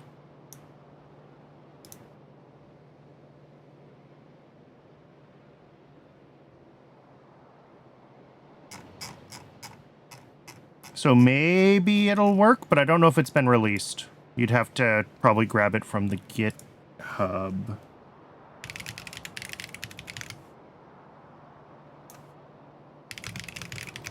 Let me see if there's been a release. Yeah, the version on GitHub still says 1.1 to 2.0. So I don't think that it has been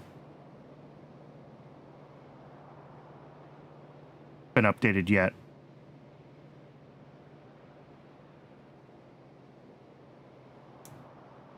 But GitHub has a change, just not on the mod portal. Sorry, I might have said that backwards.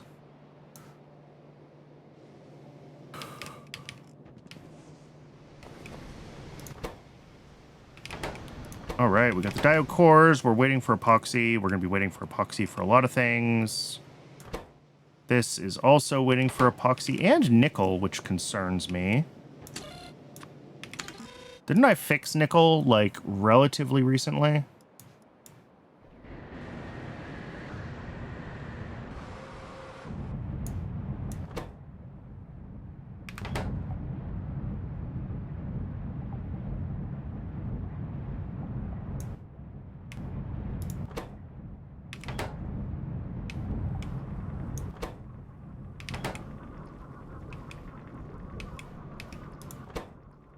Chromium. Didn't we fix chromium relatively recently?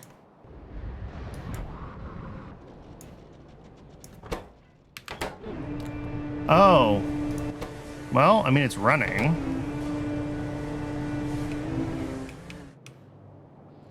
Molten chromium is pretty much full.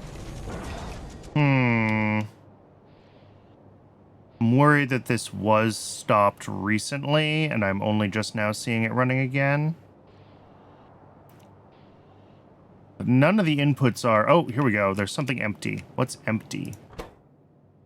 Carbon dioxide? Of all the things to run out of?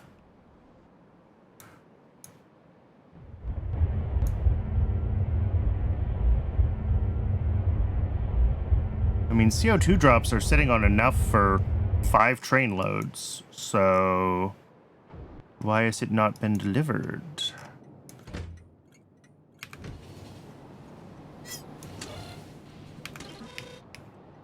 Oh, there's a train. All right. Well, I don't know if that's the one that's causing the backup or not. It is the most obvious suspect.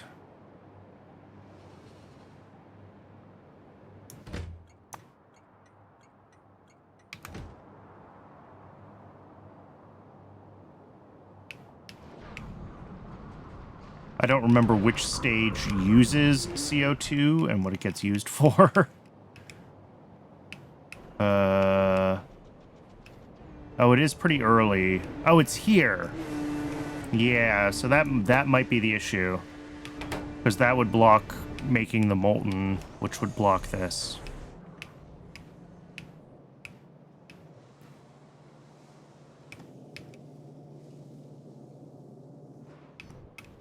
Okay. So that's probably the issue, was getting CO... Yeah, and that's already empty again. And yes, there's a CO2 train, but... Does this just need to have a higher train limit? 0 trains with this stop. Interesting. This should be dispatching a couple of trains to deliver CO2. Yeah, there's 3 dispatched, and probably 2 of these are doing CO2. That one's not. Nope, and that one just brought CO2.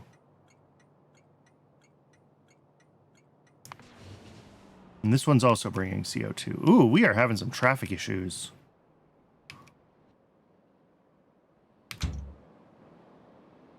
It's not, like, really bad, but it's not good.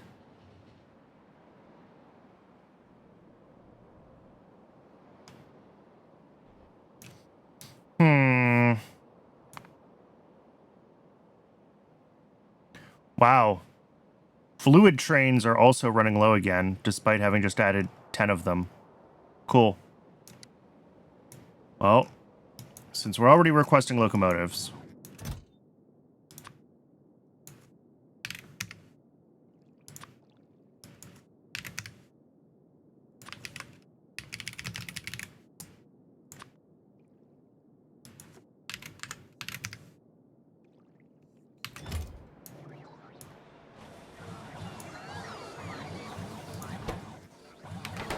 Yep, I think this last locomotive just got the recipe blinked, and now it has to reset, but whatever. Okay, so things to do. What are these washer Mark 1s from? That was from upgrading salt water. That's fine. Over here, we have to drop another assembler at capacitors, because that actually needs 2 assemblers.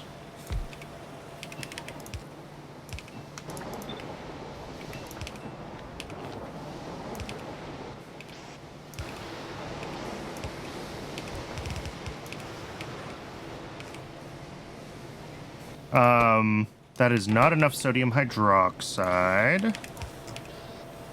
Oh yeah, this wants a stupid amount of sodium hydroxide. Okay. Let that run at actually full speed. And everything else looks fine here. Hey, we got chitosan. Excellent.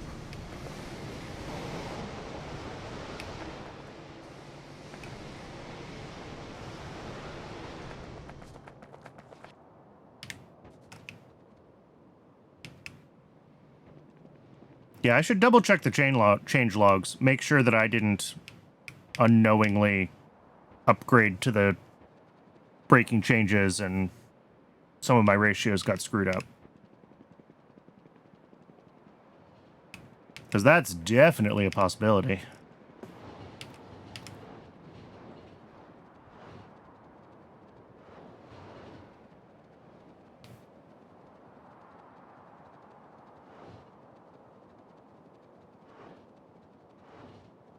No ratios changes? Alright, then that's not too bad.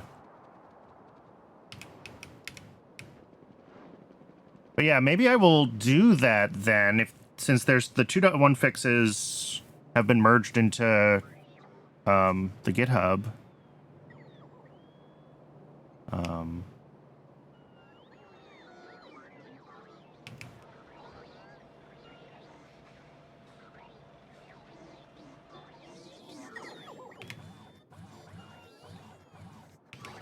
All right, do we have all the chains that we need? Not yet. We'll do that in a second. We should have these things, though.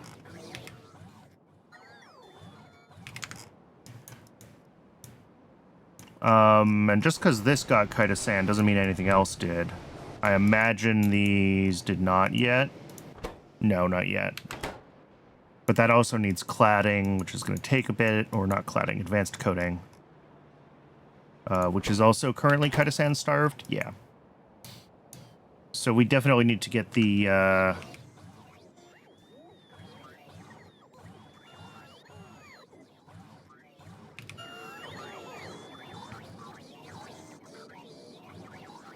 get the Dingrit spikes fixed.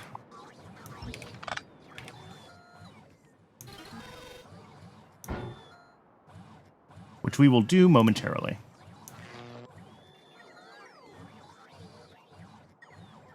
Do I need anything else delivered to my inventory? I don't think so.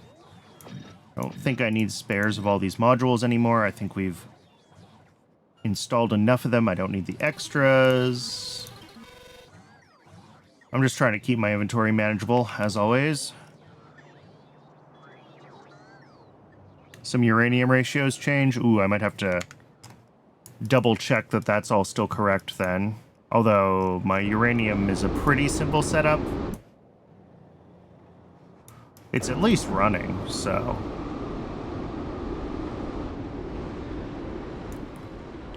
But, like, our demand for uranium is so low that even if the ratios in this are totally busted, it doesn't matter. Because that process is like a whole belt of uranium ore input, because I always build my ore processing to input scale, not output scale.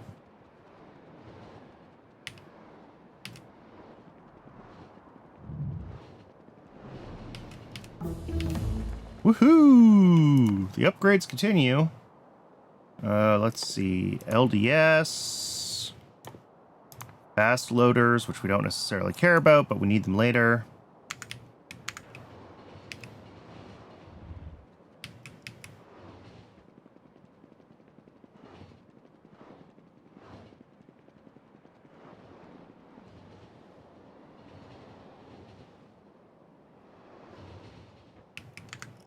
Okay, so yeah, some of the ratios changed. Uranium separation, so that would be...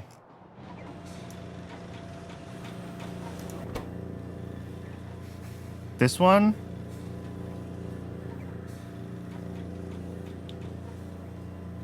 Or maybe it's a different, stage... Output U-238 67% of the time instead of 95% of the time. Interesting. Because I have 90%, which is neither of those numbers.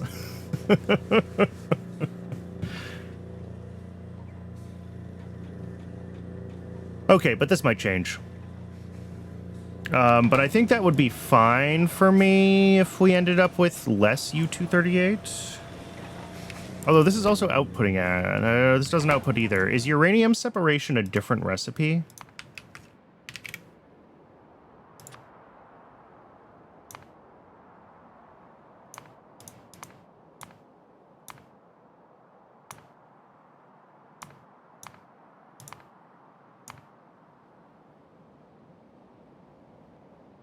Ah, this is probably the recipe. In nuclear power 2. Okay. I'm not there yet. I haven't done this one. But yeah, that's 95% U-238, and it should be outputting ash, not taking it in. Yeah. So this is the recipe that changed there. But we're not that far yet. Cool.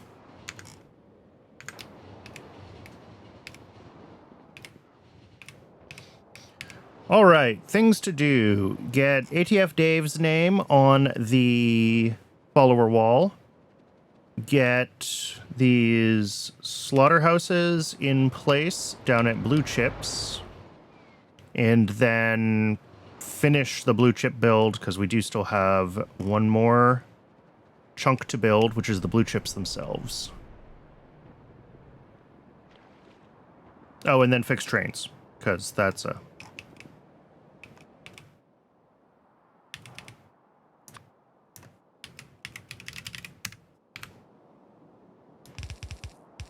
All right, ATF Dave, thanks again for the follow. Oh, and Ty Guy, you followed the other day, if you're still watching. Right at the end of the stream, and I think I missed the notification. So, There we go. That is the wrong parody, but I'm running out of space, so it's going to be what it's going to be until I reorganize that wall. Thank you both again for the follows. As always, if anyone thinks they should be on the wall and isn't, feel free to let me know.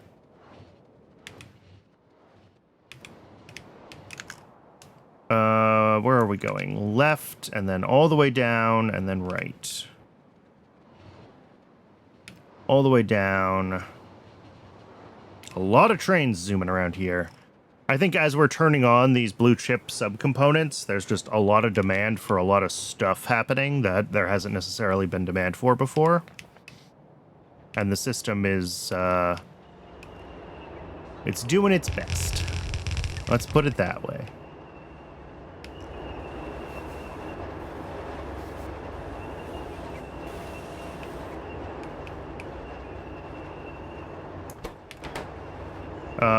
Question for myself.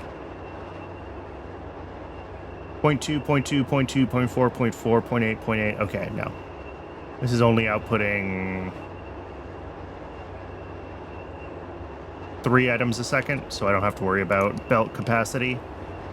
That was the concern, was belt capacity, but we're good. Dingrits do not have a lot of stuff in them.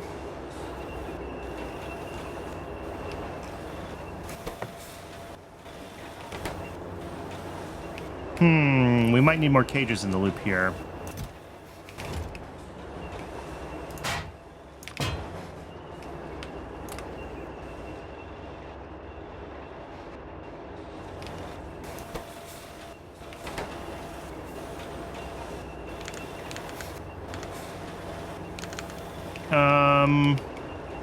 How many dingrits are we using? 0.2? Yeah, it's fine. It's fine if this isn't actually quite running full speed. Because, yeah, this will use 2 dingrits and 2 cages a second if given the opportunity, but whatever. It can blink on and off. We are accumulating dingrits on the belt, so we're making more than enough. That's what matters. All right. Next, let's head back to Blue Chips, and let's get that all finished up as best we can while we're still waiting for various parts of everything to catch up. And then we'll head back up to the mall. Hopefully the trains will be built by then, and we can drop all the trains that we need.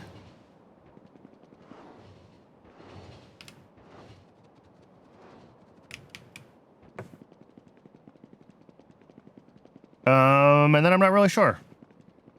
We'll see what else looks like it's bottlenecking our circuits and everything. Probably we should take some time and do some of the rails. We want to get, like, this side pulled over and hooked up to wherever it's going to hook up.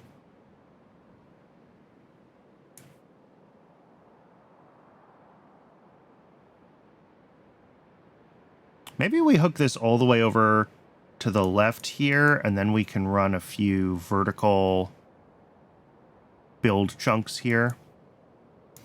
We do have some dead space here that I'm not sure if I'm going to be able to use.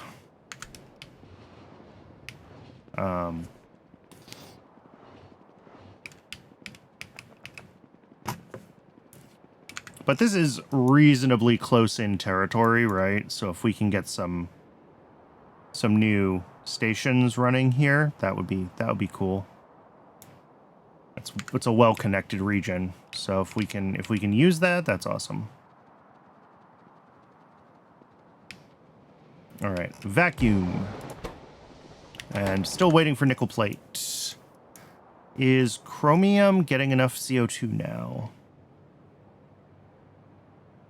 Maybe, but it seems like it's stopped for other reasons. Oh, we're backed up on molten chromium. Okay. And we're just casting it as fast as we can. All right. I talked about this before. We might need... Well, there's no other trains with a stop. All right. We might be actually catching up on chromium then. I was going to say we might need another casting unit for chromium, but if it's catching up, then it's fine. Is nickel running now? Of course not. Why not? What else is missing? It's missing chromium. Eh? No trains with this stop. Oh! Yeah, I wonder why there's no trains with this stop, Brandon. Oh, alright. Yeah, we gotta get that fixed sooner than later.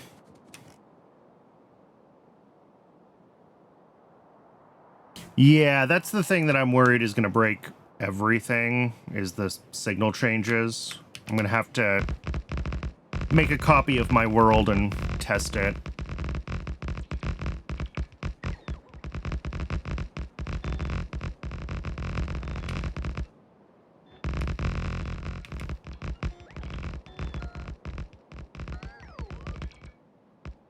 Because those are some pretty significant changes to how circuits work.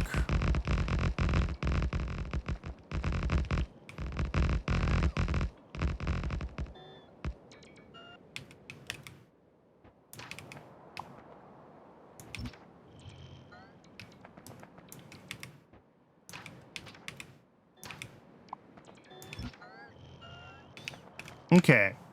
So for the final part of blue chips, it's just a bunch of inputs. The problem is that it's a lot of inputs.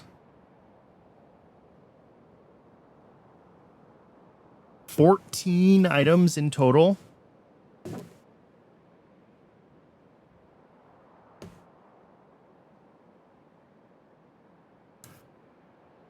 That's gonna be such a pain.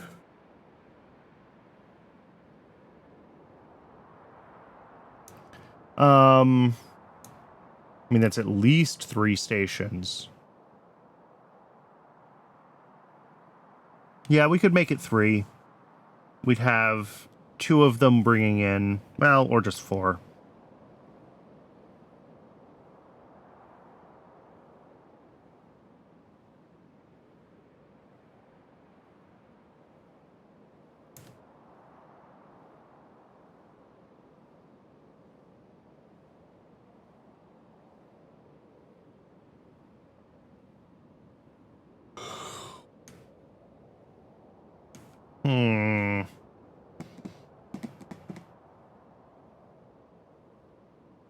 Yeah, we don't have any fluid inputs. It really is just a lot of stuff.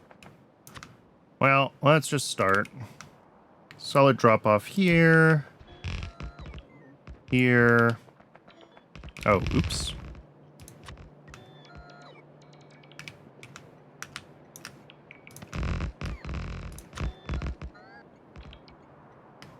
And here.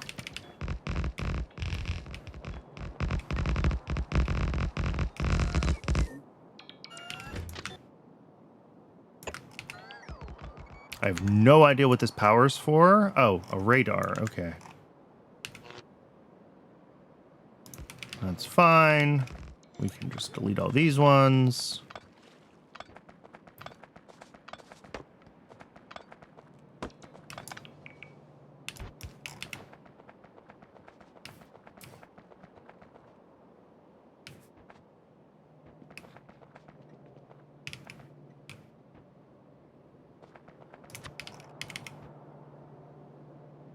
I mean, yeah, it's all small enough quantities. I think we can get away with just doing 3 inputs.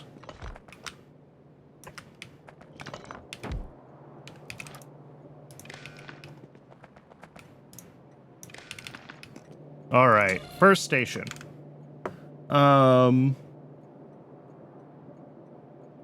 Let's do cooling systems. Neuromorphic chips. I'm so glad we need even more of those. Gold.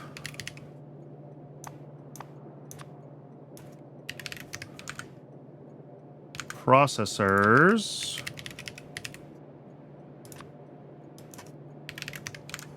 And complex circuit boards, red chips.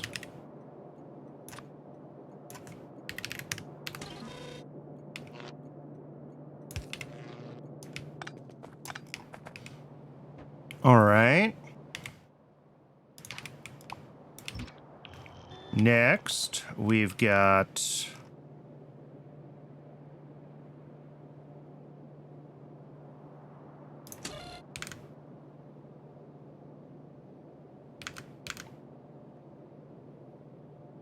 mounted circuit substrate.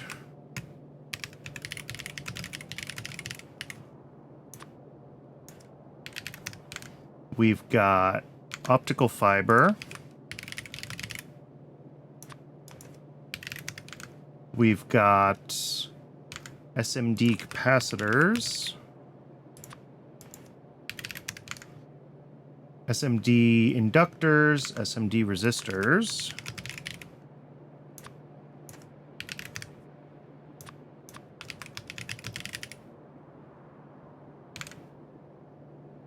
Oh, they're not called SMD resistors. They're called low power resistors. They're definitely SMD resistors, though.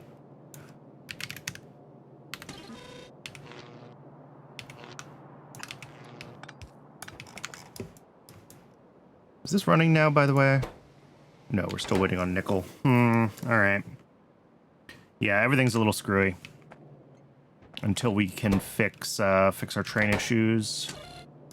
And lastly, diodes, solder, MOSFETs, and microchips.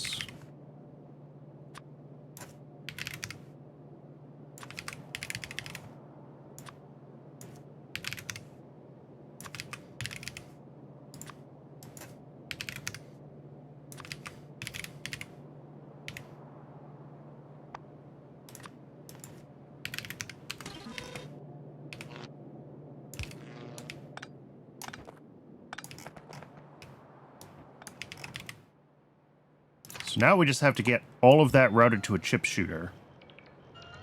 Which is like, I mean, it's going to be 7 belts. How big is a chip shooter? Not 7 wide. Okay. That's going to be fun.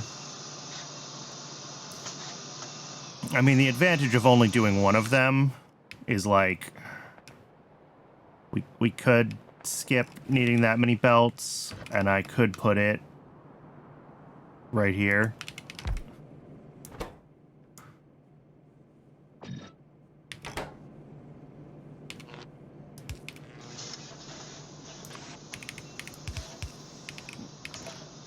Because then we only have 1, 2, 3, 4, 5 belts coming in. Oh, and look at that. 1, 2, 3, 4, 5.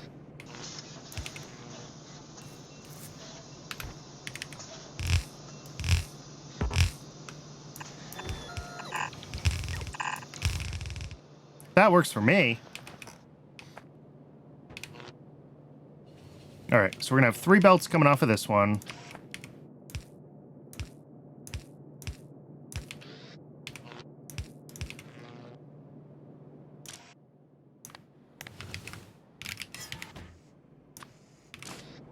Capacitors,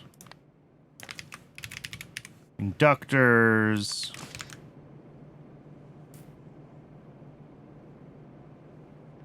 resistors,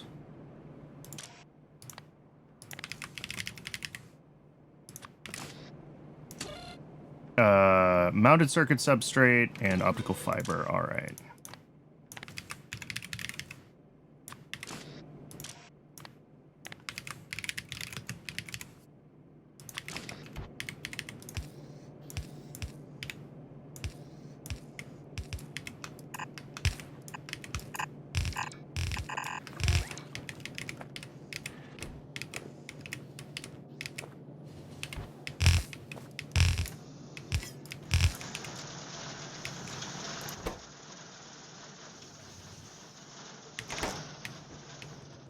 And then up here, we need microchips, MOSFETs, solder, and diodes.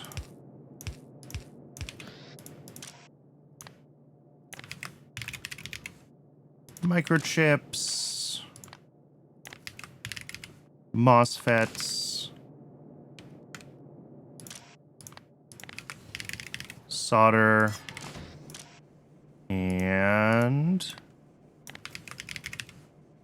diodes.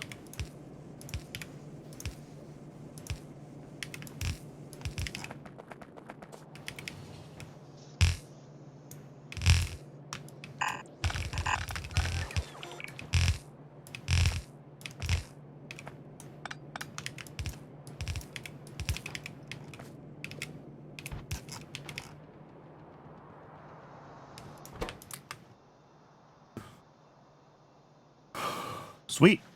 I mean, that's it. Now it's just the waiting game as all of this stuff gets delivered. We should get solder delivered, no problem.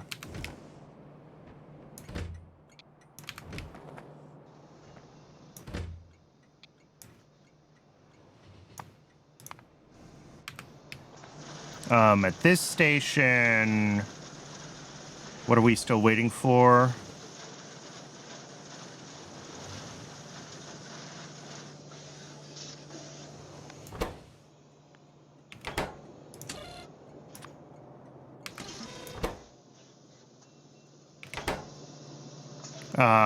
Cooling units and CPUs. Okay, and processors. That's not surprising. Both of those are blocked on Kaidasan. Here we're waiting on, I mean, everything. I think capacitors are the only thing that we've, like, confirmed has been running. Yeah. We did see processors run, right? Yes. Hey, we've got almost a stack of them. All right, so we could hand deliver a processor if we needed to, but I don't think we have cooling units yet. We do not.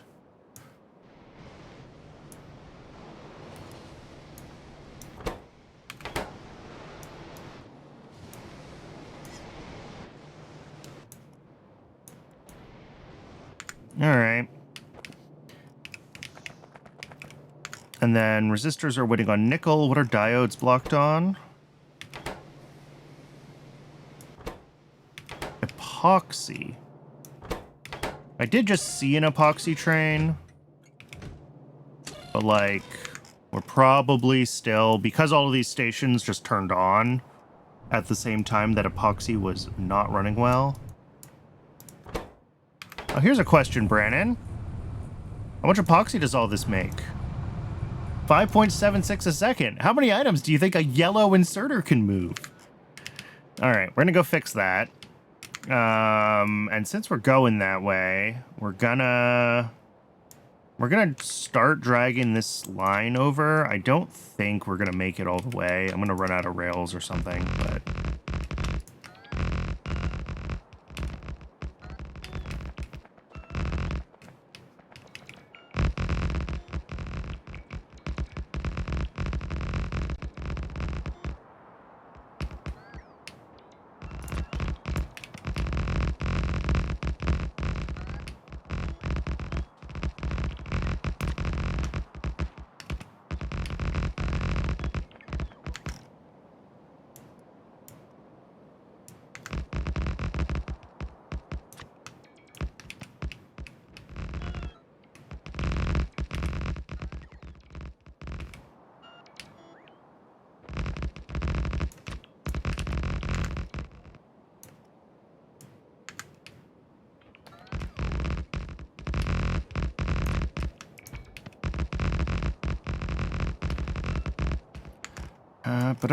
Oh, this is a long, long train line. All right.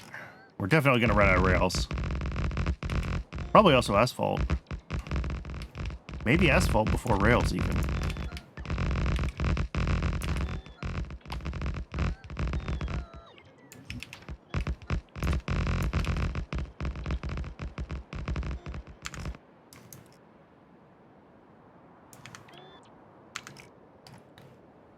Do we want to cut up here or go all the way across? Maybe it'll end up being both. I think we'll go all the way across and we'll also connect like up here or up here. For now, let's just keep pushing horizontally. Oh, there we go. We're out of asphalt.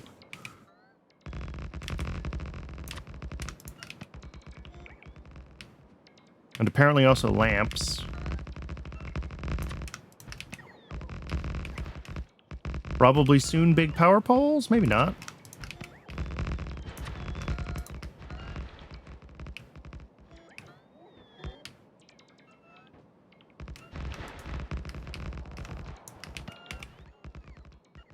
We've been out of signals for a while. All of this is one big rail block.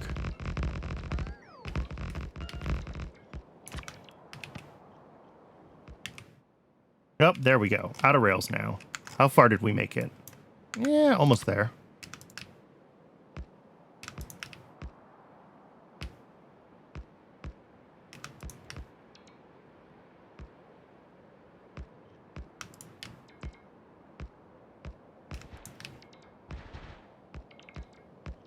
Okay.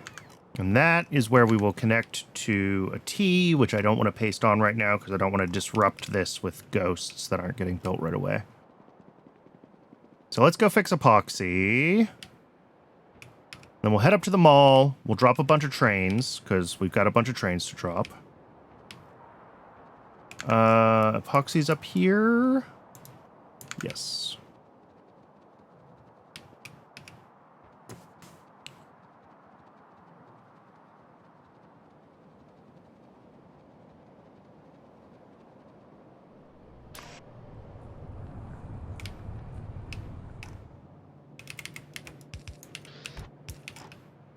All right, there we go.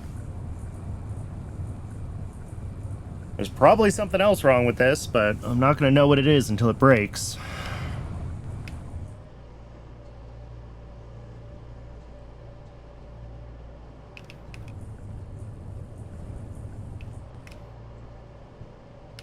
All right, next, up to the mall to do... Well, we'll grab the trains that we need. We'll get those built. And then... Well, and then we just kind of have to keep poking around and seeing what our bottlenecks are and try to figure out what we got to do to get things running. Propeptides should be running consistently now. Whether that's going to be enough... Yeah, mutant enzymes haven't started yet, though, so we're still waiting for this whole system to catch up now that we expanded Dingrit processing. And that's just like... It's a couple of chains, right? The Dingrits have to be slaughtered, and then the horns have to make it to propeptides, and then the propeptides have to make it to mutant enzymes, and then finally that makes it to chitosan.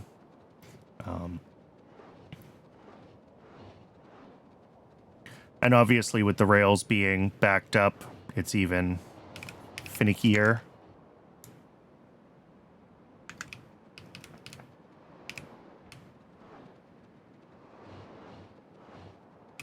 So, how many trains did I say I'm making? 30?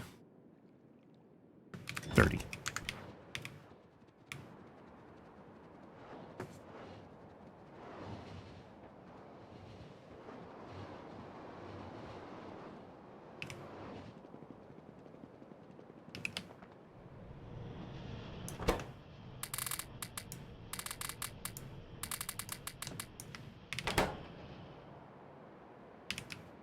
My blueprint only has one stack of fuel canisters per train. Because they go right to the depot and they'll fill up the rest of the way. But they have to have enough fuel to make it to the depot.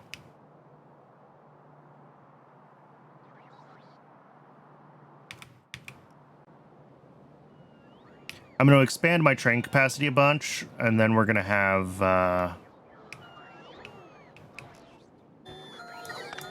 you know, we'll catch up on all the extra demand from all the blue chips we've been making, and then we're going to have way too many trains. But rather have extras than not enough.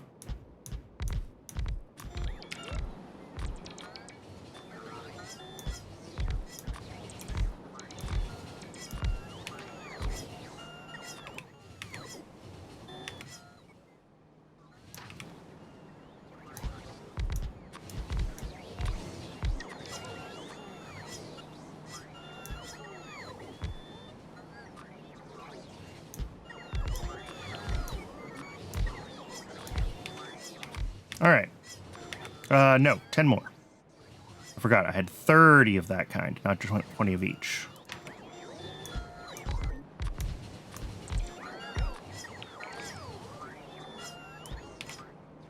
Okay.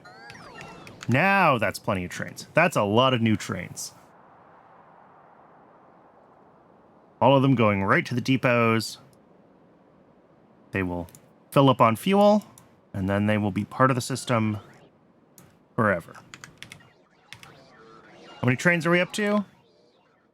386. Well, that's really 385. Did I only do 25? I did only do 25. Thank you.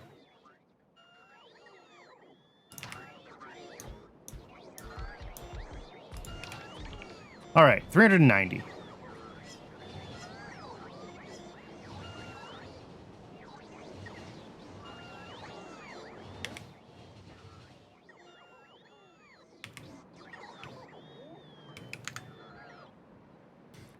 All my stations are built to support half-size wagons anyway. Sort of, but the issue is the request. Well, I guess it's... If we're running with one T2 wagon, then it's like equivalent, right? We'd have to run with two Tier 2 wagons. But there's only so many stations that'll actually take advantage of that, like, throughput. And for a lot of things, it's like...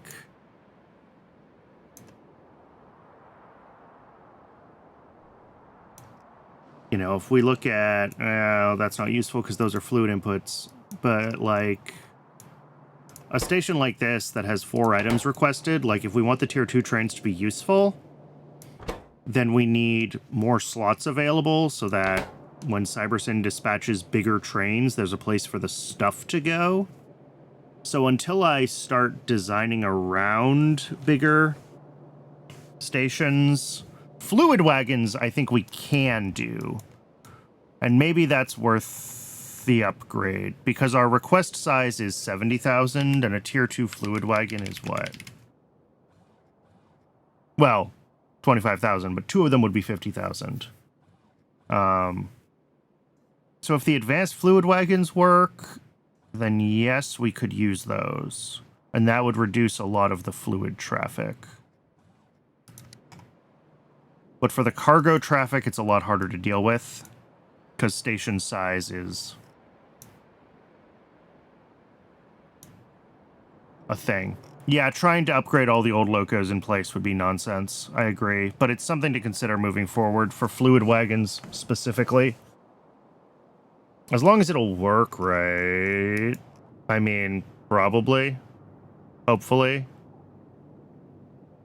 I don't actually know what the spacing is for the Tier 2 fluid wagons.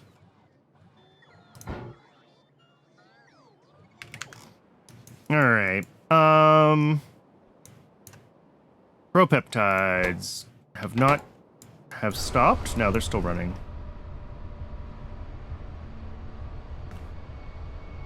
Cybersyn will sometimes...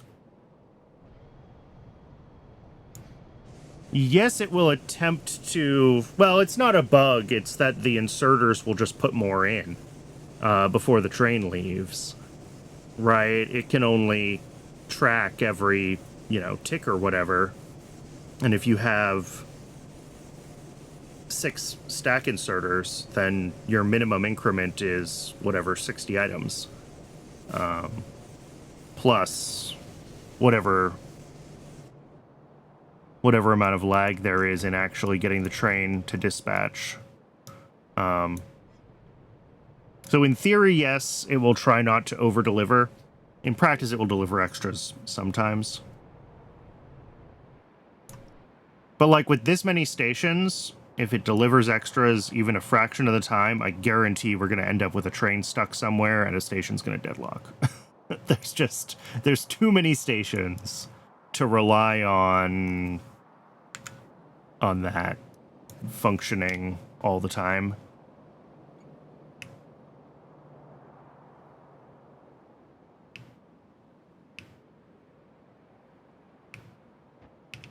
And like for most things, the larger cargo wagons would be overkill anyway.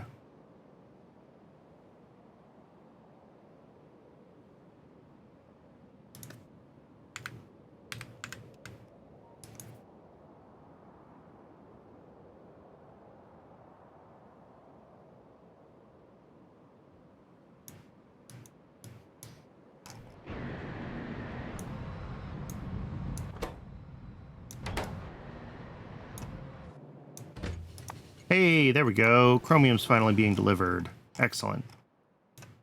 How's Chromium looking here? Still sitting at, like, a train's worth, so we're pulling it out as fast as we can make it. How far behind on Chromium are we?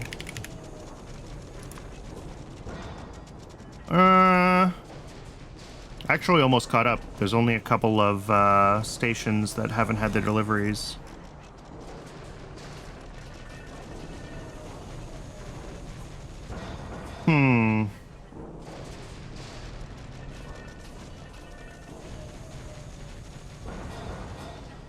Also, Sea Sponge, question mark? Oh yeah, we were having issues with Zogna. Is Zogna running yet? No. We still don't have Petri dishes. Didn't I make a bunch more saline?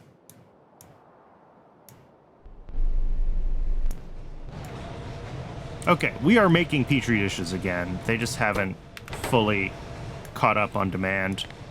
Because that was probably also, like, totally screwed up. Yeah, we've got a delivery there. Okay. There's only a couple of stations that still need them. So, yeah, we're catching up on them.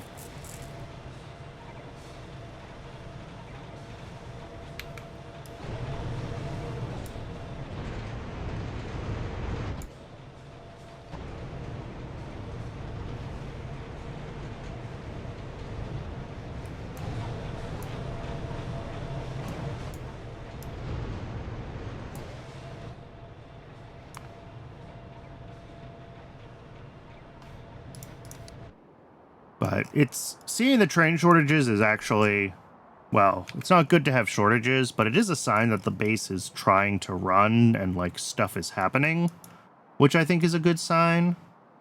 You know, as the blue chip components have been getting their deliveries of all of their stuff, we are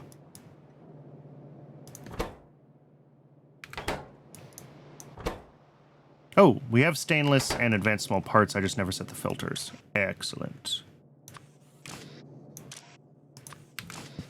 So those ones are in. So now it's just the chitosan and the advanced coating that we're waiting for. And obviously that's a, advanced coating is also chitosan. So we're...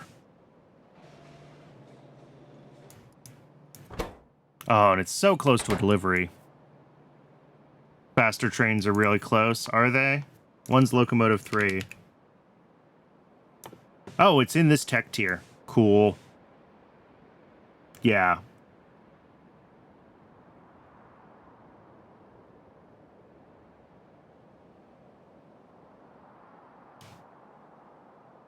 And maybe for, like,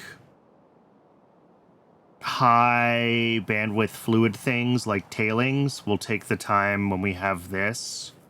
Because we can go through and change tailings to be, like, a 75k increment, right? And use the bigger fluid wagons.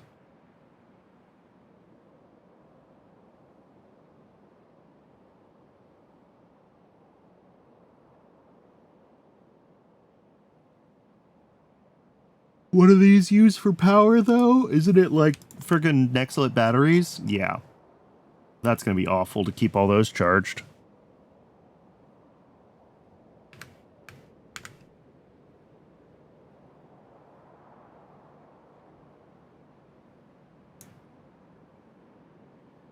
Woo, alright, yeah, a bunch of fluid ones again. Okay, do we take the opportunity to try to experiment with Mark II fluid wagons here?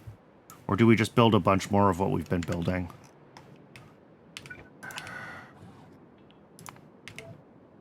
I think for now I'm just going to build more of what we've been building. Because I have zero confidence that things will work right if I try to change request sizes. But I do want to take some time to experiment with the Mark II fluid wagons. Just not immediately.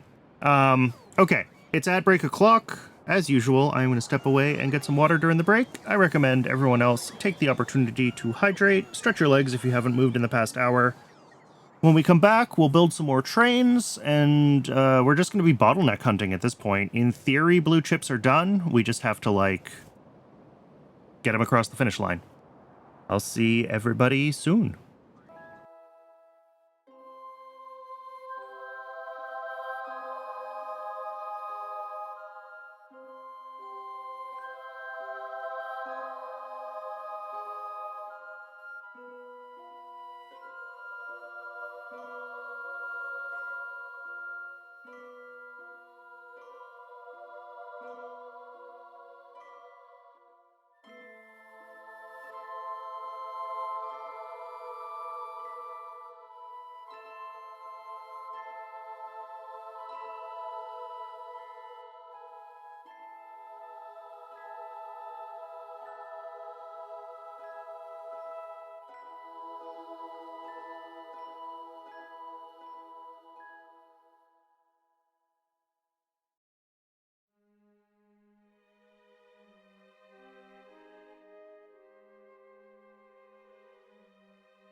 Welcome back, everybody. All right. We're still waiting on the trains to get made. We did not get 10 trains done in 3 minutes, as it turns out. They should be running pretty well, though. Yeah, they're going. They're trying.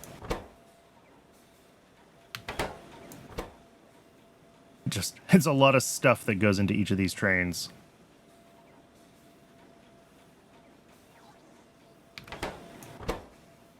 There are circuits in there. They just don't want to put them in. There we go.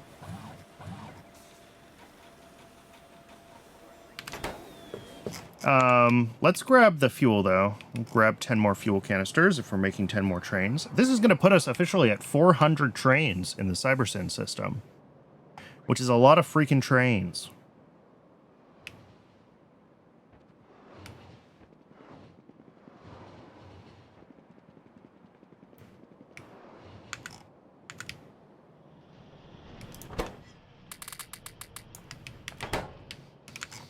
And then, like I said, really it's just a matter of figuring out what is blocking chips from happening, right?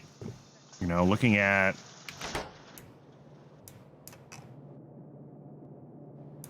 Why don't we have optical fiber, for example? That's a thing that we should have plenty of. And if we don't, something's broken.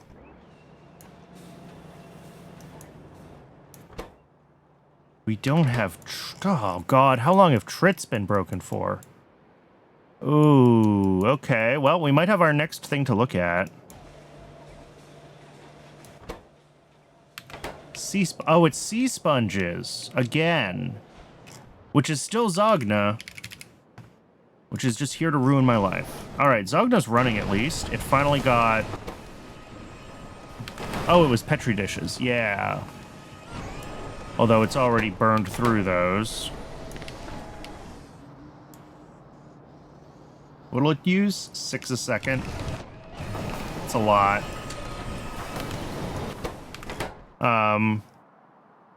It's reasonably close to glass, though.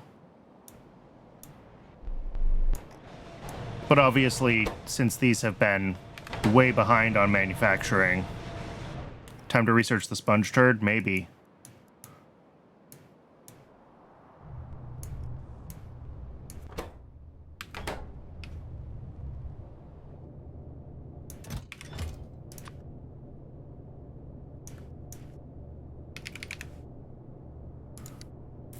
What are the sponge upgrade options?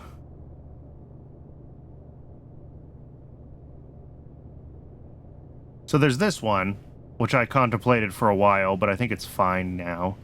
I think the things that this can make are no longer interesting.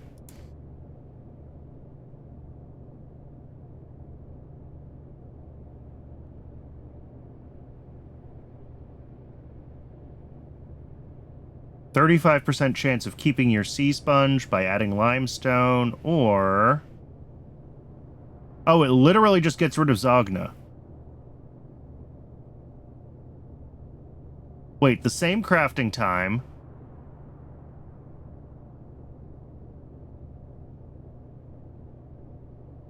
Is there any downside to this?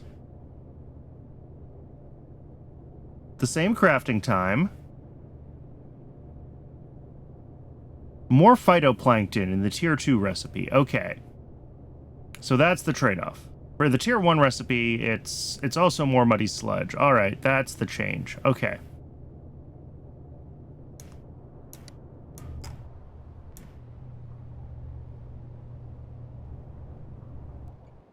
Do I have enough phytoplankton to get away with that, though? Because phytoplankton are also their own whole thing.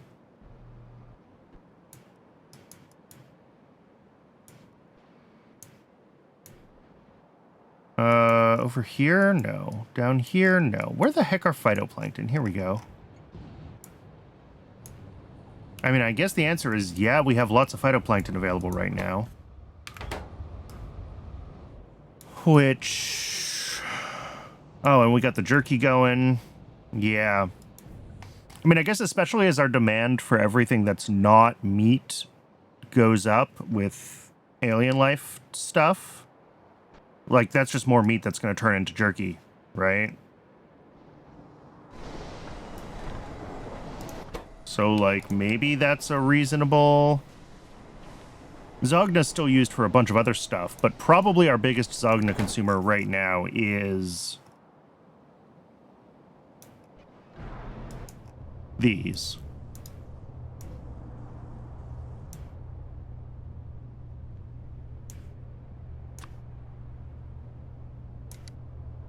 It's easy to make more phytoplankton if we need to, right? They're not hard.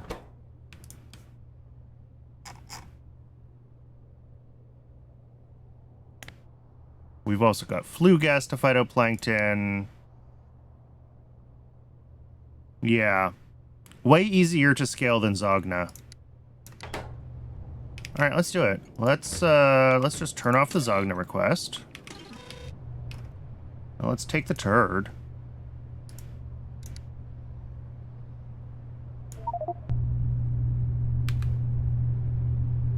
And now they all turn on.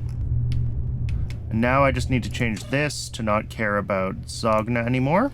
And these will turn on.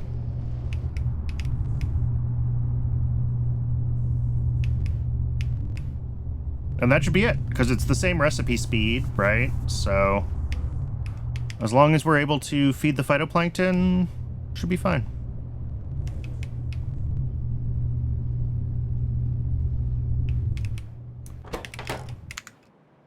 I'm always nervous about taking turds, just like ruining my life.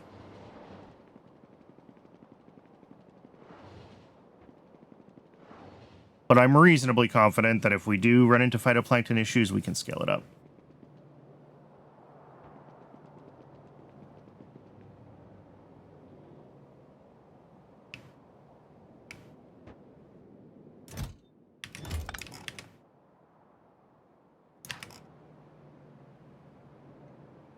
There is a turd reset research. That, too.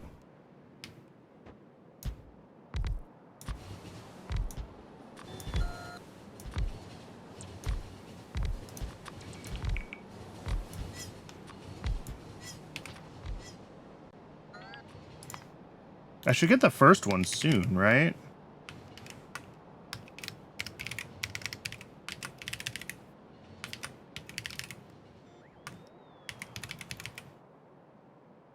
Oh yeah, I have access to it here.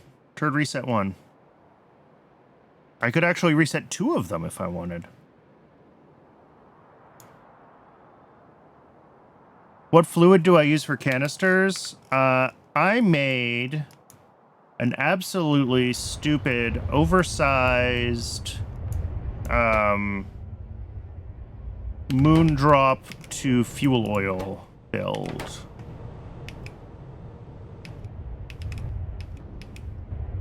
So this is currently running all of my train network. And eventually when we move away from canister-fueled trains to the next generation, this will still be probably our main liquid fuel for all the random stuff around the base that needs liquid fuels. I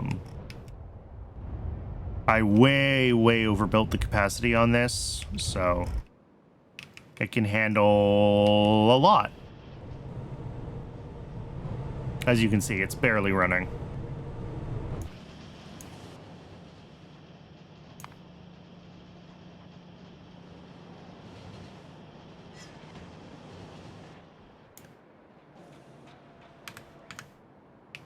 Could not find a train on the correct network. That's interesting. That means that all of the fuel trains were busy. I would believe that because these have bypass depot disabled. Oh, no, they don't. They have it enabled.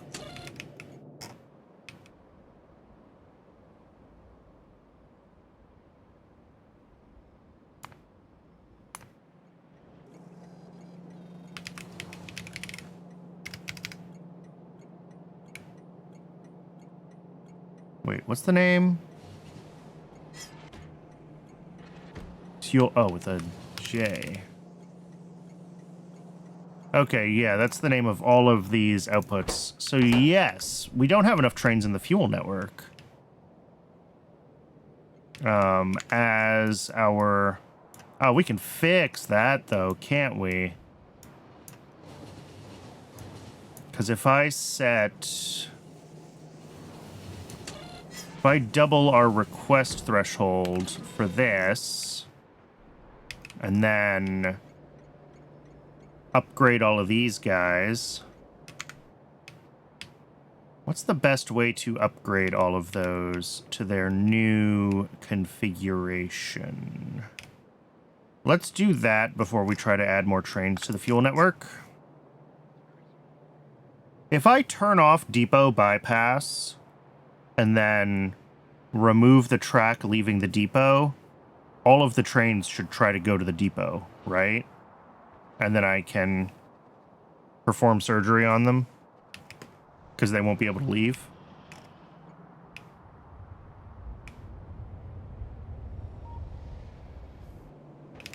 Like, remove that. And then change all of these to not bypass.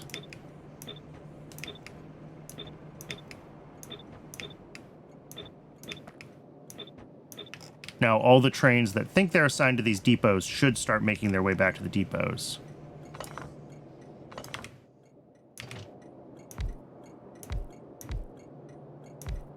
And we start doing this.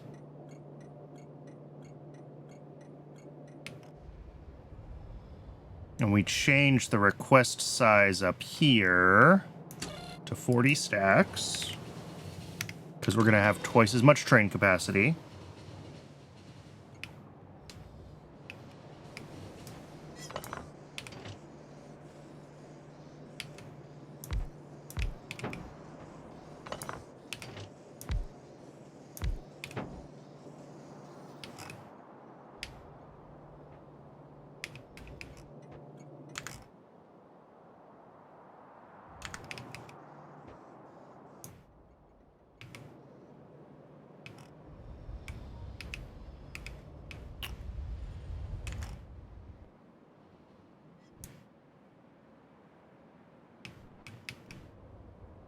Yeah, they are, as they drop off their deliveries, they're making their way down to the depot. They don't have an easy spot to turn around here, so they have to do a little dance to make it down. I forget how many trains are in this network. I guess I can check on this, right? 12. And we have 12 stations? All right. No, sorry, 20 with this stop. 12 stations with the same name. Okay. So they won't all make it here immediately. They should be coming down here, though. They should all be on their way.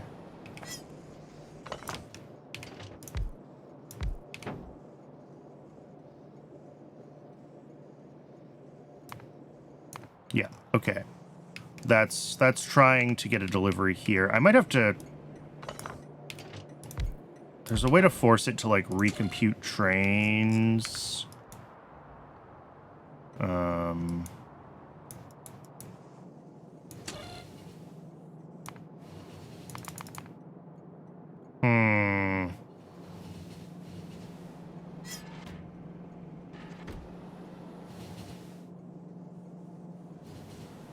It doesn't seem to recognize the double trains.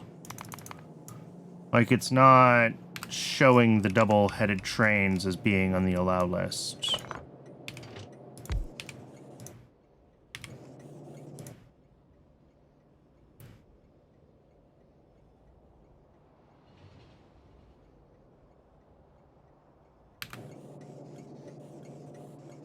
Just disable it.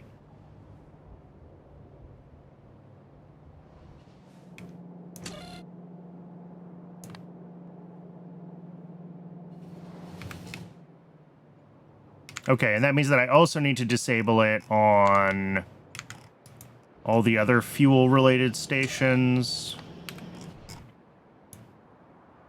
which is going to be a lot. Here, let's copy the settings, and then we'll paste Wait, which one was that? That was the empties. I don't want to accidentally paste the wrong side and have to go reset everything.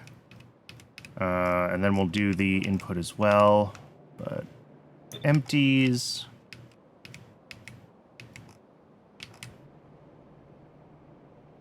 Empties.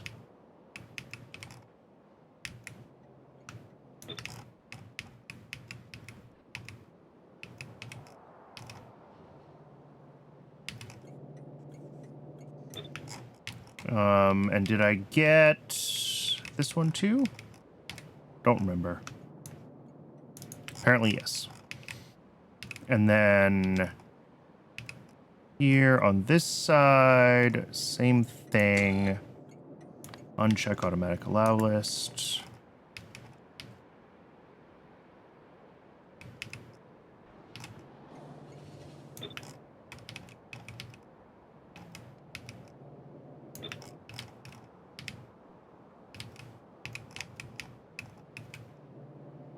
Three.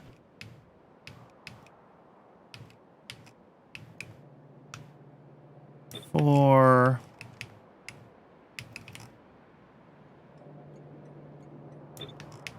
Five. And the last one over here is 6 copies, and there's 7 trains with that type. Yes. Okay.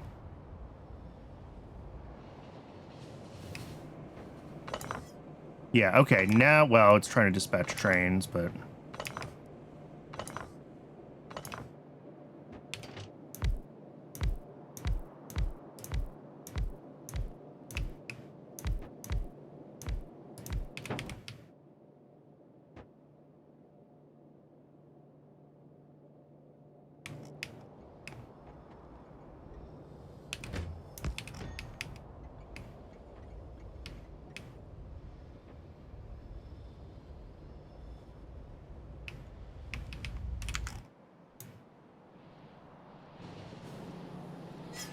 Okay, did I not disable depot bypass here?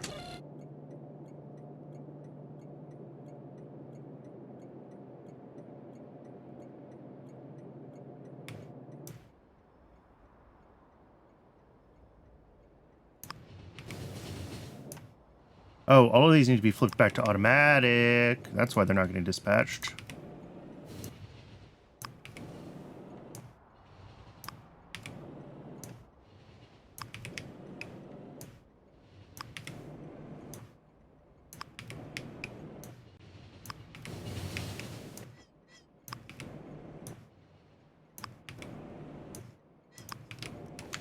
Oh, the other thing we need to change, we changed our request size on this one, right, to 40?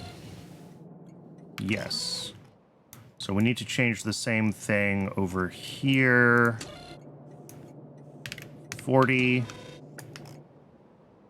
And then once again, paste it everywhere.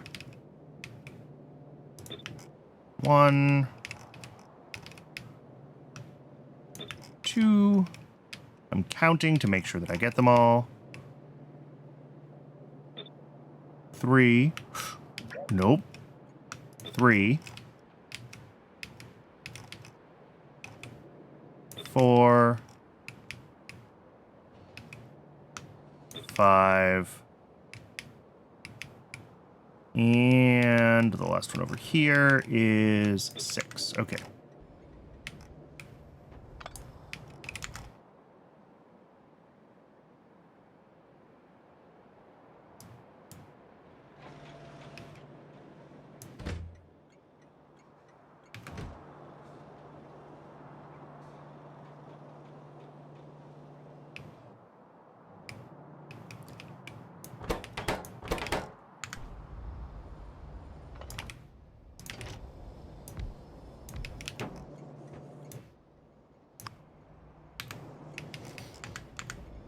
Yeah, the rest of the trains are slowly making their way in now.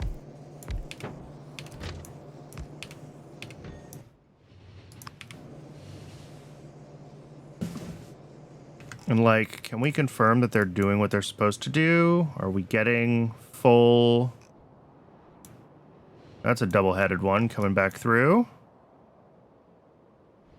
But it's not set to bypass depot. Of course, I have to turn bypass depot back on. I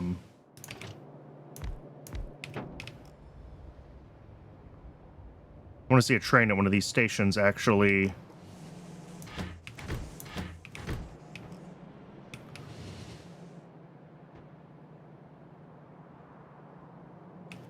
I mean, they should, right? These are all set to 40,000 request thresholds now, so...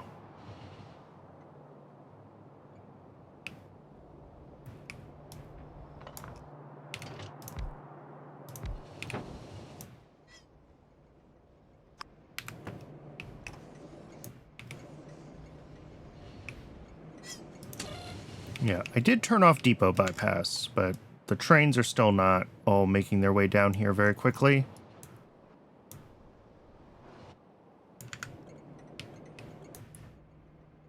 How many are left? Well, there's 20 in the group in total. And I'm still sitting on 8 wagons, so there's probably 4 trains left. Unless I made more wagons than I needed. No, I've done 16.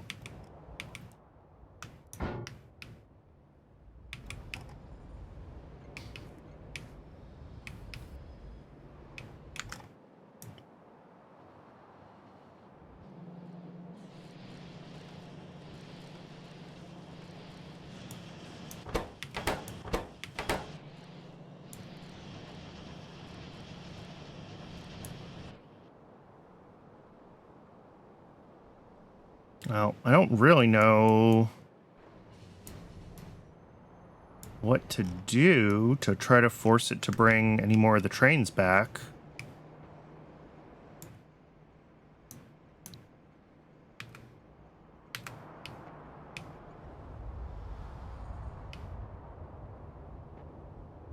Yeah, so this is now saying that it can't deliver from here to here, from bringing in additional empty canisters into the system when we're depleted, which makes a certain amount of sense because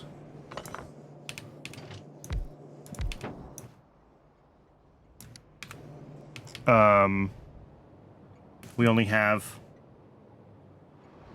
the big trains on the fuel network, not on the main network, and I had the main network trains set to supply additional canisters.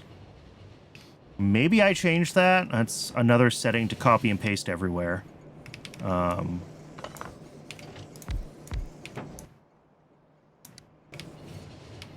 if I do that, then we can... There we go. These are the last 2. I can turn depot bypass back on.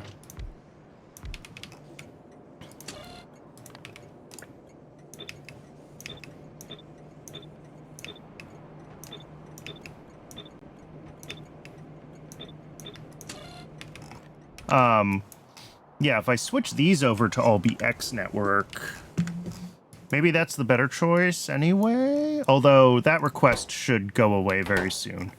Because there are lots of canisters in this. The other thing I could do is say that when we're short on canisters, the same signal that outputs the X network also outputs, like...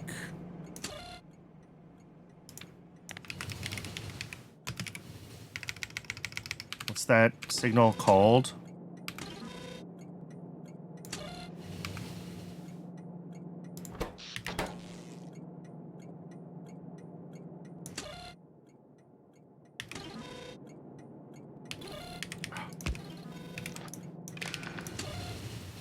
Request threshold. There we go.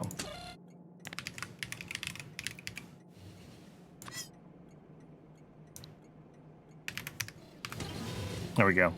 So when we want extras, we turn the threshold down to 20. And then that should let it use the bigger trains. Or use the smaller trains.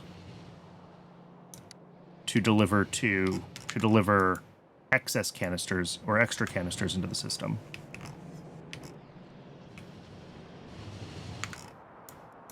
make sure that we're also, like, keeping up on these? Yeah.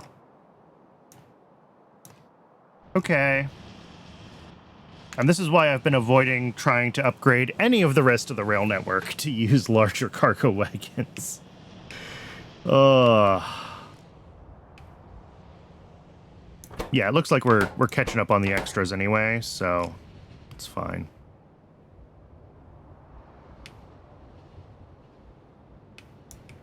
You're a normal Cybersyn train, right? Yep, and there we go. That's working as intended. The threshold drops too low, and it drops the request threshold so that trains on the main network can bring in a small number to top up the system. Perfect.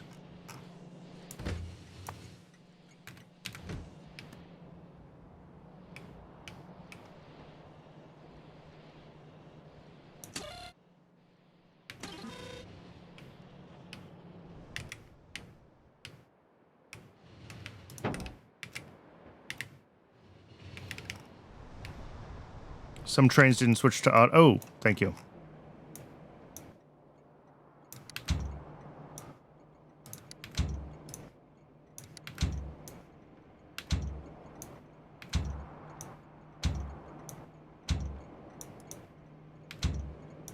Only a couple of them. Okay.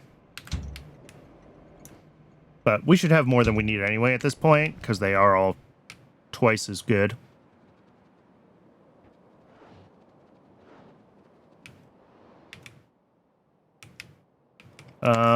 We're making 10 more trains.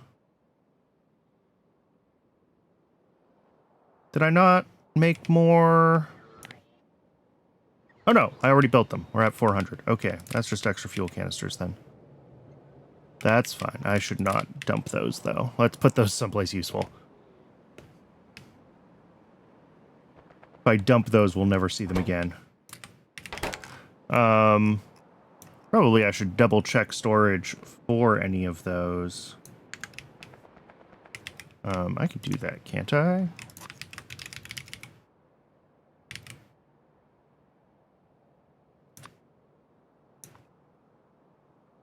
Request all of them? There are none. Okay, cool. I've been good. What about empty fuel canisters? Also none. Wow. Go me. All right.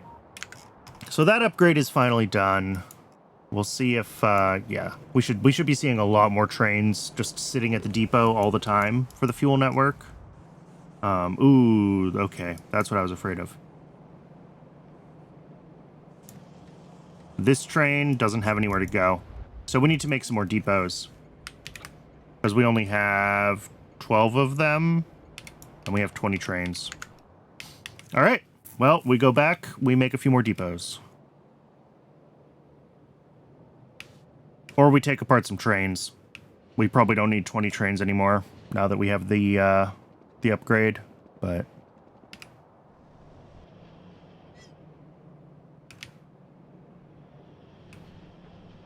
first world problems when your trains are too good, right? Yeah, there we go. That is filling up both things. That looks perfect.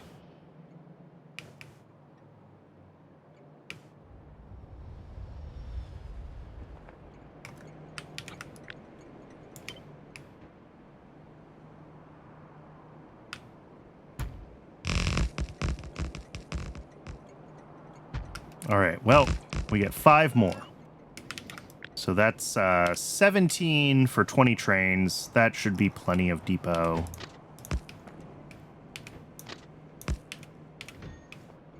There will always be at least 3 trains out and about.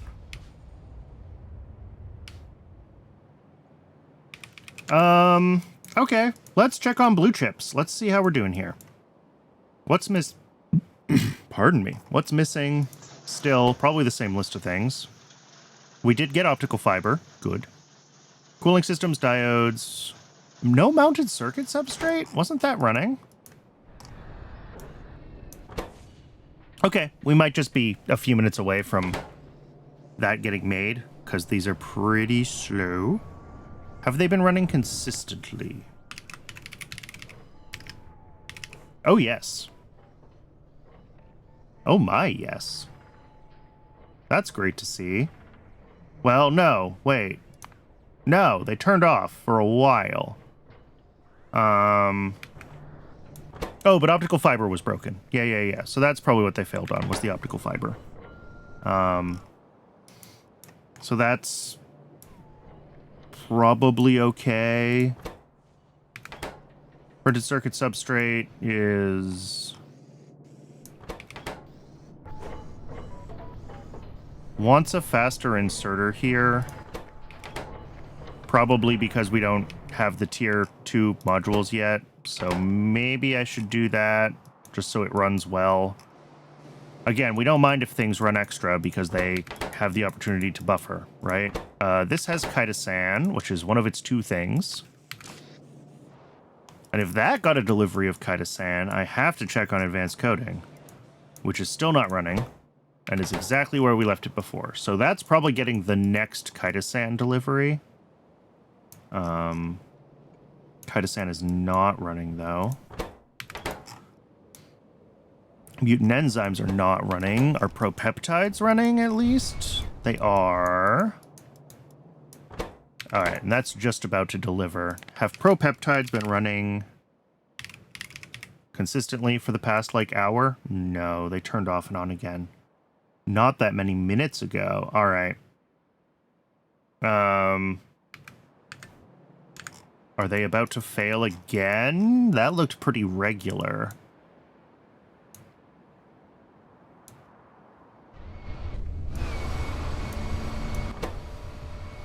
Seems like no.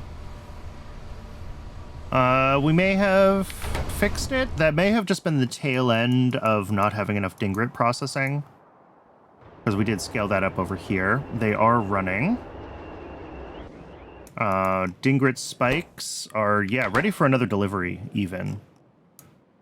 How about bones? How are bones doing? Do we have enough? Not really.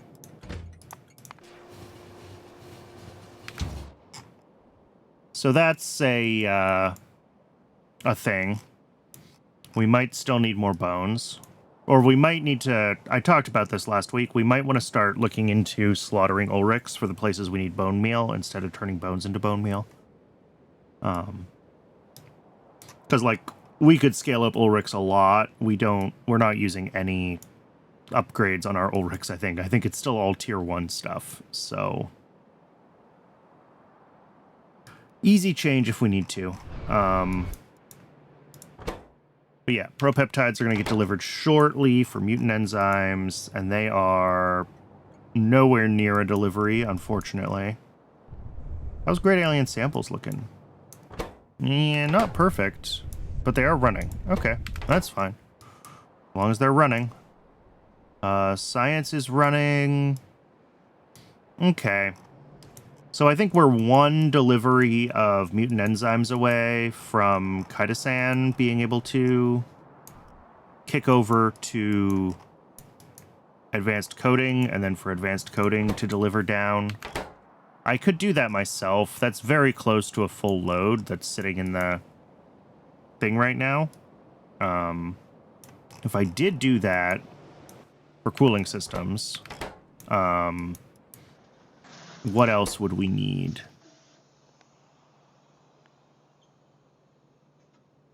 Like, is everything else running at this point? Capacitors have halted. We have run out of sodium hydroxide. That seems bad.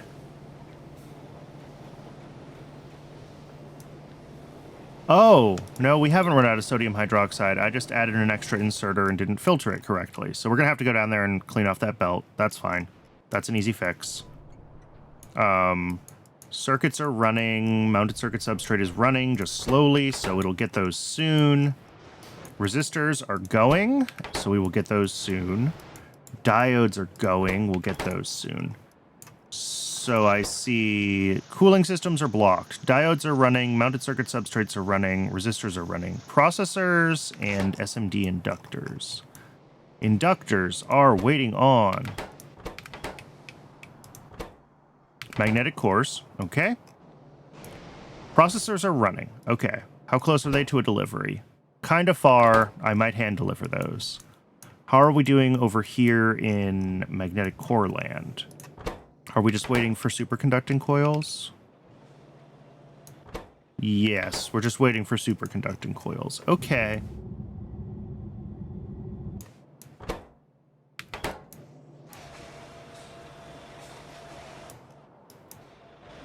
Not a lot we can do about that, I don't think. I mean, again, we could hand deliver some superconducting coils, but these, unfortunately, are like 2 to 1. Yeah, 2 superconducting coils to 1 magnetic core. So we need a lot of superconducting coils before this actually kicks off. And then I think over at inductors, it probably like... Yeah, it turns into 1 to 3. So it's like 2 to 1 or 2 to 1 to 3. So it's just awkward when we're getting the initial buffers going because we have such a low amount of the magnetic cores.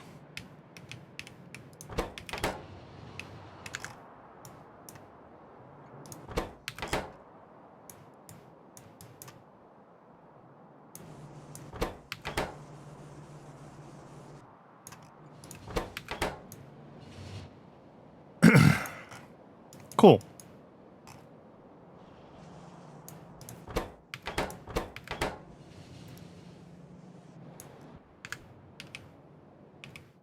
I think... What do I think? Well, we got to go down. We got to fix that inserter issue that's blocking capacitors, although capacitors already got their first delivery, so that should be okay. Oh, and I guess we'll work on rails when we're down there. Yep.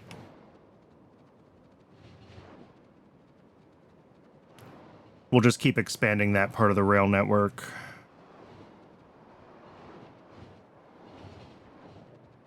Yeah, I'm seeing a lot of trains running all over the place, which is delightful. It's good to see the base coming to life. We've been running science consistently. Well, reasonably consistently.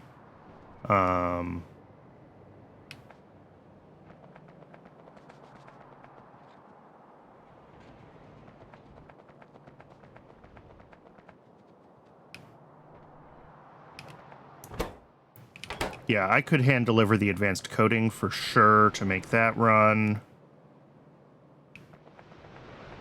I'm just feeling good about it. We've made a bunch of good progress. We're so close to blue chips. I'm just letting it roll until I decide I need to go get dinner, which is gonna be soon. I'm getting hungry, but I really wanted to see blue chips happen. All right, we can hand deliver diodes, we can hand deliver low power resistors, we can hand deliver processors, we can hand deliver mounted circuit substrates. All of those are crafting in at least limited quantities right now. For high frequency SMD inductors, I think I am just going to drop off. We'll do some hand deliveries of the superconducting wire.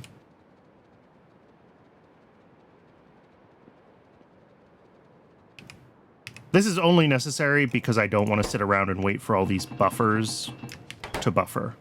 To be clear.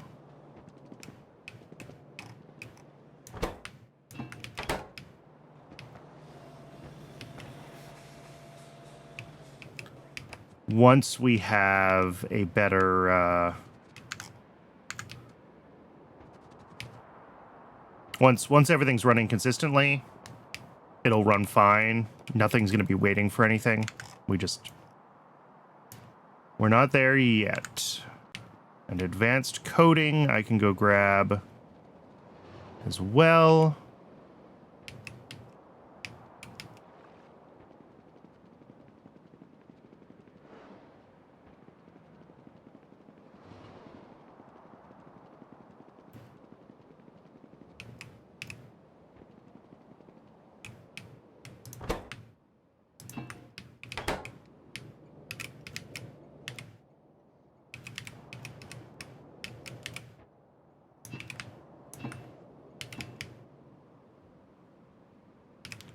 Was there anything else that needed a hand delivery? I don't think so. I think it's just getting all the stuff on the inductor path to kind of run, and that's just waiting.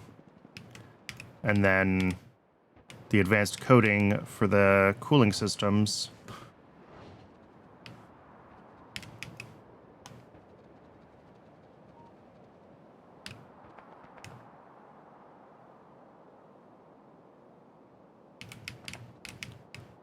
Yep. I know that. I try not to set the thresholds too low.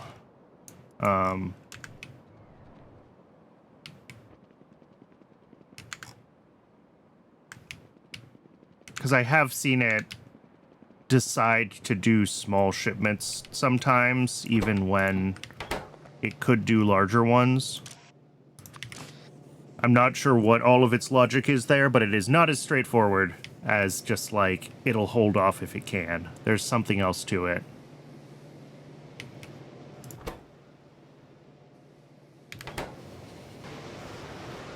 All right, and then I'm going to have to hand deliver the cooling systems afterwards because those are not... This is not going to make a full train load because even though I brought exactly a train load's worth of items, some of them are going to end up on this belt, which is not accounted for in CyberSyn. That's just bonus buffer. Resistors are going to deliver themselves shortly. Diodes are going to deliver themselves relatively shortly. We can hold off on those. Processors, I probably want to bring a few hundred up. Yeah. Those are pretty slow. That's going to take a while.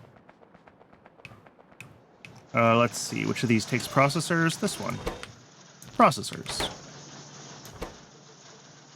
All right. Diodes, resistors, mounted circuit substrate. How's that looking? That's really close. That'll deliver soon. I'm trying not to do stuff by hand that'll ship itself out in the next few minutes. Diodes I might have to grab a few of. And then, yeah, these guys are going to be a problem.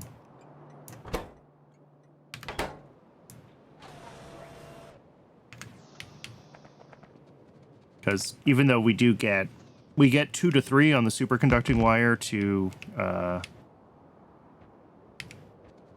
inductors, but it goes through a bottleneck on the coils.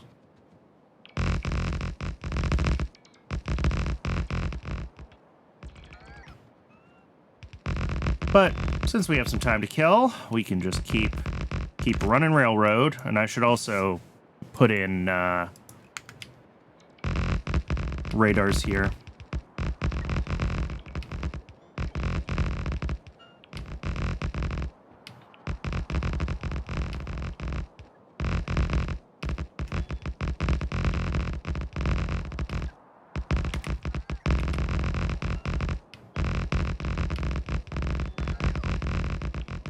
Oop, there we go.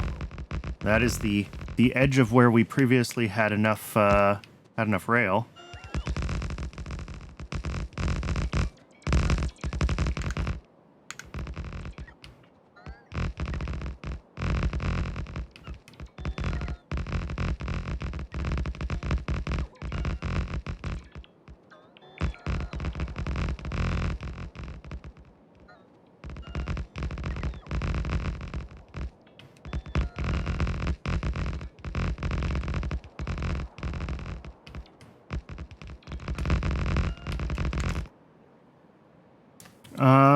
Is there anything else I can check on? Yeah, these are going to run now. They're getting their advanced coding. Fantastic. We can hand deliver a few of those.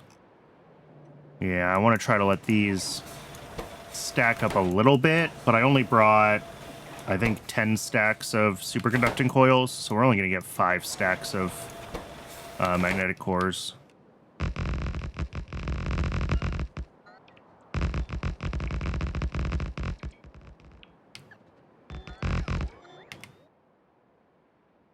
Alright, I think I've got enough stuff that we can do this now.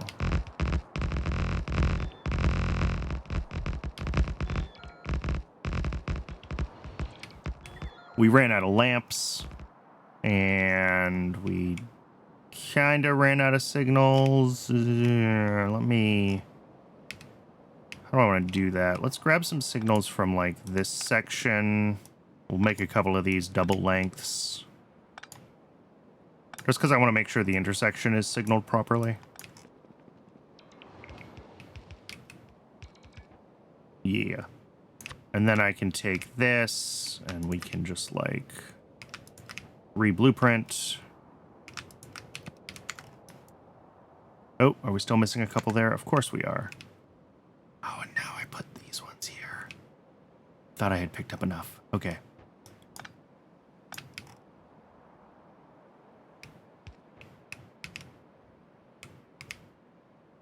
All right, there we go. That'll be fine.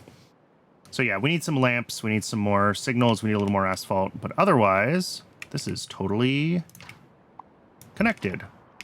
Up next is radars all the way through here.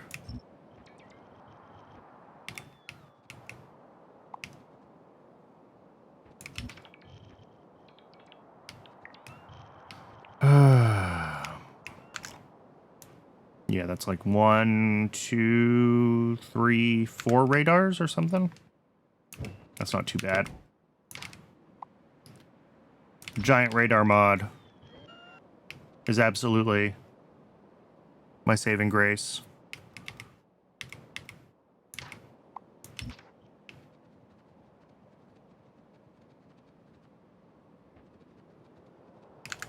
It would take so long to put radars everywhere if I was using standard size radars.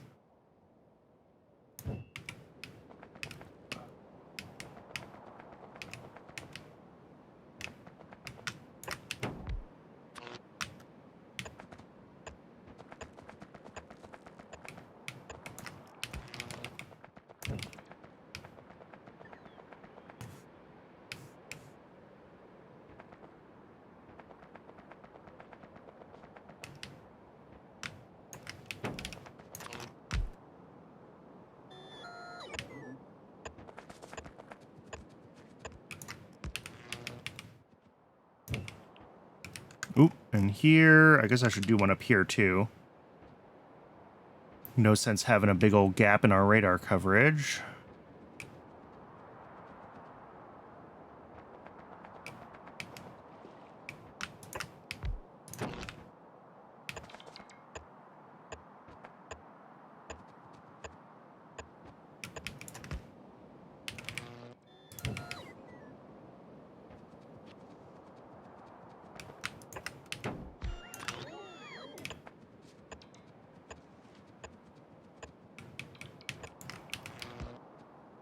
And one more, I think. Yeah. And even though we don't have any builds over here yet, I like to have the trains in radar coverage range so that if anything happens and I need to, like, try to manually click on a train or something, access its GUI, I can do that. If they're out of radar range, I cannot.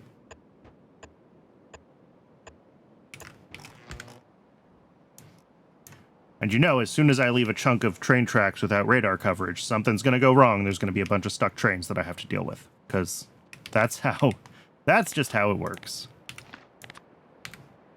That can go away. What about this? Chromium? We're not going to use that.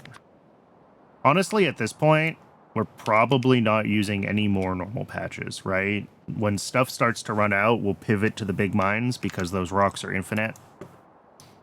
So there's not a lot of reason to be preserving patches anymore at all, ever. Oh, awesome. Resistors are loading up.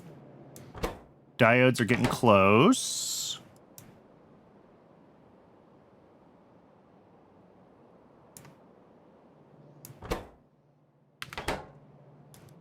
Yeah, I'd like to see, I mean, a couple more of these, but we're not going to, again, we're going to have to hand deliver these. It doesn't really matter how many we wait for. I guess if we want to get just enough inductors so that the system can start, we can go ahead and grab them now.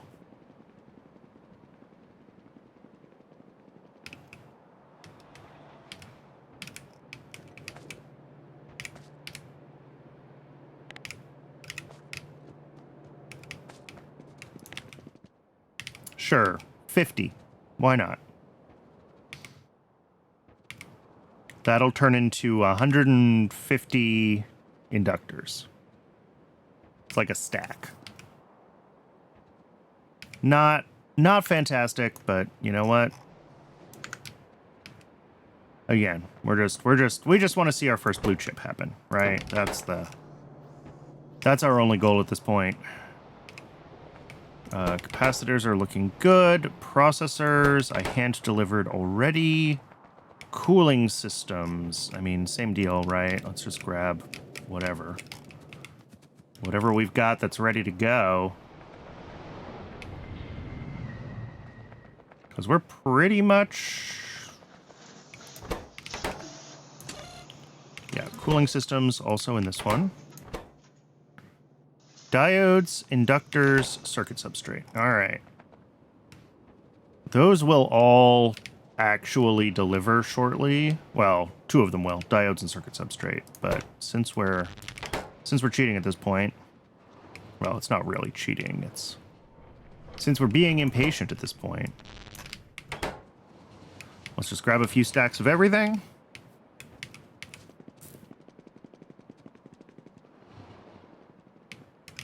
Where am I going?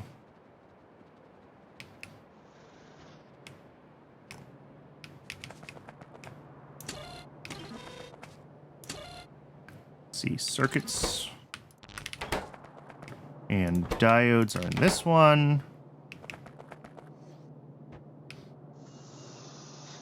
So that just leaves inductors, which are gonna go here. Okay. And we should have our first couple of inductors already.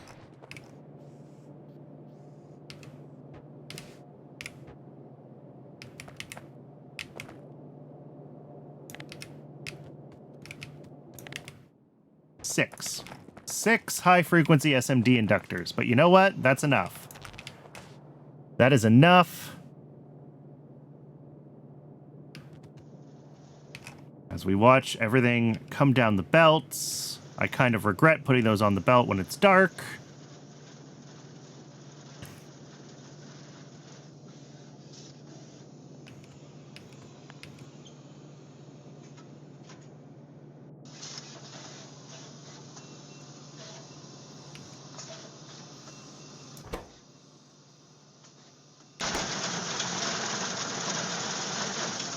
And...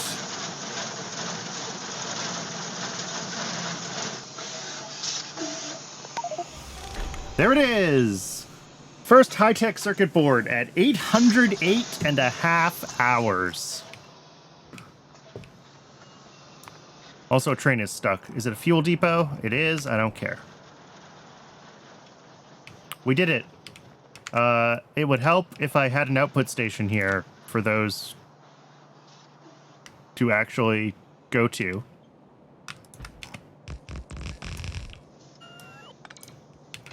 All right. Well, there is no rest for the wicked. We immediately are going to have more big projects to work on. We're going to have to do advanced small parts, or not advanced, special small parts, which shouldn't be too awful. We've already got most of the prerequisites for special small parts ready to go. And then after that, we have Mech Parts 3 as well, the blue mechanical parts.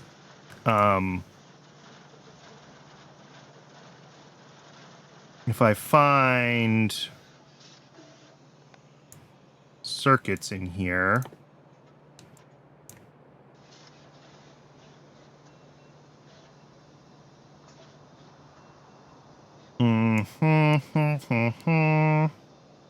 I don't know what they're, like, descended from.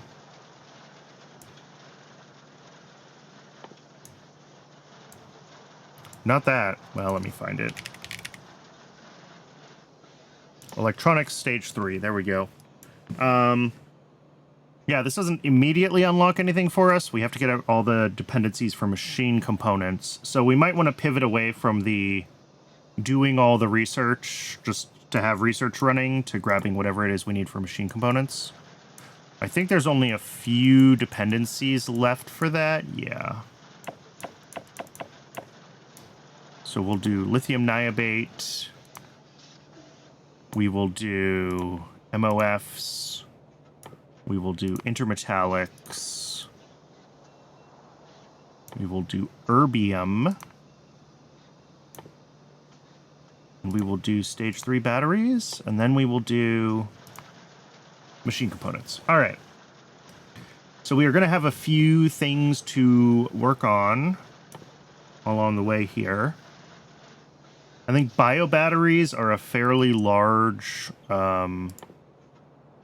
thing unto themselves. So maybe we pull that forward.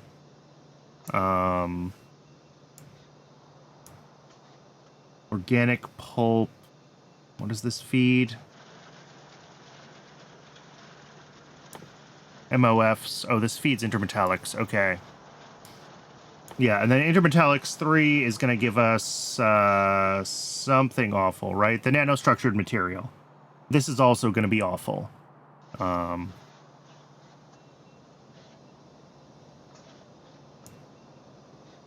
Erbium, I haven't even looked at yet.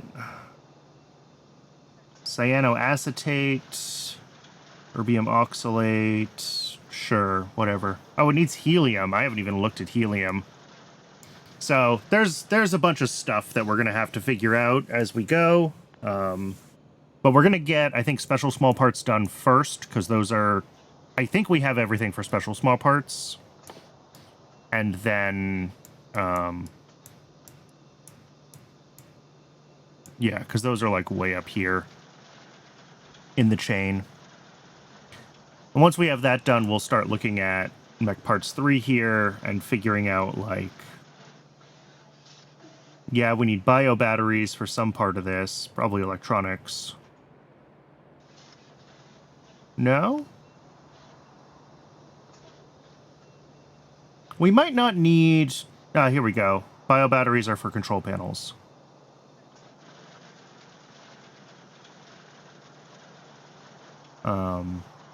But yeah, we're also going to need plasmonic cores, which I think I saw in here. Yeah.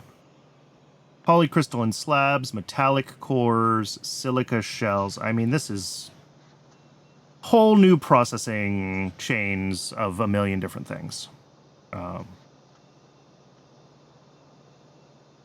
Mech parts are always ridiculous. So that'll be interesting when we get those.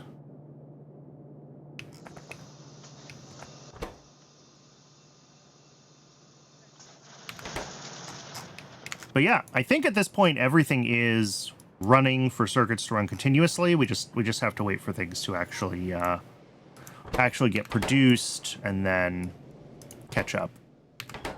Because the magnetic cores are our bottleneck right now. They're needed for mod 2s, but not mech 3s. Okay. I didn't actually check which components are used for what. Oh, is that why I didn't see batteries in... sorry, wrong button. In YAFC, because we don't use control panels here? Yes, that's why. Okay. That makes sense. So we're going to have to add control panels to our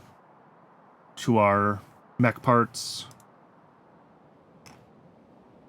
list. Because these ones do use control panels, right? Yeah. But then I think this adds something else. Hydraulic systems instead of control panels. Okay.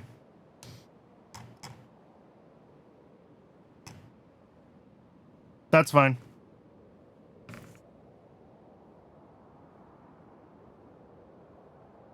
And then, excuse me. Once we have mech parts 3 and control panel 3s, because apparently those are separate, we're gonna have a bunch of the stuff that we built for all of this that we designed with prod 2 modules in mind, and we're just gonna have to run around upgrading modules once we get a stack of those available. Well, a few stacks. A heap of them available. A pile of them available. We will look at that. All right. Well, I think that's going to do it for today. We got the milestone we wanted. That was the big thing that we wanted to achieve today. Get a screenshot of that to paste in the Discord. Hit tab instead of tilde and get the you can't tab complete nothing error.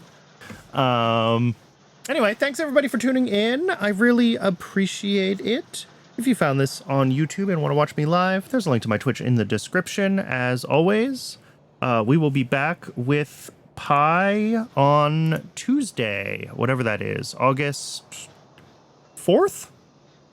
I think it's the 4th.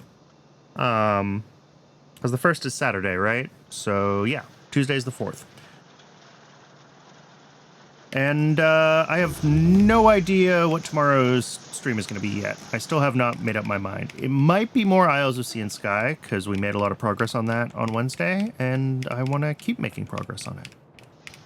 All right. Thanks again, everybody. I'm going to end the recording for YouTube.